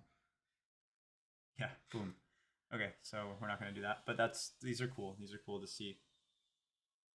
AWS, okay. Actually, AWS is an interesting one because that's the marketplace, but is there any like, there's no other AWS things. It'd be really cool if you could actually have like an MCP for your actual AWS like account. Attio, which we already have. I have a feeling like this is like crazy. GoDaddy, oh my gosh, what about Namecheap? No. GoDaddy has an MCP though, that's pretty wild.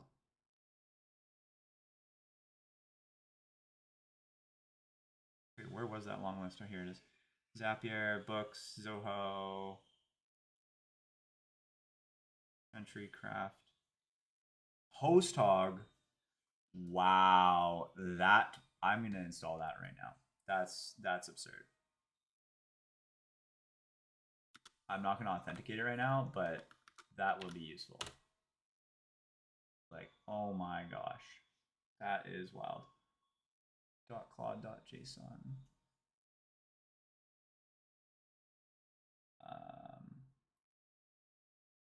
So where did that just go?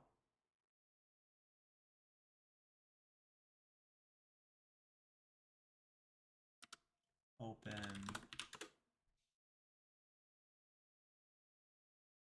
Where did that just open? Well, wait, was it this file? Open. Oh, it was. Was this file? Okay, post hog. Oh, I see. I didn't mean it to do it in here. I meant to do it globally. Shoot. So, okay, that's fine. I'll just casually move this to the bottom. Where are you, MCP servers? Here we are. This should be the global ones, right? I'm expecting, yes, it is global. All right, and then I'm assume we're gonna have Claude, and then MCP, and then I probably have to authenticate that. Nice, it's OAuth though. Okay, this is super nice. Oh my gosh. Wow, wow. Okay, I'm glad that I came across PostHog. N8N, oh my, this is starting to get really overwhelming. Like, I literally am spending like full time and I feel like I'm spending like hours per day on like understanding like what's possible with AI these days, and like it's moving so fast it's hard to keep up. Like, this is absurd. Okay, everything is good now though. All right, I've looked through, found it. This is all good. This is everything looks good. Just music path, I think, was updated probably. Only one skill. It's just that one. Okay, good. Good. Nice. Okay, so let's see. Yeah. All right, so this is reconnected now. So what skills do you have enabled right now and that are actually like built-in skills? And what is the file path in which I could see all those skills? Oh, I'm doing the pee dance right now. This is absurd. Oh.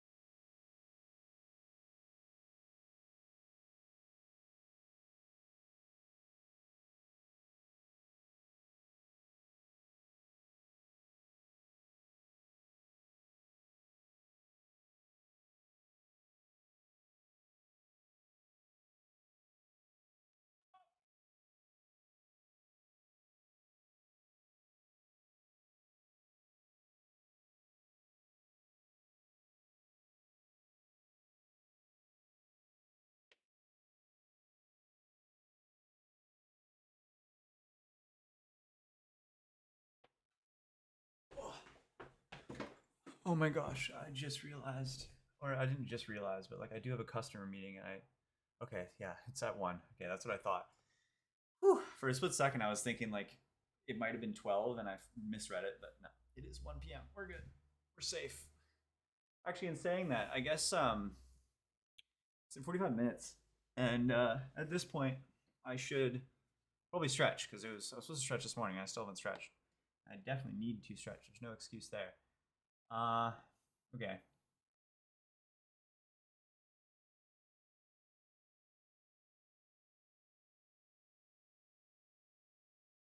Hmm.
Wonder if there's skills for these things, like Claude skills library.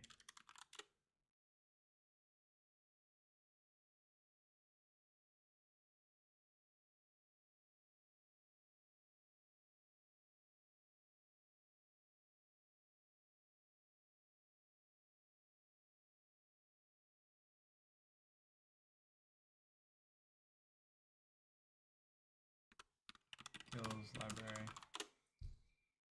Skills MP. I'm just kind of thinking like, where's the search? I want to search here. Thinking like Apple Notes, for example. Okay, so there's like some. Okay, so this is OpenClaw. This is the OpenClaw one.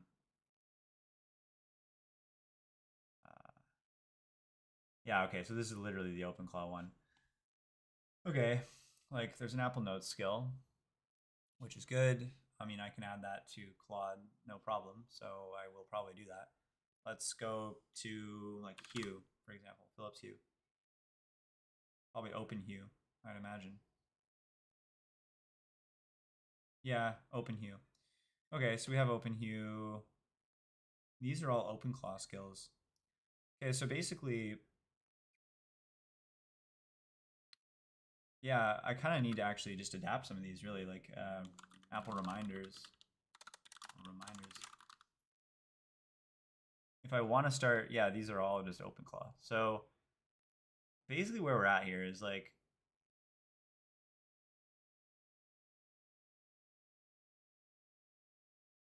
I actually need to just bake some of these straight into Claude if I want to start using Claude as my personal assistant, which is kind of what I want to do. So I'm almost wondering, like, customize, maybe skills, maybe I search. No, these are personal skills. Okay, connectors. No, there was something maybe in plugins, personal plugins. Maybe browse plugins.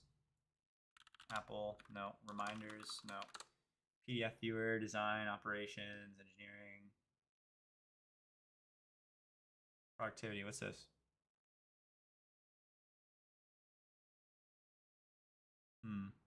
No.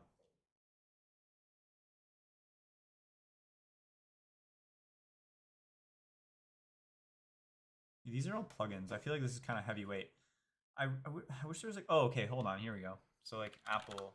Okay, so there's no like MCP builder, internal comms.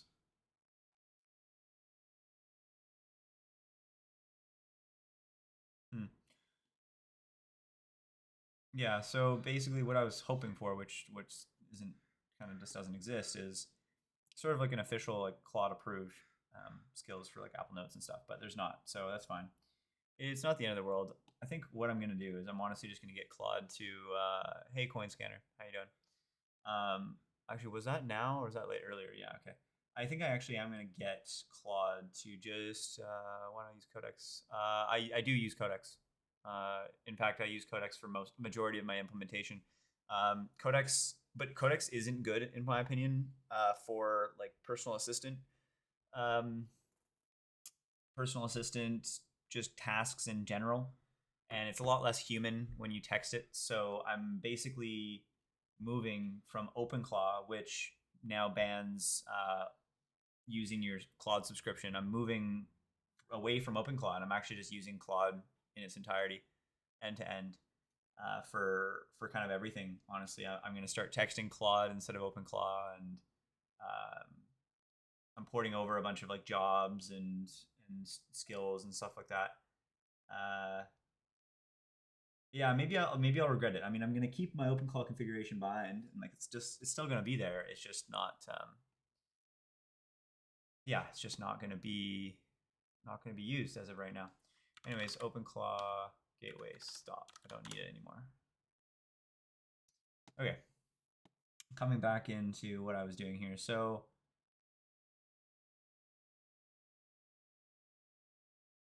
there's a lot of skills here. What's the summarize skill? Huh, kind of nice. Okay, I think I'm gonna stretch right now, and then I got a customer meeting. Actually, I'm gonna text my co-founder about that.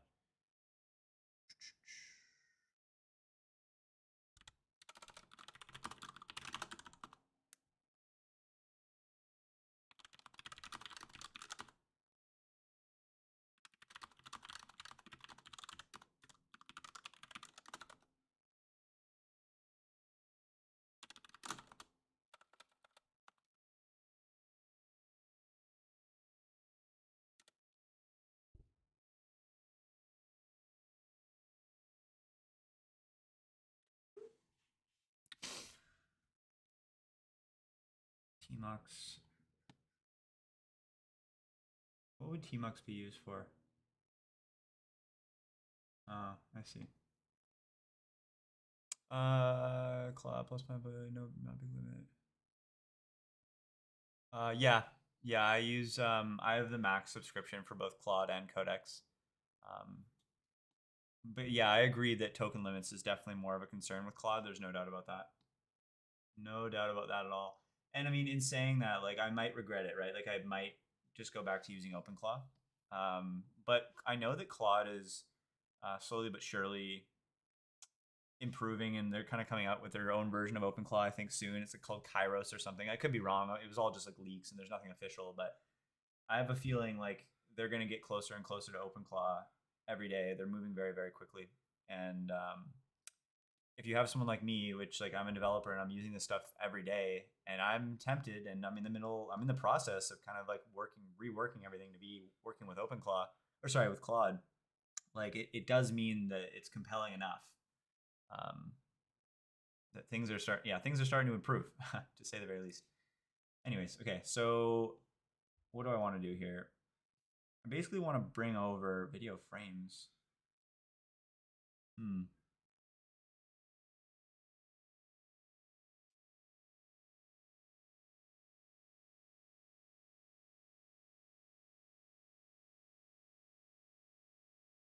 I'm just kind of wondering, like, do I want, how many of these do I want to just like copy straight? Wow, weather, voice call. Okay, so there's a bunch in here. I think I only enabled a small portion of them. MC Porter could be useful, I think, in any scenario.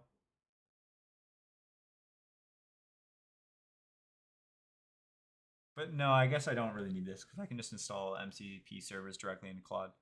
So that should be fine. Um, Anyways, back to this. I'll bring over OpenQ, I think. Oh, wait, unless there's somehow an MCP for that, but I doubt it. It doesn't really make any sense. I don't see how they would be because I need to run it locally. Yeah, no, there's nothing.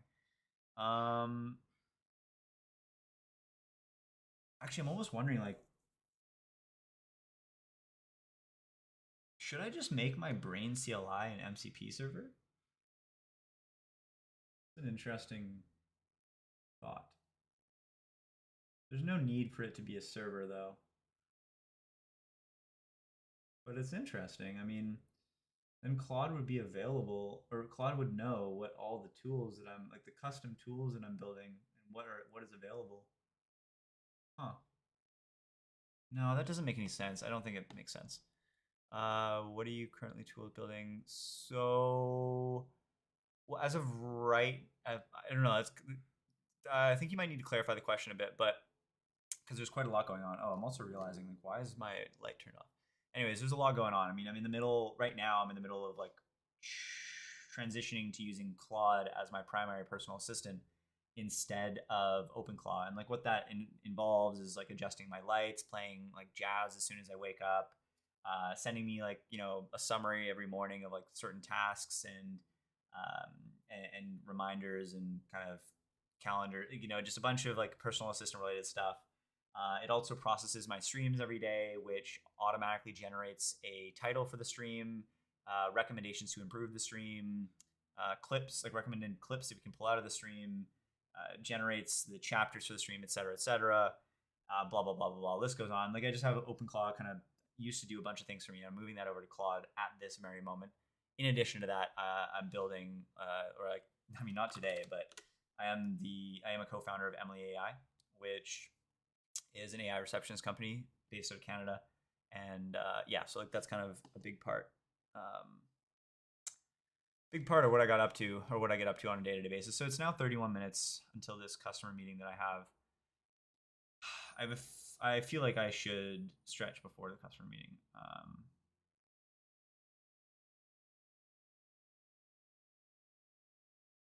Music skills are already there.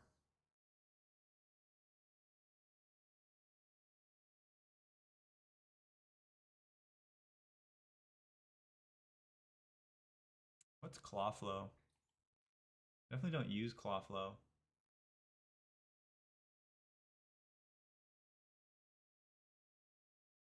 Hmm. Interesting.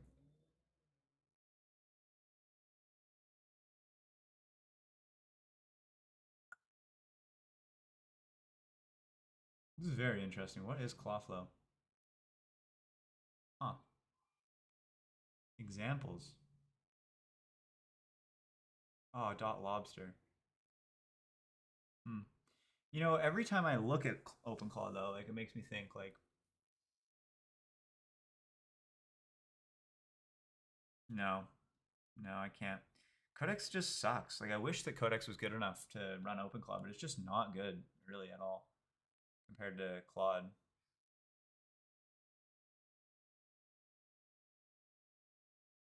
Huh.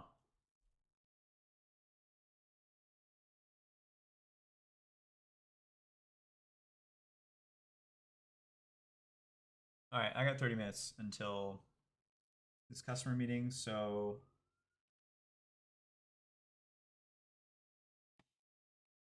I now have the jobs, the most important ones at least, run through Claude Code, scheduled, daily brief, YouTube token, video processing. Those are the biggest ones.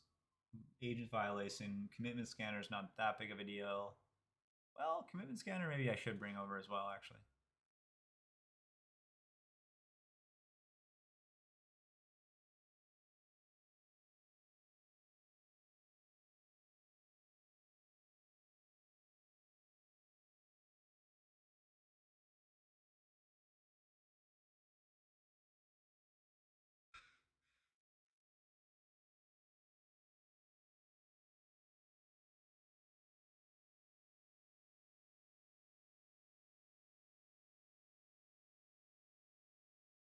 Okay.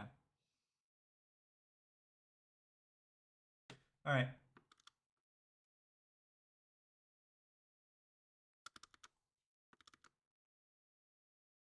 Let's do Claude BB so that, what?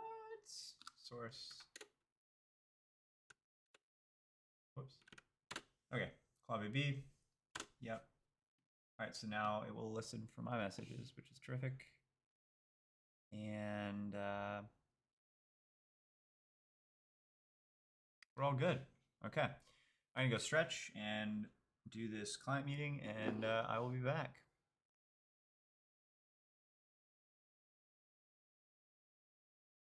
Back in how long? I would say 1.5 hours, 2 hours potentially.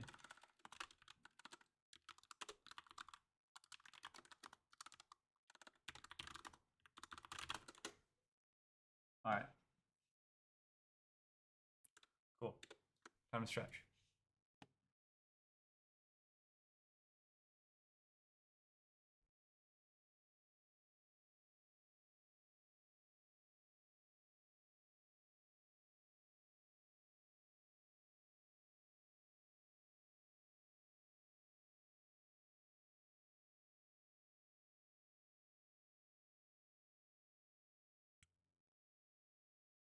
All right, yeah. Okay, bye for now.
All right, I got a quick stretch in, but ultimately I'm going to continue that later on.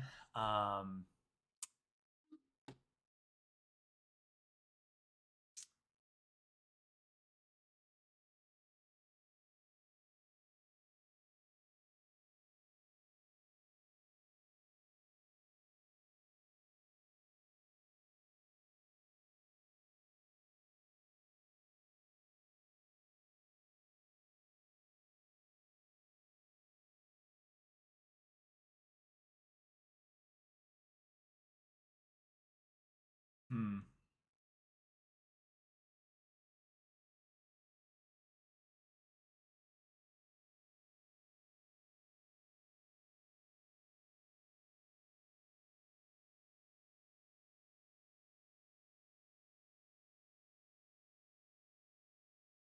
Okay.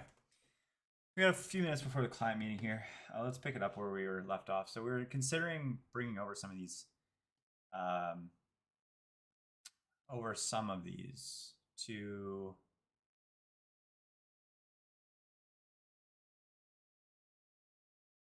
iMessage is an interesting one.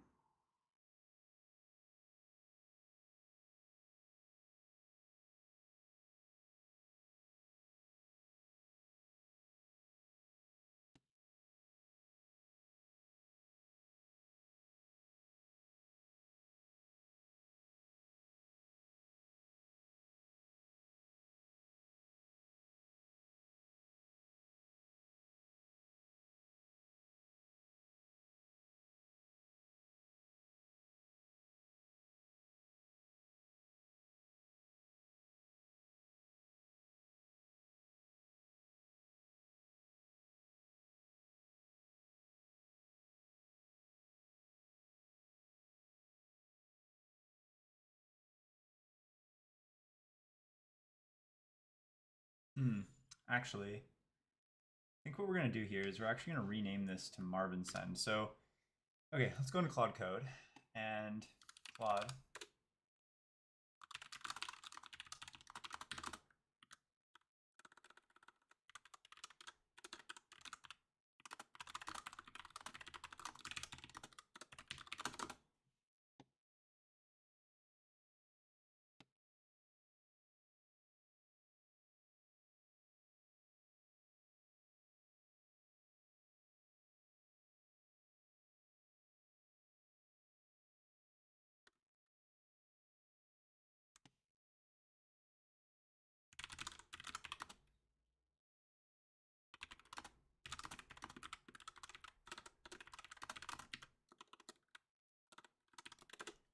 Basically, the fundamental difference here is like the Marvin dash iMessage should uh, basically be for any scenario where it's an outgoing message that we want to be sent from Marvin.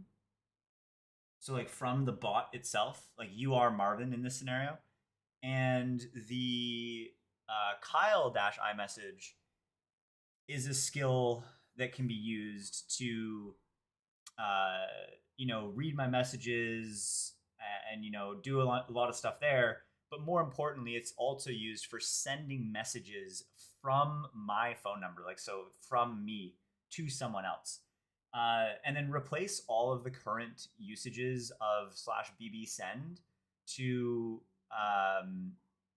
instead of obviously use the Marvin dash iMessage. And then yeah, Marvin dash iMessage should be like sort of not repurposed entirely or anything like that. It's just like sort of adapted so that it can be used for really for any phone number or any scenario. But by default, obviously, it would be uh, 2604 368 4730.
All right, I gotta hop back in this meeting or hop in this meeting, so I'll be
All right, I am back.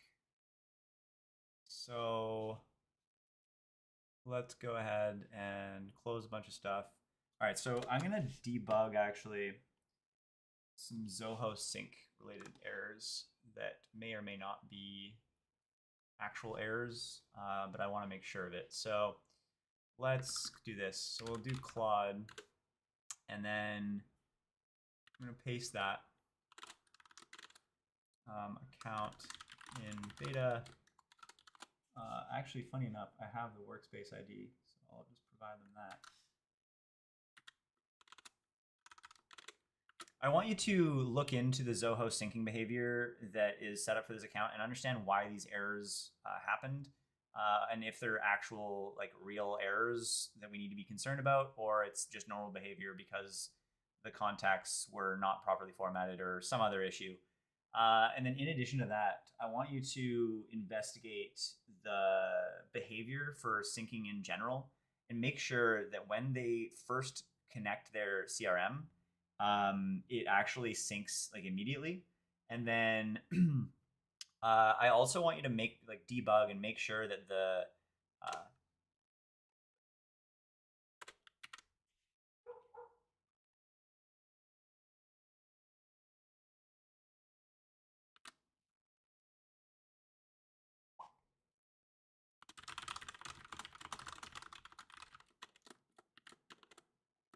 is actually correct, and like it actually shows the information. If this requires API changes, like creating a new API or something, then don't even bother. But if there's already an API that provides this information, then we should definitely make sure that it's there. And we should also have the ability right on that like board, like on that section, to like click run now or something like that. Yeah.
Okay, so anyways, while we're doing all that, wait, can you see me? Can you hear me? Can you feel me? I don't know about feel me, but you can do the rest.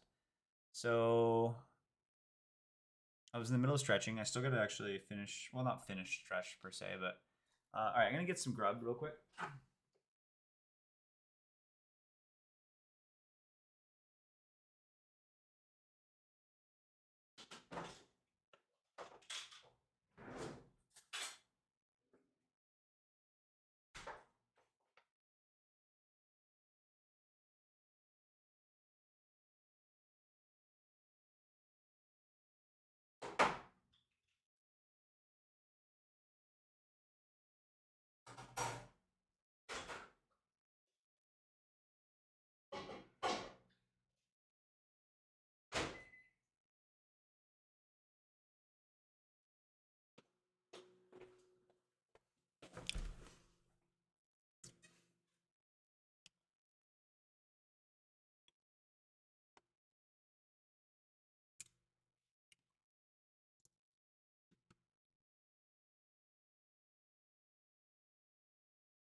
Keep in mind you have full beta, like log access and database access.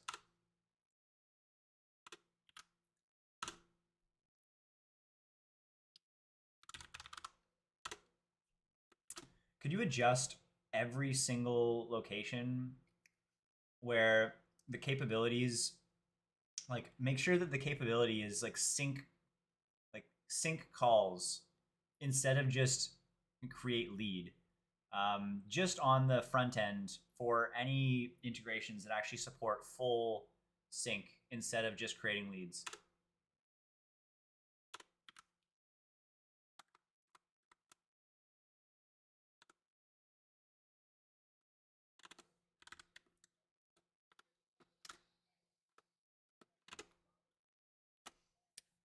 And if there are any, if there's no, like, if it's already all correct, then I want you to write a script. Or actually, no, just let me know if it's already all correct. Okay, so wait, what was I doing over here? It wants verification on doing something. I don't know why. Oh.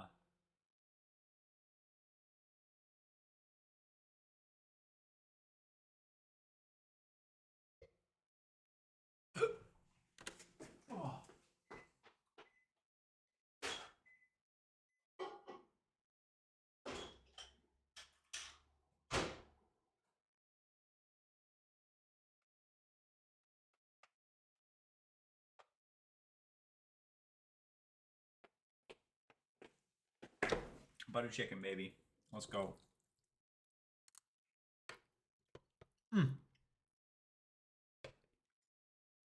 Primo.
All right, so we've now adapted iMessage.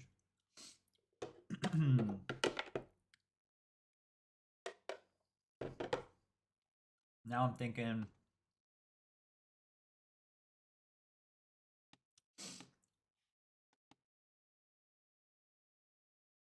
I don't know. OpenClaw.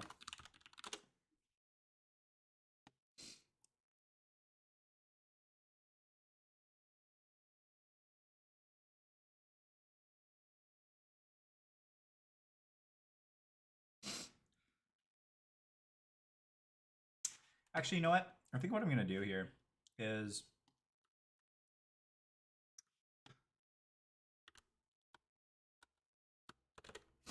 what skills, like go through all of these skills, and I want you to identify ones that would be meaningfully useful for you to actually adapt and pull over to create Claude skills for that information. Obviously, like understand the skills and the tools that you already have available, and make sure that you're not, suggesting things that don't actually make sense. But some of them might, So yeah, just look through these and just give me a list of like what your recommendations are.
No, what just happened? Oh my gosh, I accidentally just closed. Okay, well that's unfortunate.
Okay, so overall, I agree with Apple Reminders. GitHub, I don't necessarily agree with that. Doesn't really make a lot of sense because you already have like a GitHub MCP and stuff.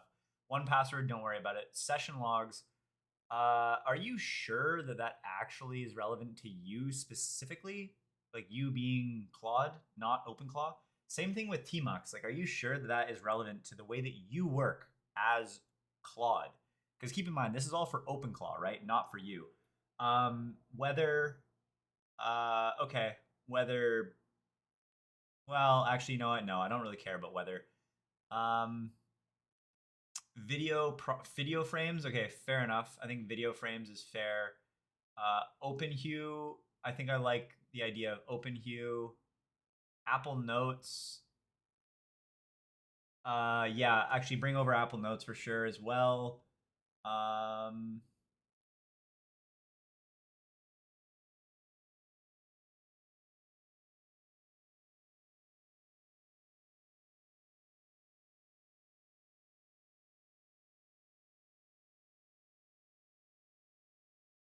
Yeah. Okay. Those are the ones that I'm thinking.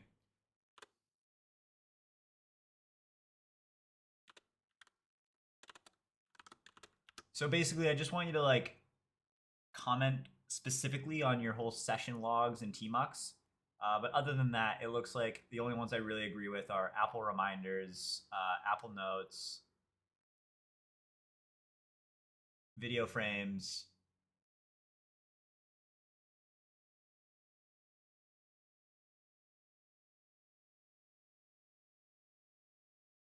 I think one of the whispers one is probably helpful as well, as long as like you're adapting it to just be like it just you can just call it like text to speech or something, or speech to text, pardon. Or I guess maybe yeah, I guess speech to text or text to speech. I guess like yeah, just make sure I think that it's leveraging like just any free anything that's free, and like I don't have to use an API key for. So anyways, yeah, those are the things I generally want, but I just want your feedback on like a few of those questions that I have before we move forward.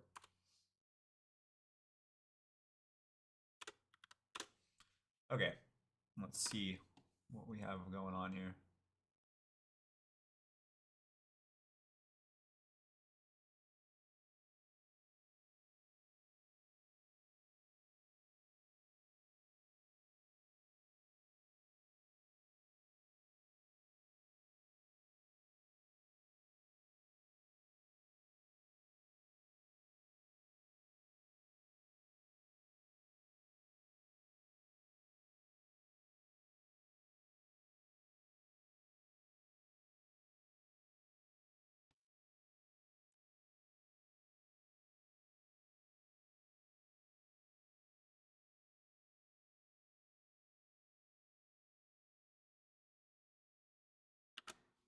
Yeah, I mean, I'm good with all of those. Just before we, actually,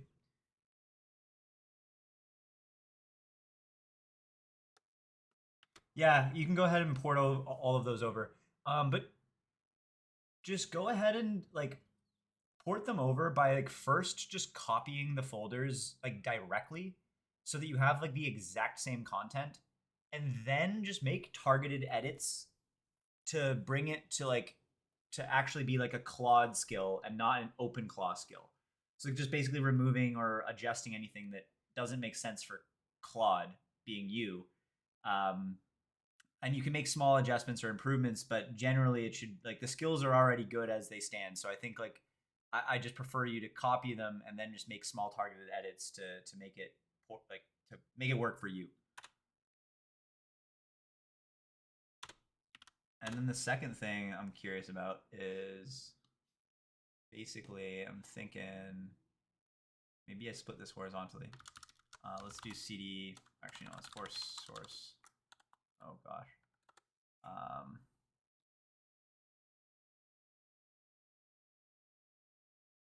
I'm starting to think actually OC. I'll keep the OC.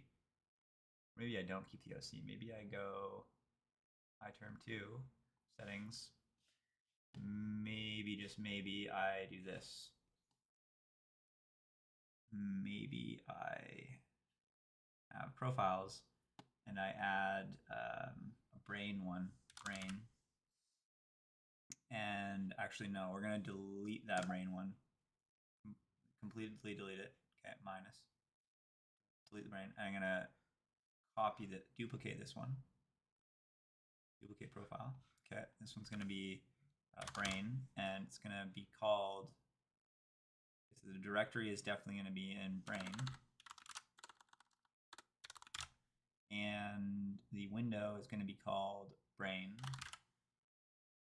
And the message on startup is going to be Claude. And that's it. Okay, and then the other thing, that needs to happen is the shortcuts that I have set up. Keys. I have an OpenClaw profile, which is now not actually relevant. So we're going to change this to brain. Okay. Looks like that's it. Okay, good. And then I bet you I have to change some rectangle stuff so that it targets the correct. This one's OC. There we go. See, brain. Okay, and then yeah, that should be good. Done. And then one final thing, just to be certain, Elgato Stream Deck should also be fine. Just want to make sure. Actually, I don't see how it wouldn't be fine. Yeah, that makes no sense. It nothing relies. Yeah, we're good. We're good. Okay. Okay, so all fine now. Let's actually close this and well, I guess we can split horizontally again. But I want a CD brain and then Claude. And I was gonna, oh yeah. Okay, so we now have these skills, which is great.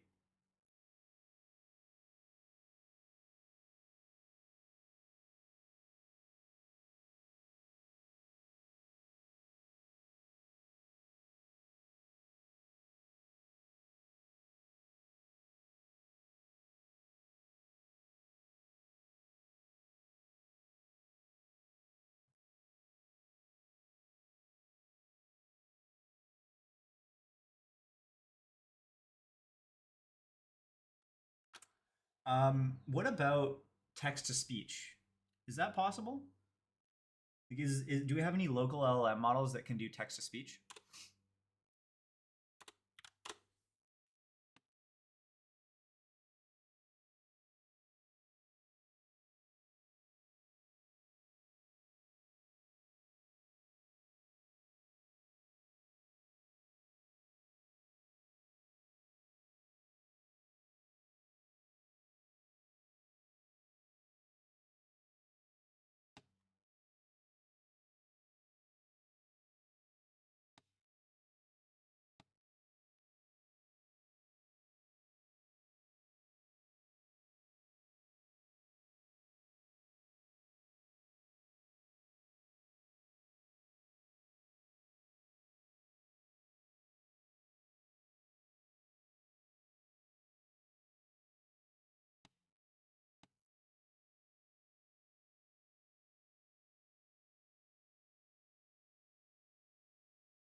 Say. Whoa, what's this? Say test. Test. Whoa.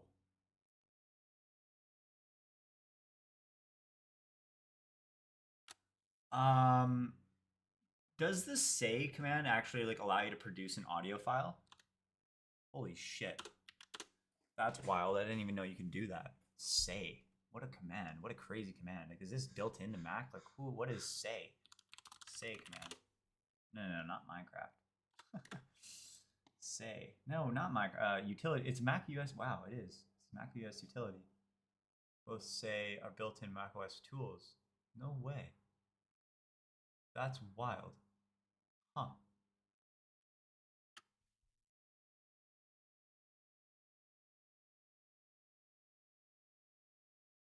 Is there a way that we could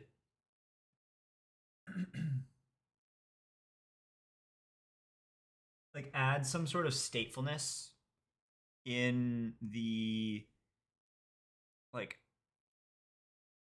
in like the server.js or sorry server.ts or I don't know like the BlueBubbles server where like we have like a JSON file which has like a simple mapping of like chat ID to whether or not text to speech is enabled or disabled and also a MCP server command that will allow like Claude to enable or disable text to speech. And then if it's enabled, the server will always like forward the message alongside the text to speech audio file. Like, is that something we could do in theory? In theory. In theory. I want to say in theory. Very, very tempted.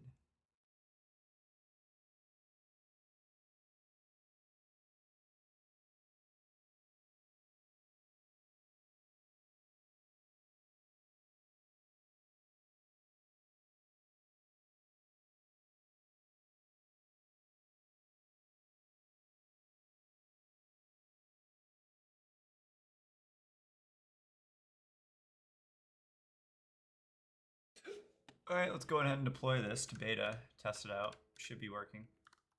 Run deploy beta. Go into Emily real quick. See what the changes were. Wow, very minimal. Interesting, actually. Very minimal. So it was actually just a...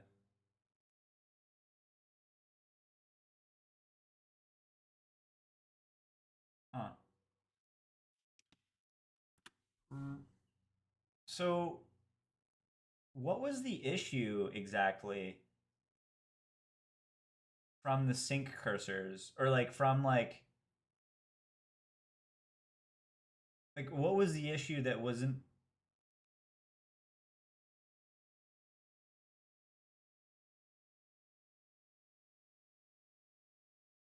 Yeah, I'm just confused. Like your change was very, very minimal. Like what was the issue at hand there? Um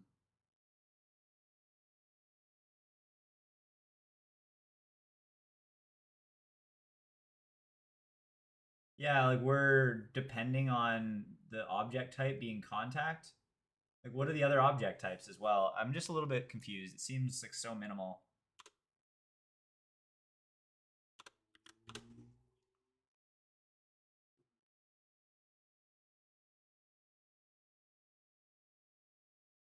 Never updated by the scheduler.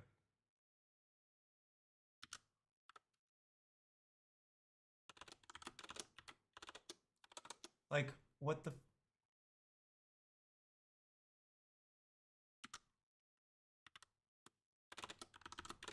Like if it's never updated by the scheduler, like shouldn't it be updated by the scheduler? Or like what's going on here? Like I just feel like what I'm trying to get at here is like did you resolve the root error or like the root cause of these issues so that like my system is like cleanly implemented and well designed? Or did you just sort of patchwork something random on top of it? I'm a little bit concerned. A little bit concerned, not gonna lie.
I think that the process should be like it first sends the message and then it like you should look into some like limit or some like yeah like see if there's a limit for the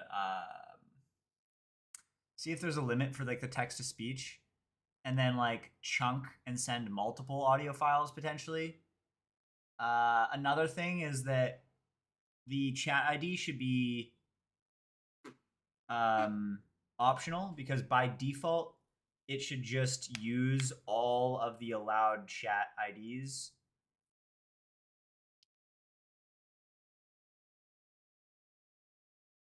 Or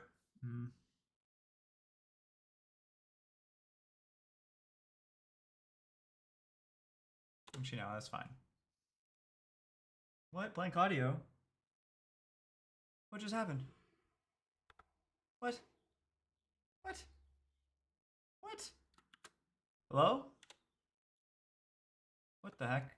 Okay, that's annoying. Okay, so a few things here. One, I want the message to be sent first and then send the audio. Or like, yeah, if that really matters. But like the point is that like the long messages, when we need to do text to speech, if it's gonna take a while, or just in general, like I don't want to artificially like cut the message or like artificially strip or truncate it. I'd prefer for you to actually do research and figure out what the max length is, and then we should like chunk the message into multiple chunks and send multiple audio messages, or sorry, audio files.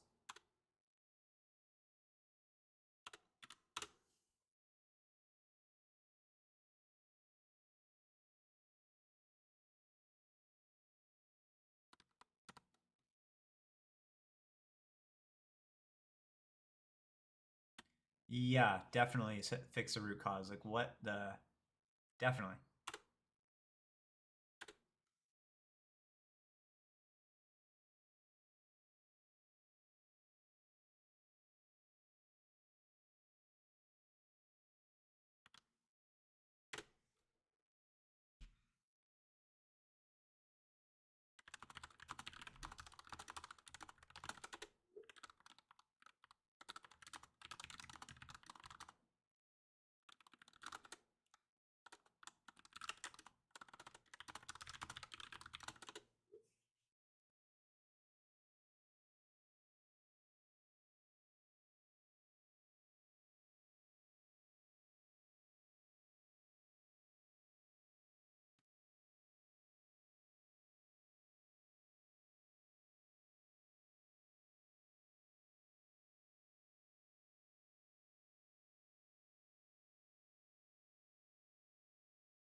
Uh, Never mind.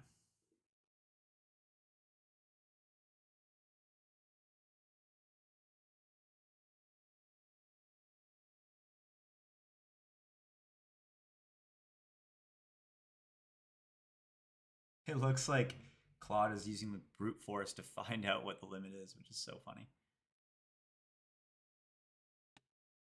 Okay, aside from that, I mean, I'm sort of thinking I do one of two things.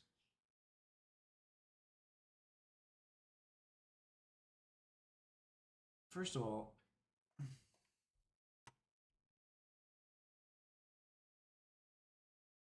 yeah,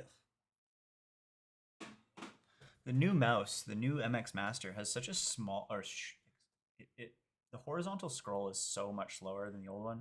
Actually, let's go to lobby options and see if we can fix that, because it's really frustrating me. Horizontal scroll, that's what we want. Point, yeah. There we go. 50%. Yeah, I need 100%. I need it to just be ripping through things like no tomorrow. Okay, let's try this again. What was I in the middle of doing? I was in the middle of looking at the no, I was here. Yeah.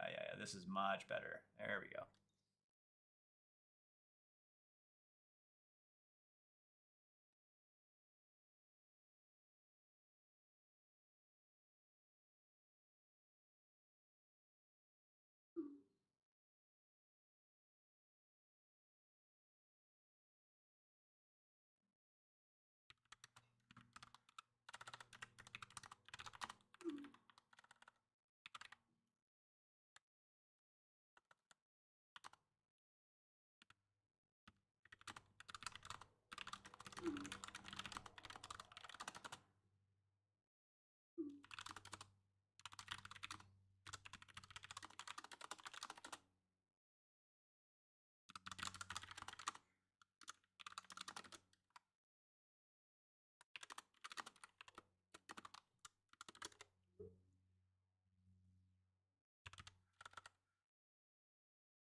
Okay, anyways. What was I in the middle of doing? Yeah, I'm now thinking, oh, this horizontal scroll is so much better. Oh my gosh.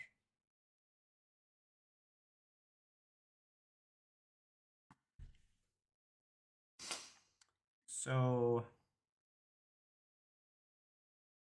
hmm.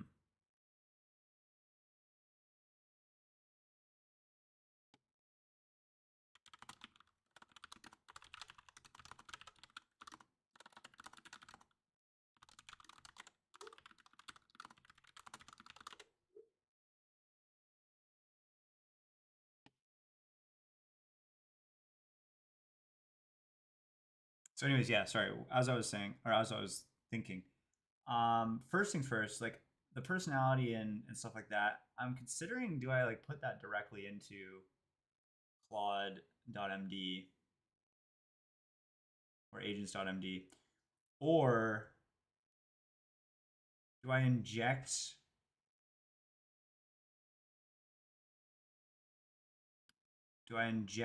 personality files almost? Like I could almost have like Claude BB, for example, BB session maybe injects one personality file versus like another injects another personality file. Like I'm almost considering that. Um, hmm.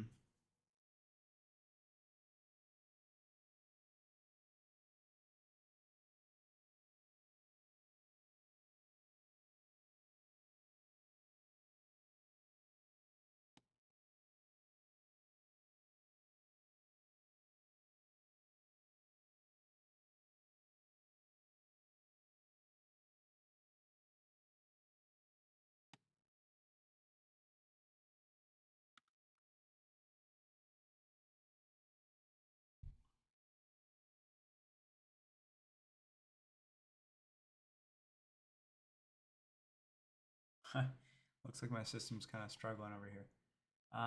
Okay, so what we're gonna do? Why is my ID frozen? What's going on here? My system is struggling. I'm at 100% CPU usage right now because of whatever the heck this guy is doing in the background. I'm maxing out my CPU. This is impressive. I don't think I've ever done this before.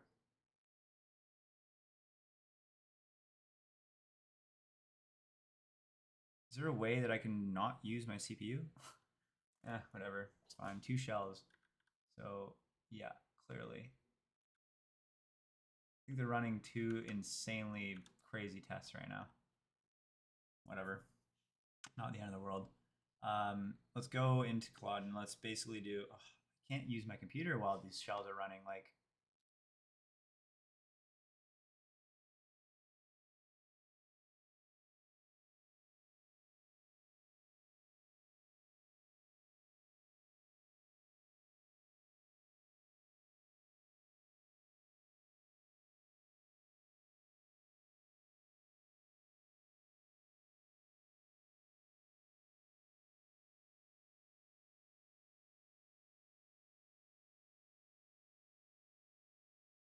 okay.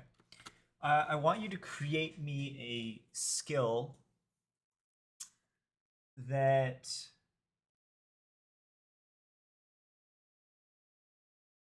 basically just takes any input and turns it into an extremely detail, like the same level of detail, but told in like a story format. So like no bullets, no like weird formatting, no tables.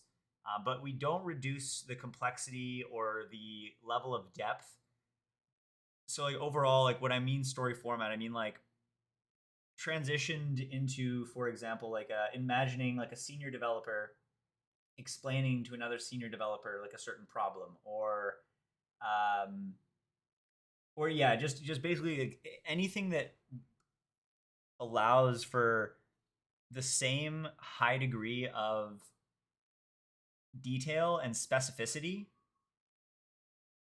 but without any like formatting or like file name, like long file names or like file paths. Like file names is fine, but like file paths should be transitioned into something like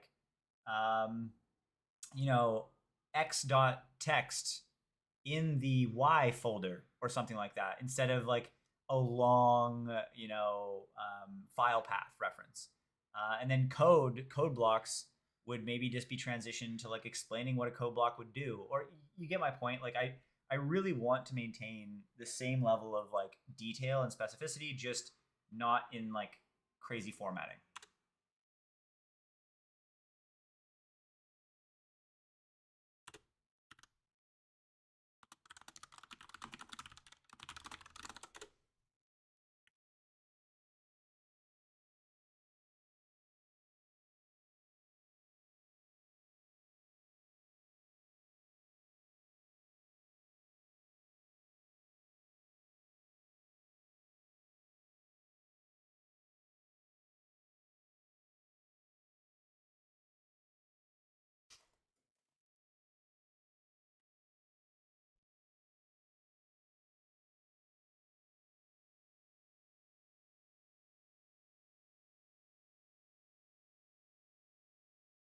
Storify, yeah, I like that.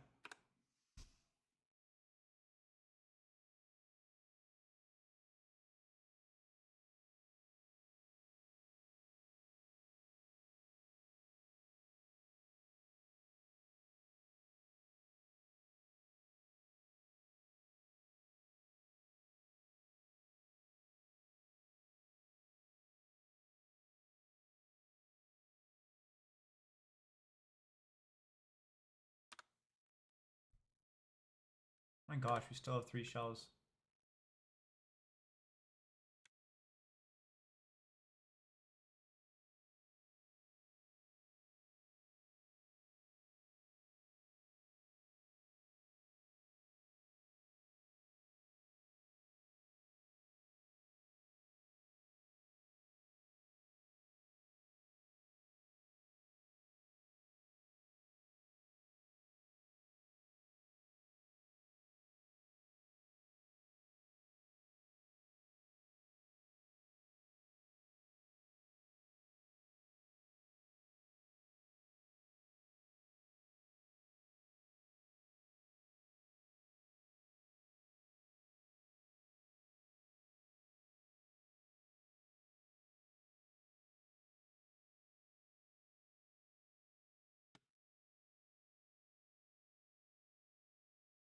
Okay, my CPU is back to 99% because Claude Code decided that it'd be a good idea to, instead of looking up the documentation for character limits or size limits of text to speech using say or any of the other built in commands, it decided it would be a great idea to test that itself.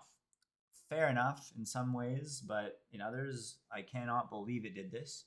It's literally looping through text sizes and or number word sizes and then processing a bunch of them simultaneously, which is bringing my system pretty much to an unusable point. I'm impressed, not gonna lie.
Control O. So Control O, does that actually expand it?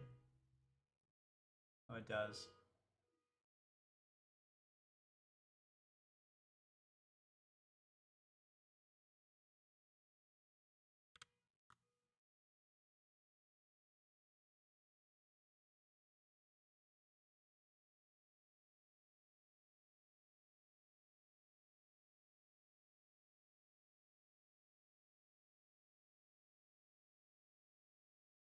Like, how does it think this is the best way to do it? Seriously, man? Anyways, let's just see if we can at least use the IDE. We can't. Okay, like, I think I'm just gonna have to cancel these. Like, I'm not happy with how he's doing this. Like, yeah, stop. Okay, could you stop all of your like tests right now and or like do them one at a time or something like that, because it took 15 minutes and you didn't finish a single test or gain any new information. I feel like the timeout should be like a minute or something, like something reasonable. I don't know what you were doing because like my CPU was going to like 99% and I couldn't even use my computer. So like, yeah, just be more reasonable or look up the documentation instead of trying it yourself. Oy, oy, oy.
Um,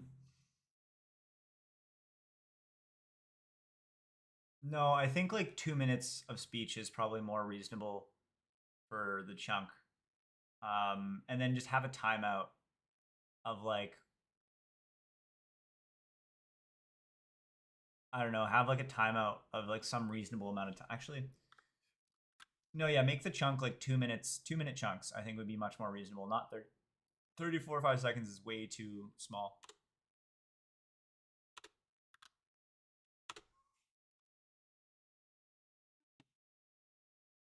All right, Storify. Am I good to scroll through my IDE now? Kind of looks like my IDE is frozen.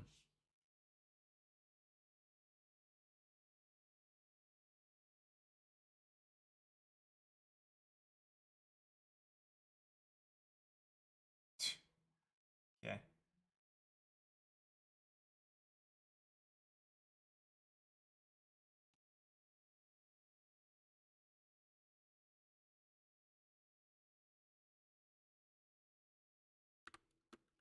Don't do any of that verification yourself, but rest of it looks good to me.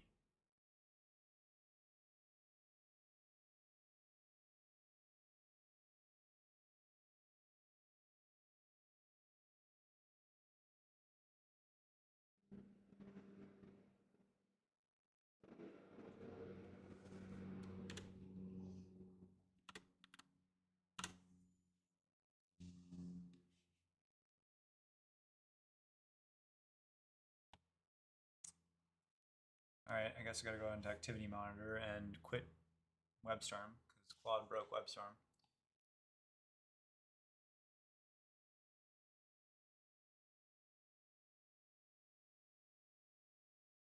Yeah, well, that's unfortunate. I guess.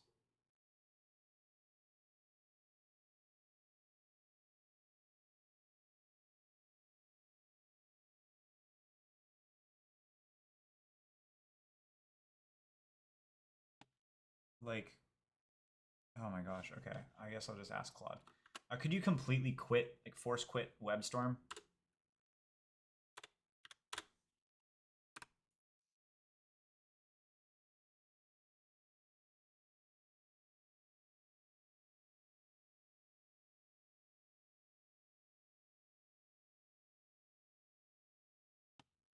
Okay, there we go. Now let's reopen. Ooh, relaunch to apply. Let's do that. Definitely do that.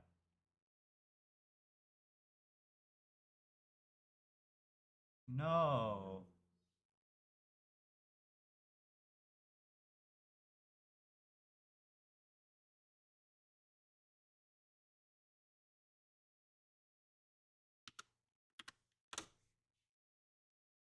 Close. All right, let's look at the change log for Claude. Change log, Claude desktop.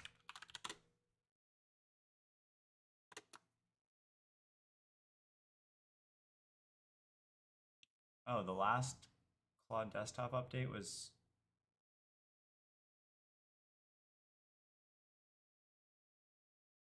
a very long time ago. I don't know why I just updated now, but whatever, it's fine.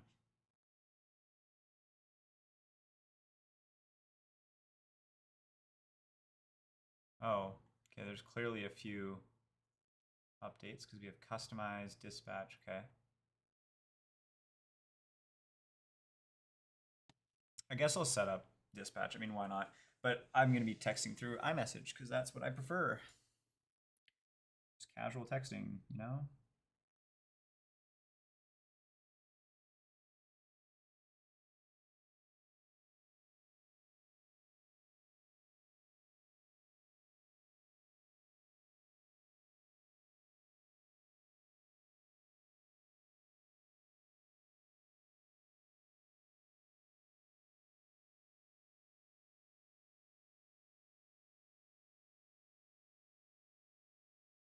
What the?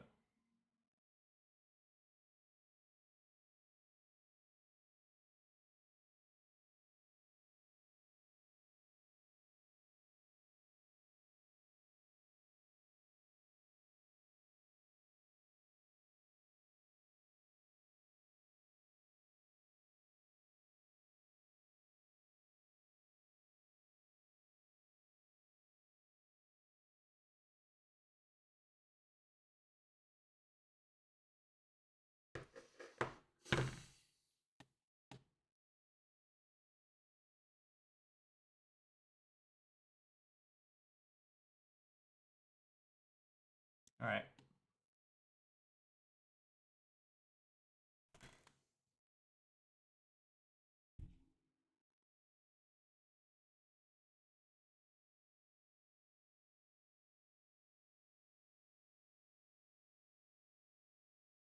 Wait, this is a skill. These are sessions. Oh, wait, maybe not. Thinking it would be really great.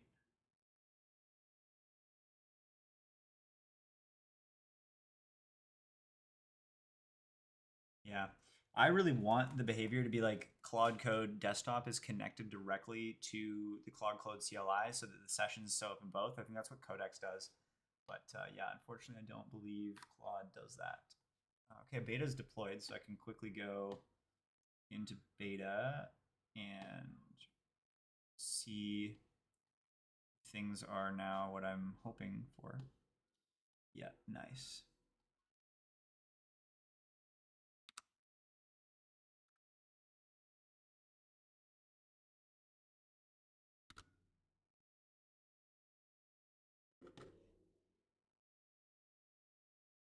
Yeah, I'm actually going to disconnect my Zoho and reconnect.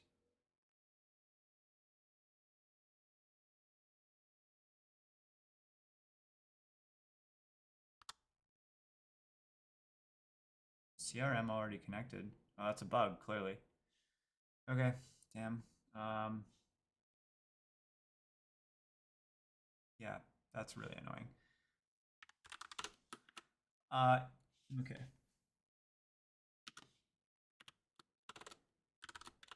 For this workspace in beta, you have full read access to my beta logs and my beta database. And when I actually disconnected the CRM, the UI actually still shows CRM already connected. So I can't even go on the integrations page to reconnect to another CRM.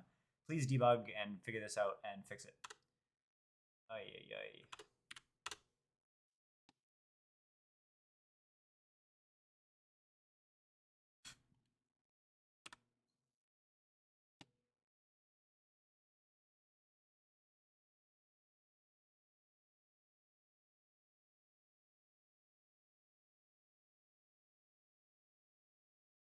to disable model. What?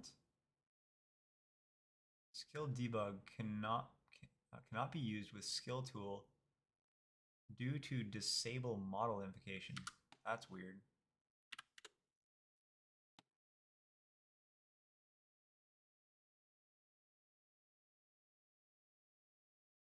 What?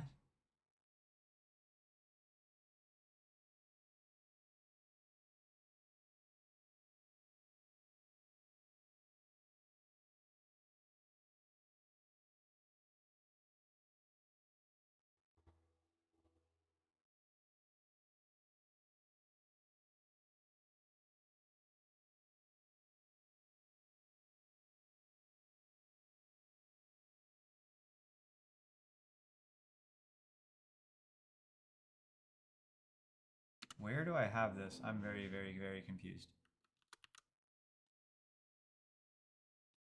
What is this disable model invocation thing all about?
What on earth did I even get this guy to do right now? Oh, yeah.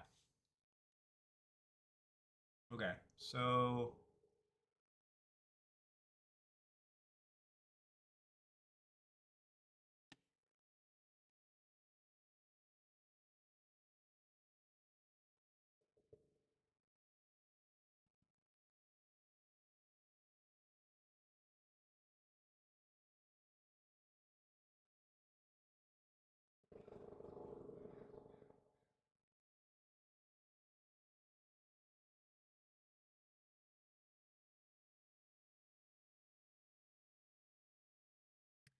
this this guy up here says that he did a bunch of stuff, but I don't see anything. Maybe it's just not my. Oh, I think I bet you what's happening is that my Git Kraken like became frozen or broken because of that whole CPU dance. Actually, no, it's still just not showing any of the diff. What? What was it looking at? Like plugin marketplaces? What the heck? What?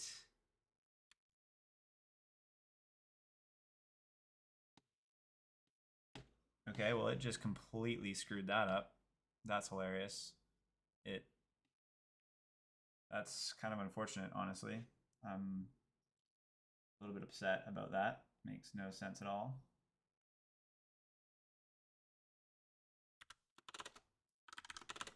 What did you just do? None of what you just did makes any sense whatsoever. Like, you should probably just revert all of the changes that you just made completely and do it correctly, because for some reason you didn't even follow, like, you didn't even write this, you didn't even do this in the correct place.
Okay, so did you make sure to update like everything, like the,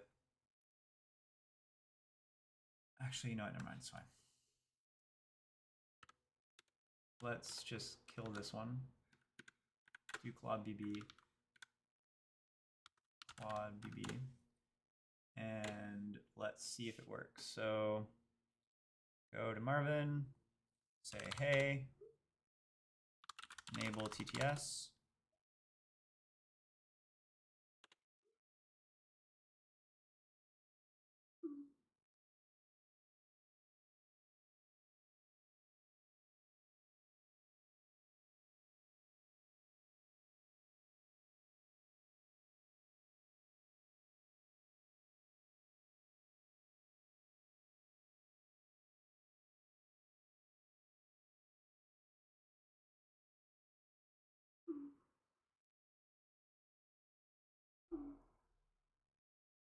Okay. Let's see if it actually worked.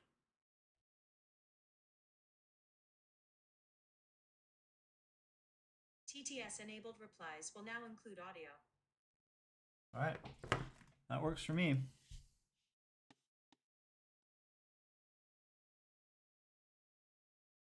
Where's the state file though?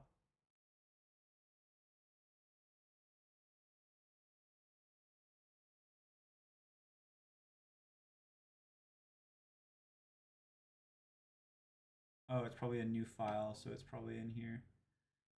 Channels. No, it's not. Where the heck? Where's the state file?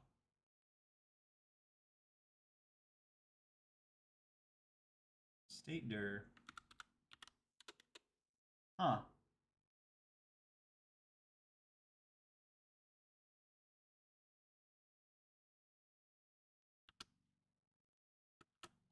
It doesn't look like it's actually writing the file, or I could be wrong, but I don't see the file actually written anywhere.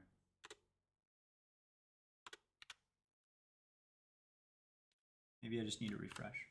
No.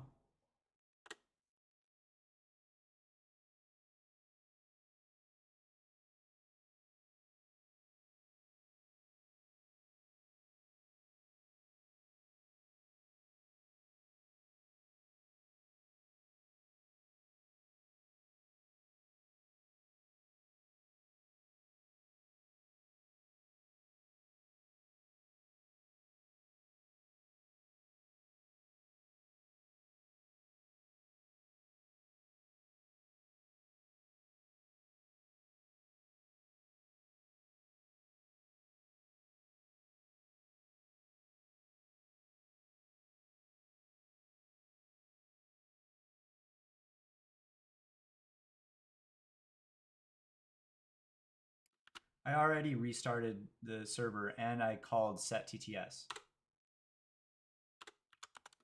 I got the response message, but I just didn't get the actual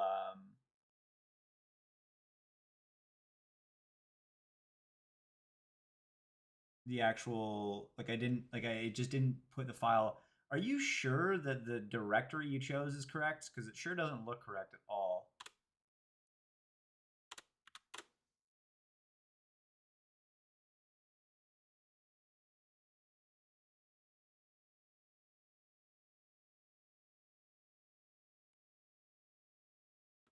Is that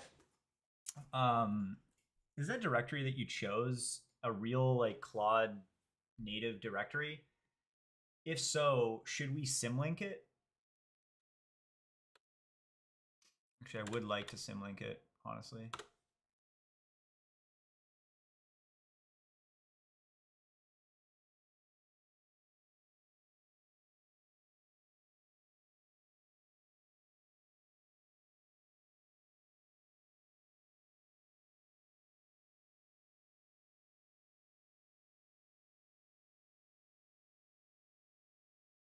So why on earth, like, why did you create a new directory like, called channels?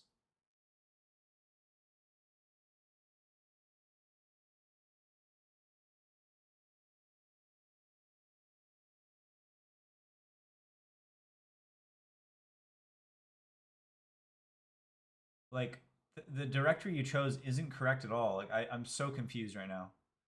Like, did you even look at where the server.ts file is?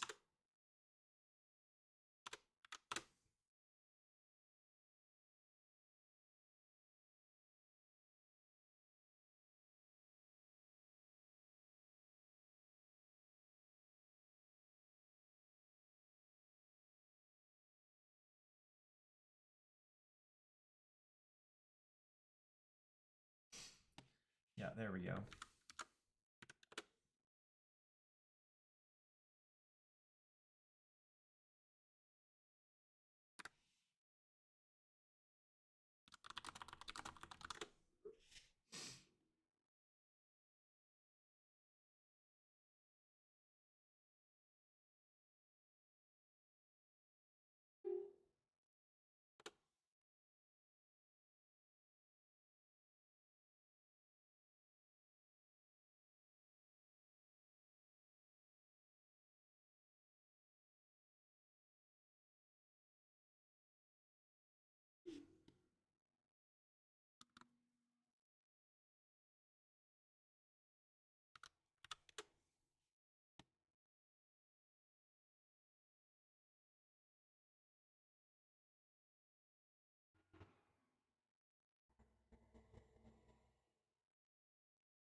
Can you move that channels directory and make sure that all or any references to it, move it into the Claude-config folder? Oh, actually, everything else is symlinked, so maybe not. Never mind.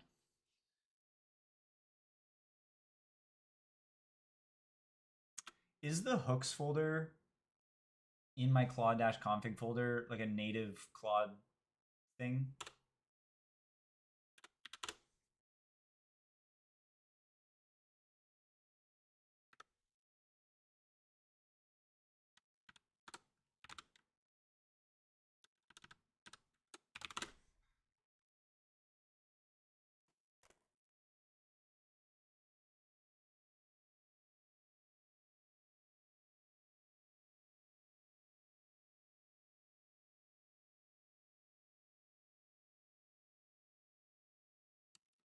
No. I asked the folder. The folder specifically.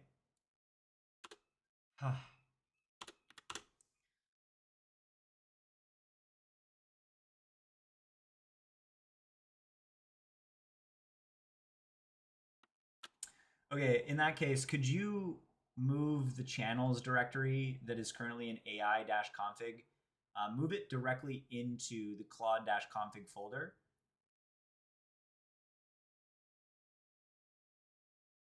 Yeah. And just make sure that any references, relevant references, are updated accordingly.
Did you update all of the relevant like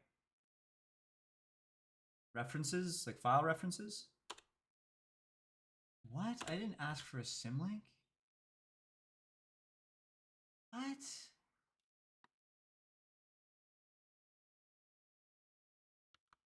What? What? Oh my gosh, it's so unfortunate. Like,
It's in the Claude.json and the Claude-desktop.-config.json.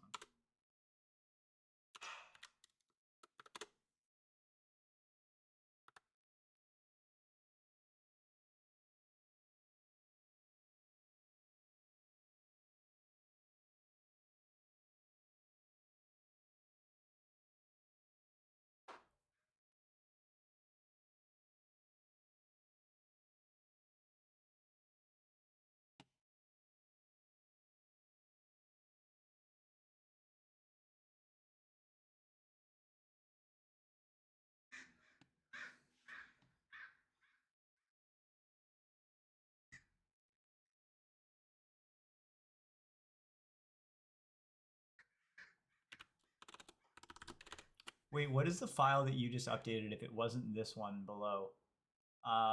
If this one that I just linked to is outdated or is somehow not the one that's being leveraged anymore, could you add a new symlink and update and remove the old symlink?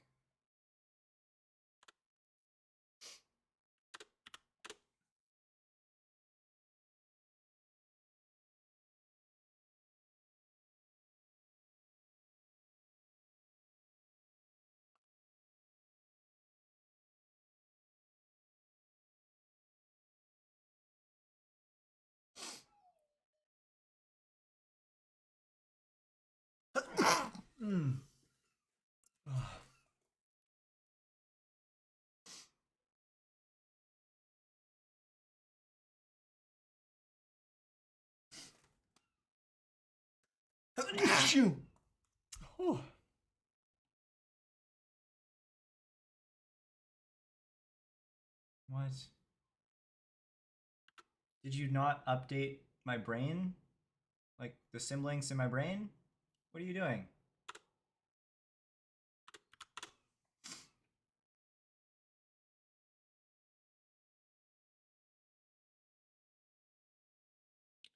Also just completely removed.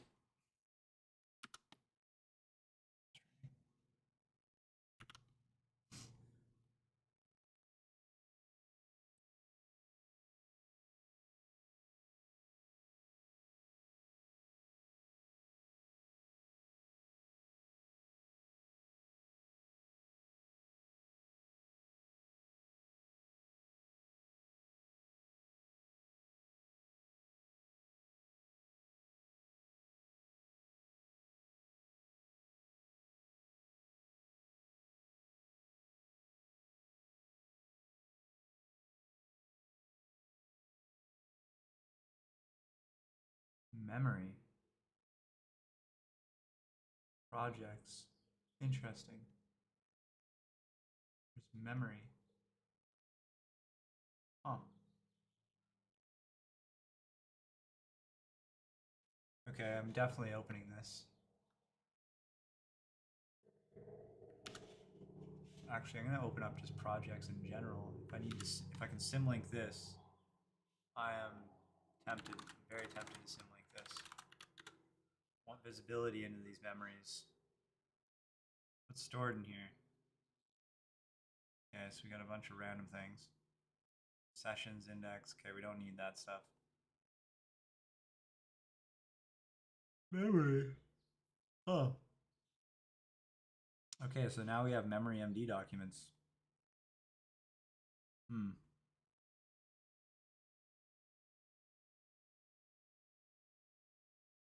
That's interesting.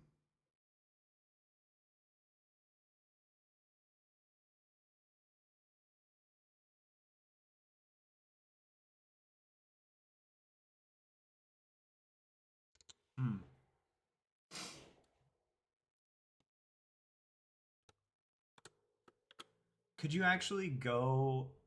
Wait, hold on.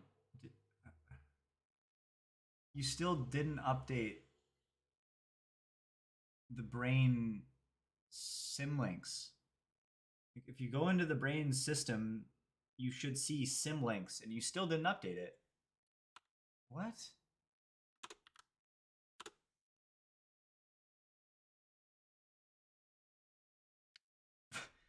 Like, it just gave me something random that. What?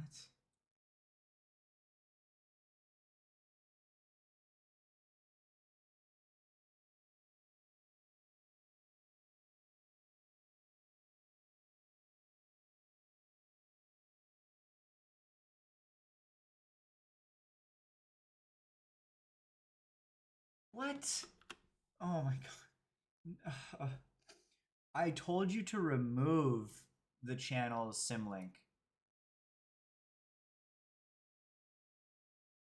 I told you very explicitly that we should not have the channel's symlink. I'm talking about the symlink that we just discussed about the Claude desktop config.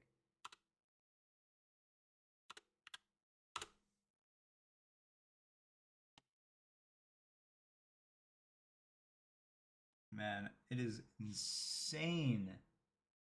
Oh, I see. Okay, regardless, I need to like look at like what model are you right now? Okay, you're Sonnet. Okay, understandably, I guess, but wow, that was like it's impressive. Impressive how bad this is. I'm gonna do new, and we're gonna do this.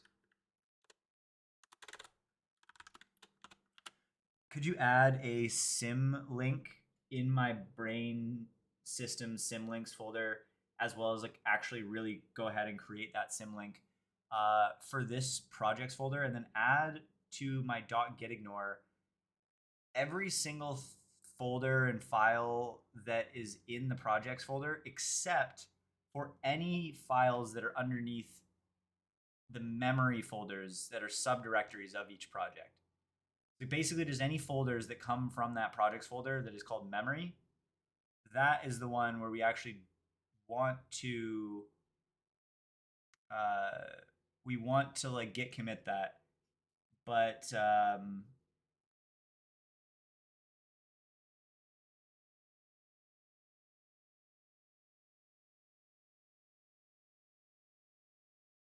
hmm.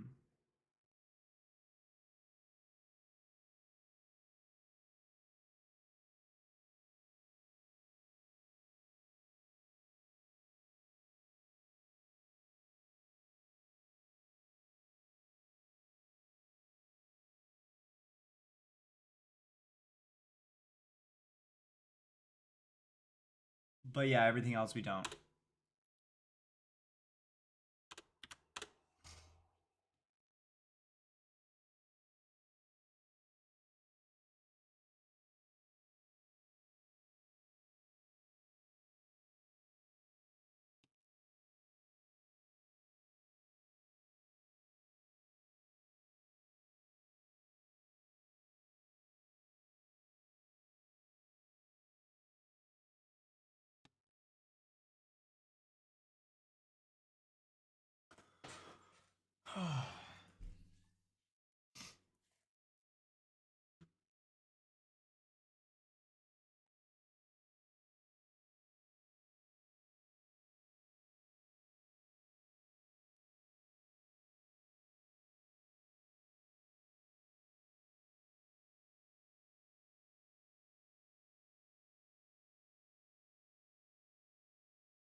Oh, there's system prompt file too.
All right, I think what we're going to do here is we're going to open up the agents.md. We're going to close other tabs. I'm actually just going to copy this here. Yeah, that's fine. Do this. Memory, don't care about memory. Write it down, no mental notes, that's fine.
could you understand the whole BlueBubbles setup and how I intend on using BlueBubbles and um, yeah, everything like that? And like basically these default instructions, uh, I want you to include in like I want you to first actually create the default instructions. So this is just going to be a system prompt file that is injected into sessions that I will be using for BlueBubbles specifically, and it's just going to be basically like you can assume that this is the default instructions are going to be the ones for um, the like my text messages personally. So like my personal text messages. So you can just make that assumption. But yeah, generally speaking, like just kind of outline some general things that they can expect. For example, like writing things and reading things from the vault, and like the brain overall, like maybe adjusting, like using the music skill, or maybe the open hue skill, or potentially, coming up with ideas or bouncing off ideas or doing technical investigation into the developer slash Emily folder, potentially even completing tasks in the developer slash Emily folder. Uh,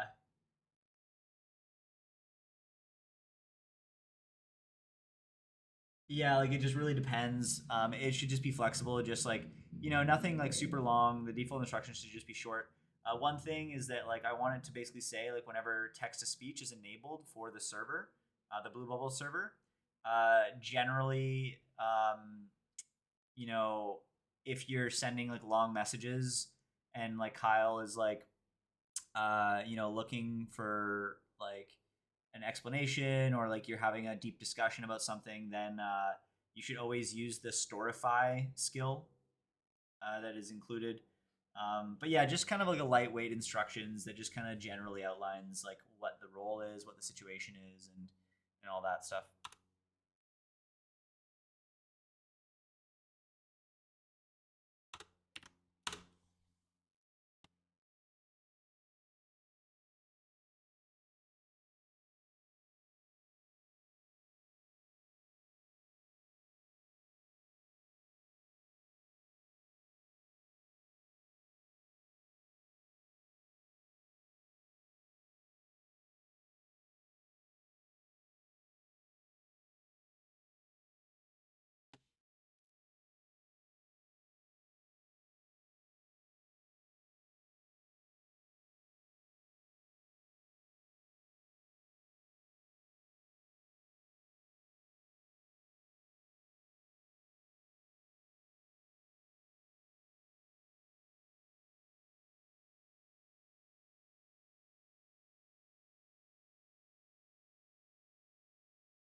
Sorry, could you also like adjust the command that I sent you? You completely only did one thing, one of the two things that I wanted you to do. Like I sent you some things like append systems prompt file, but you didn't even use that. Like how, right now these default instructions go nowhere. So, oy oy oy, oy oy oy. Okay, well this is great. I officially have OpenClaw built on top of Claude now. Well, at least a version of it. I mean, I can use BlueBubbles, which is good.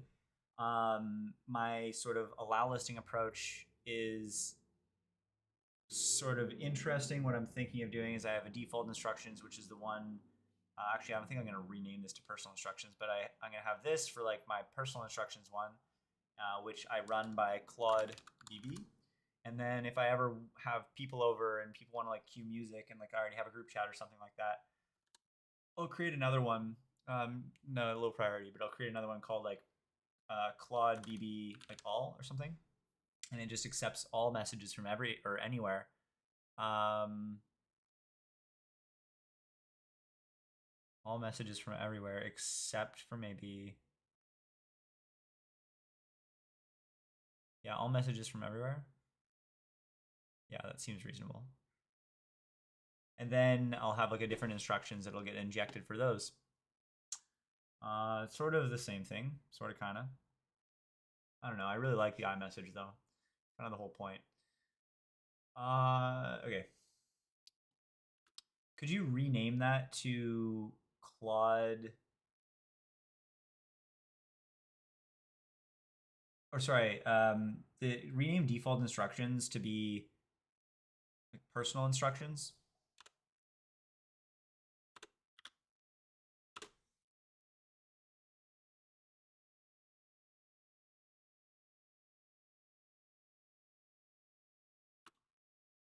Okay, great. Now in this server.ts, could you also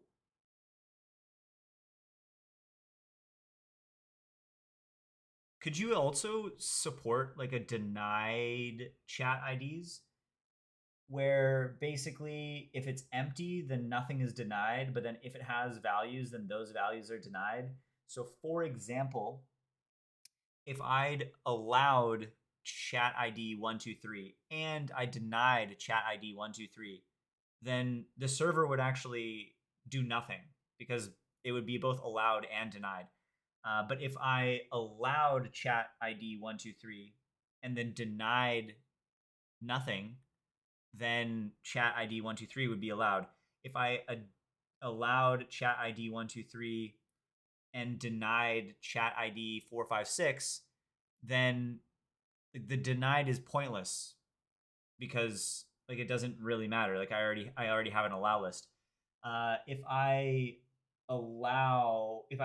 the allow list is empty, but I deny something specific, like if the allow list is completely empty and I deny chat ID 123, then every chat will be allowed except for chat ID 123. Such a long-winded way of like explaining like literally just how basic allow list deny list works. Like I feel like that was kind of unnecessary, but whatever. I really wanted to make sure that it got it right. So the reason being is that I'm going to get it to actually, I'm going to do another MCP where, wait, what do I do here? I need, yeah, okay. So what I'll do, I'm going to say,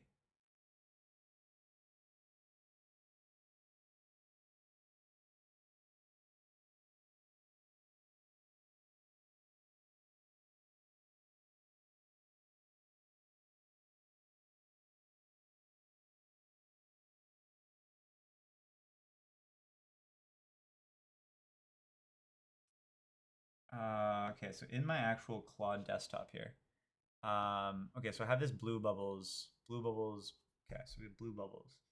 I almost want this to be like BlueBubbles personal. Can I put dashes in here? I think I can. I believe I can. I don't really see why I couldn't. So let's just do BlueBubbles dash personal. We'll rename that. that allows only that. Okay, yeah, we're good here. BlueBubbles personal. Let's also update that in here. Oh my. Okay, and then we're actually gonna copy this.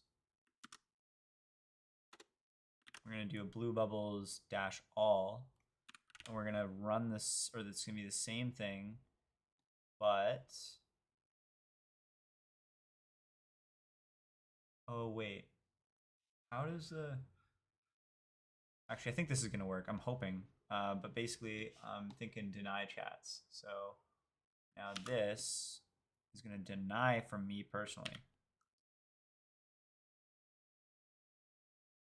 And we have BlueBubbles all.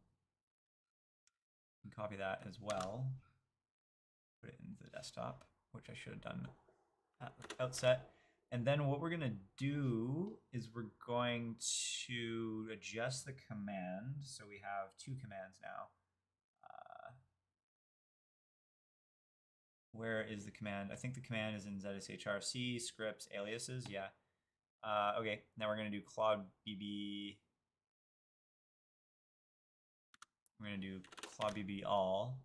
Claude BB all. BB all. And then this is going to be open instructions. Or maybe Claude BB open, I think. Actually, Claude BB open, I think I like more. So it's Claude BB open. Claude BB open. And now I got to change that everywhere else too. Oh boy. Where was I just? Okay, so we'll do this. Claude BB open. Claude BB open. Okay, that works. Yeah, in theory. And then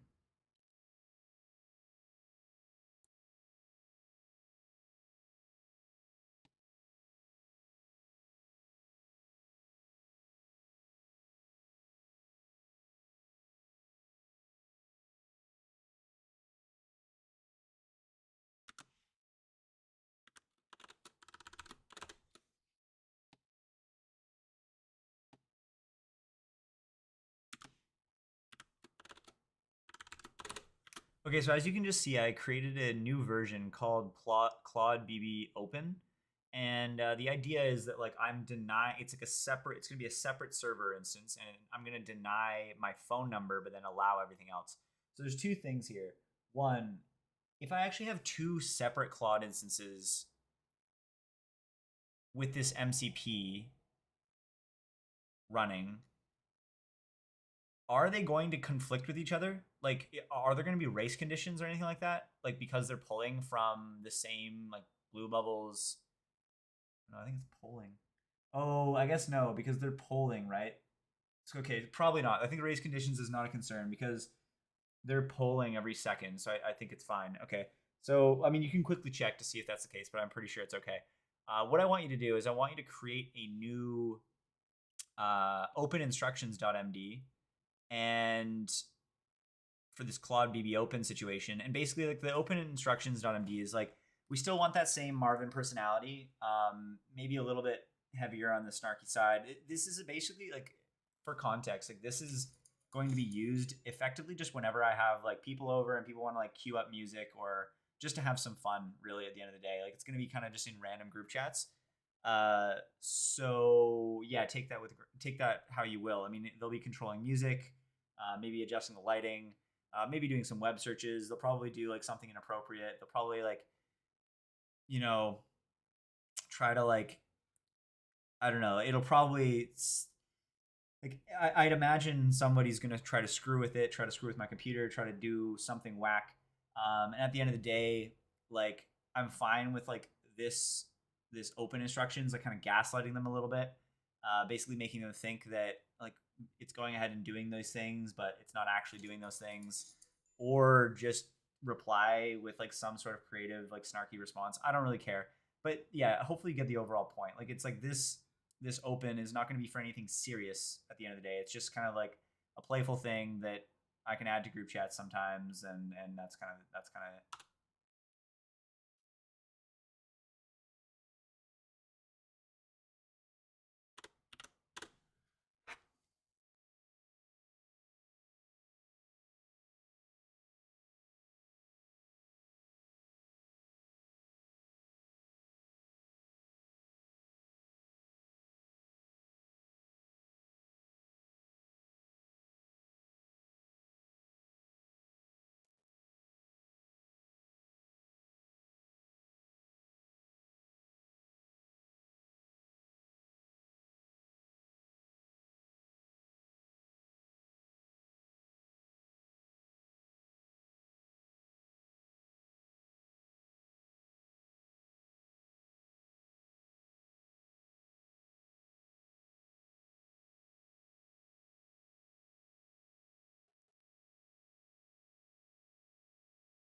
It's so funny because like in theory, like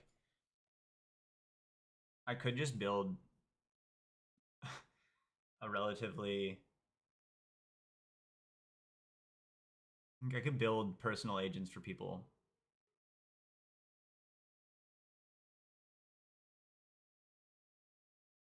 I feel like just with the knowledge that I have about this stuff at this point. Could, won't, but could. Could be kind of interesting. Anyways, done. What is this? What did they just do? Personal instructions, open instructions.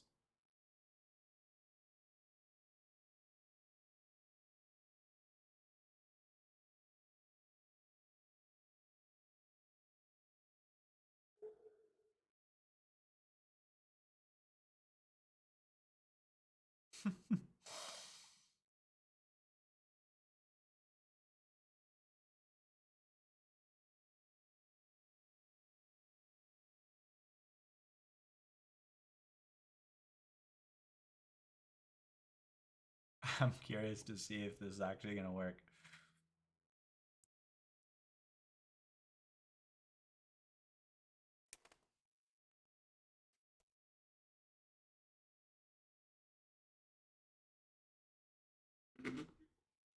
Oh, the vibe is you're a bouncer who finds the job amusing. That's actually such a good one. I like that.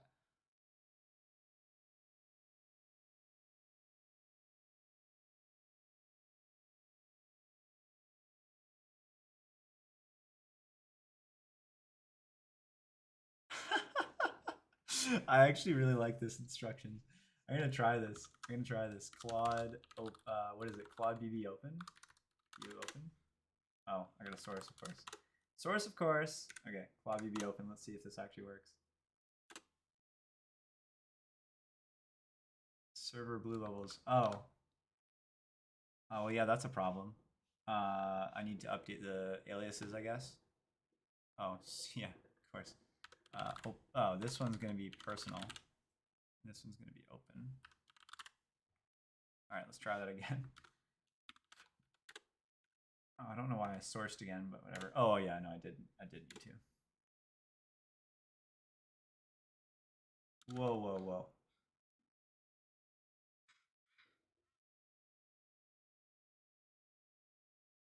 Done. Lunch with Nicole Scott. On your calendar. What the frick?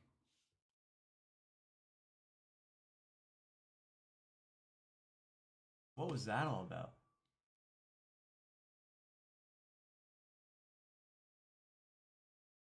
Done. Lunch with... What? Okay, that's a little bit concerning. Maybe open doesn't necessarily work.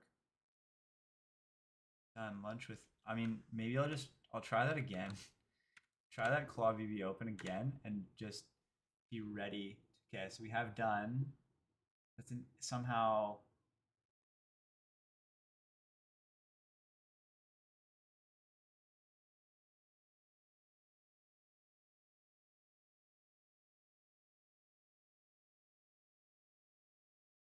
Huh. Looks like a forwarded confirmation. That's really weird. Why? On your calendar for... Yeah, why? Lunch with Nicole Scott. On your calendar. I wonder where that's coming from.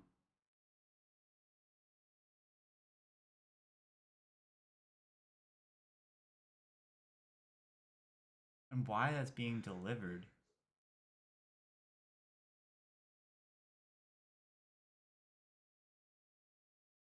I'm thinking actually I'm gonna pop in. This might kill the stream. It's possible, but I'm gonna risk it anyways. I'm gonna pop into the Marvin account right now.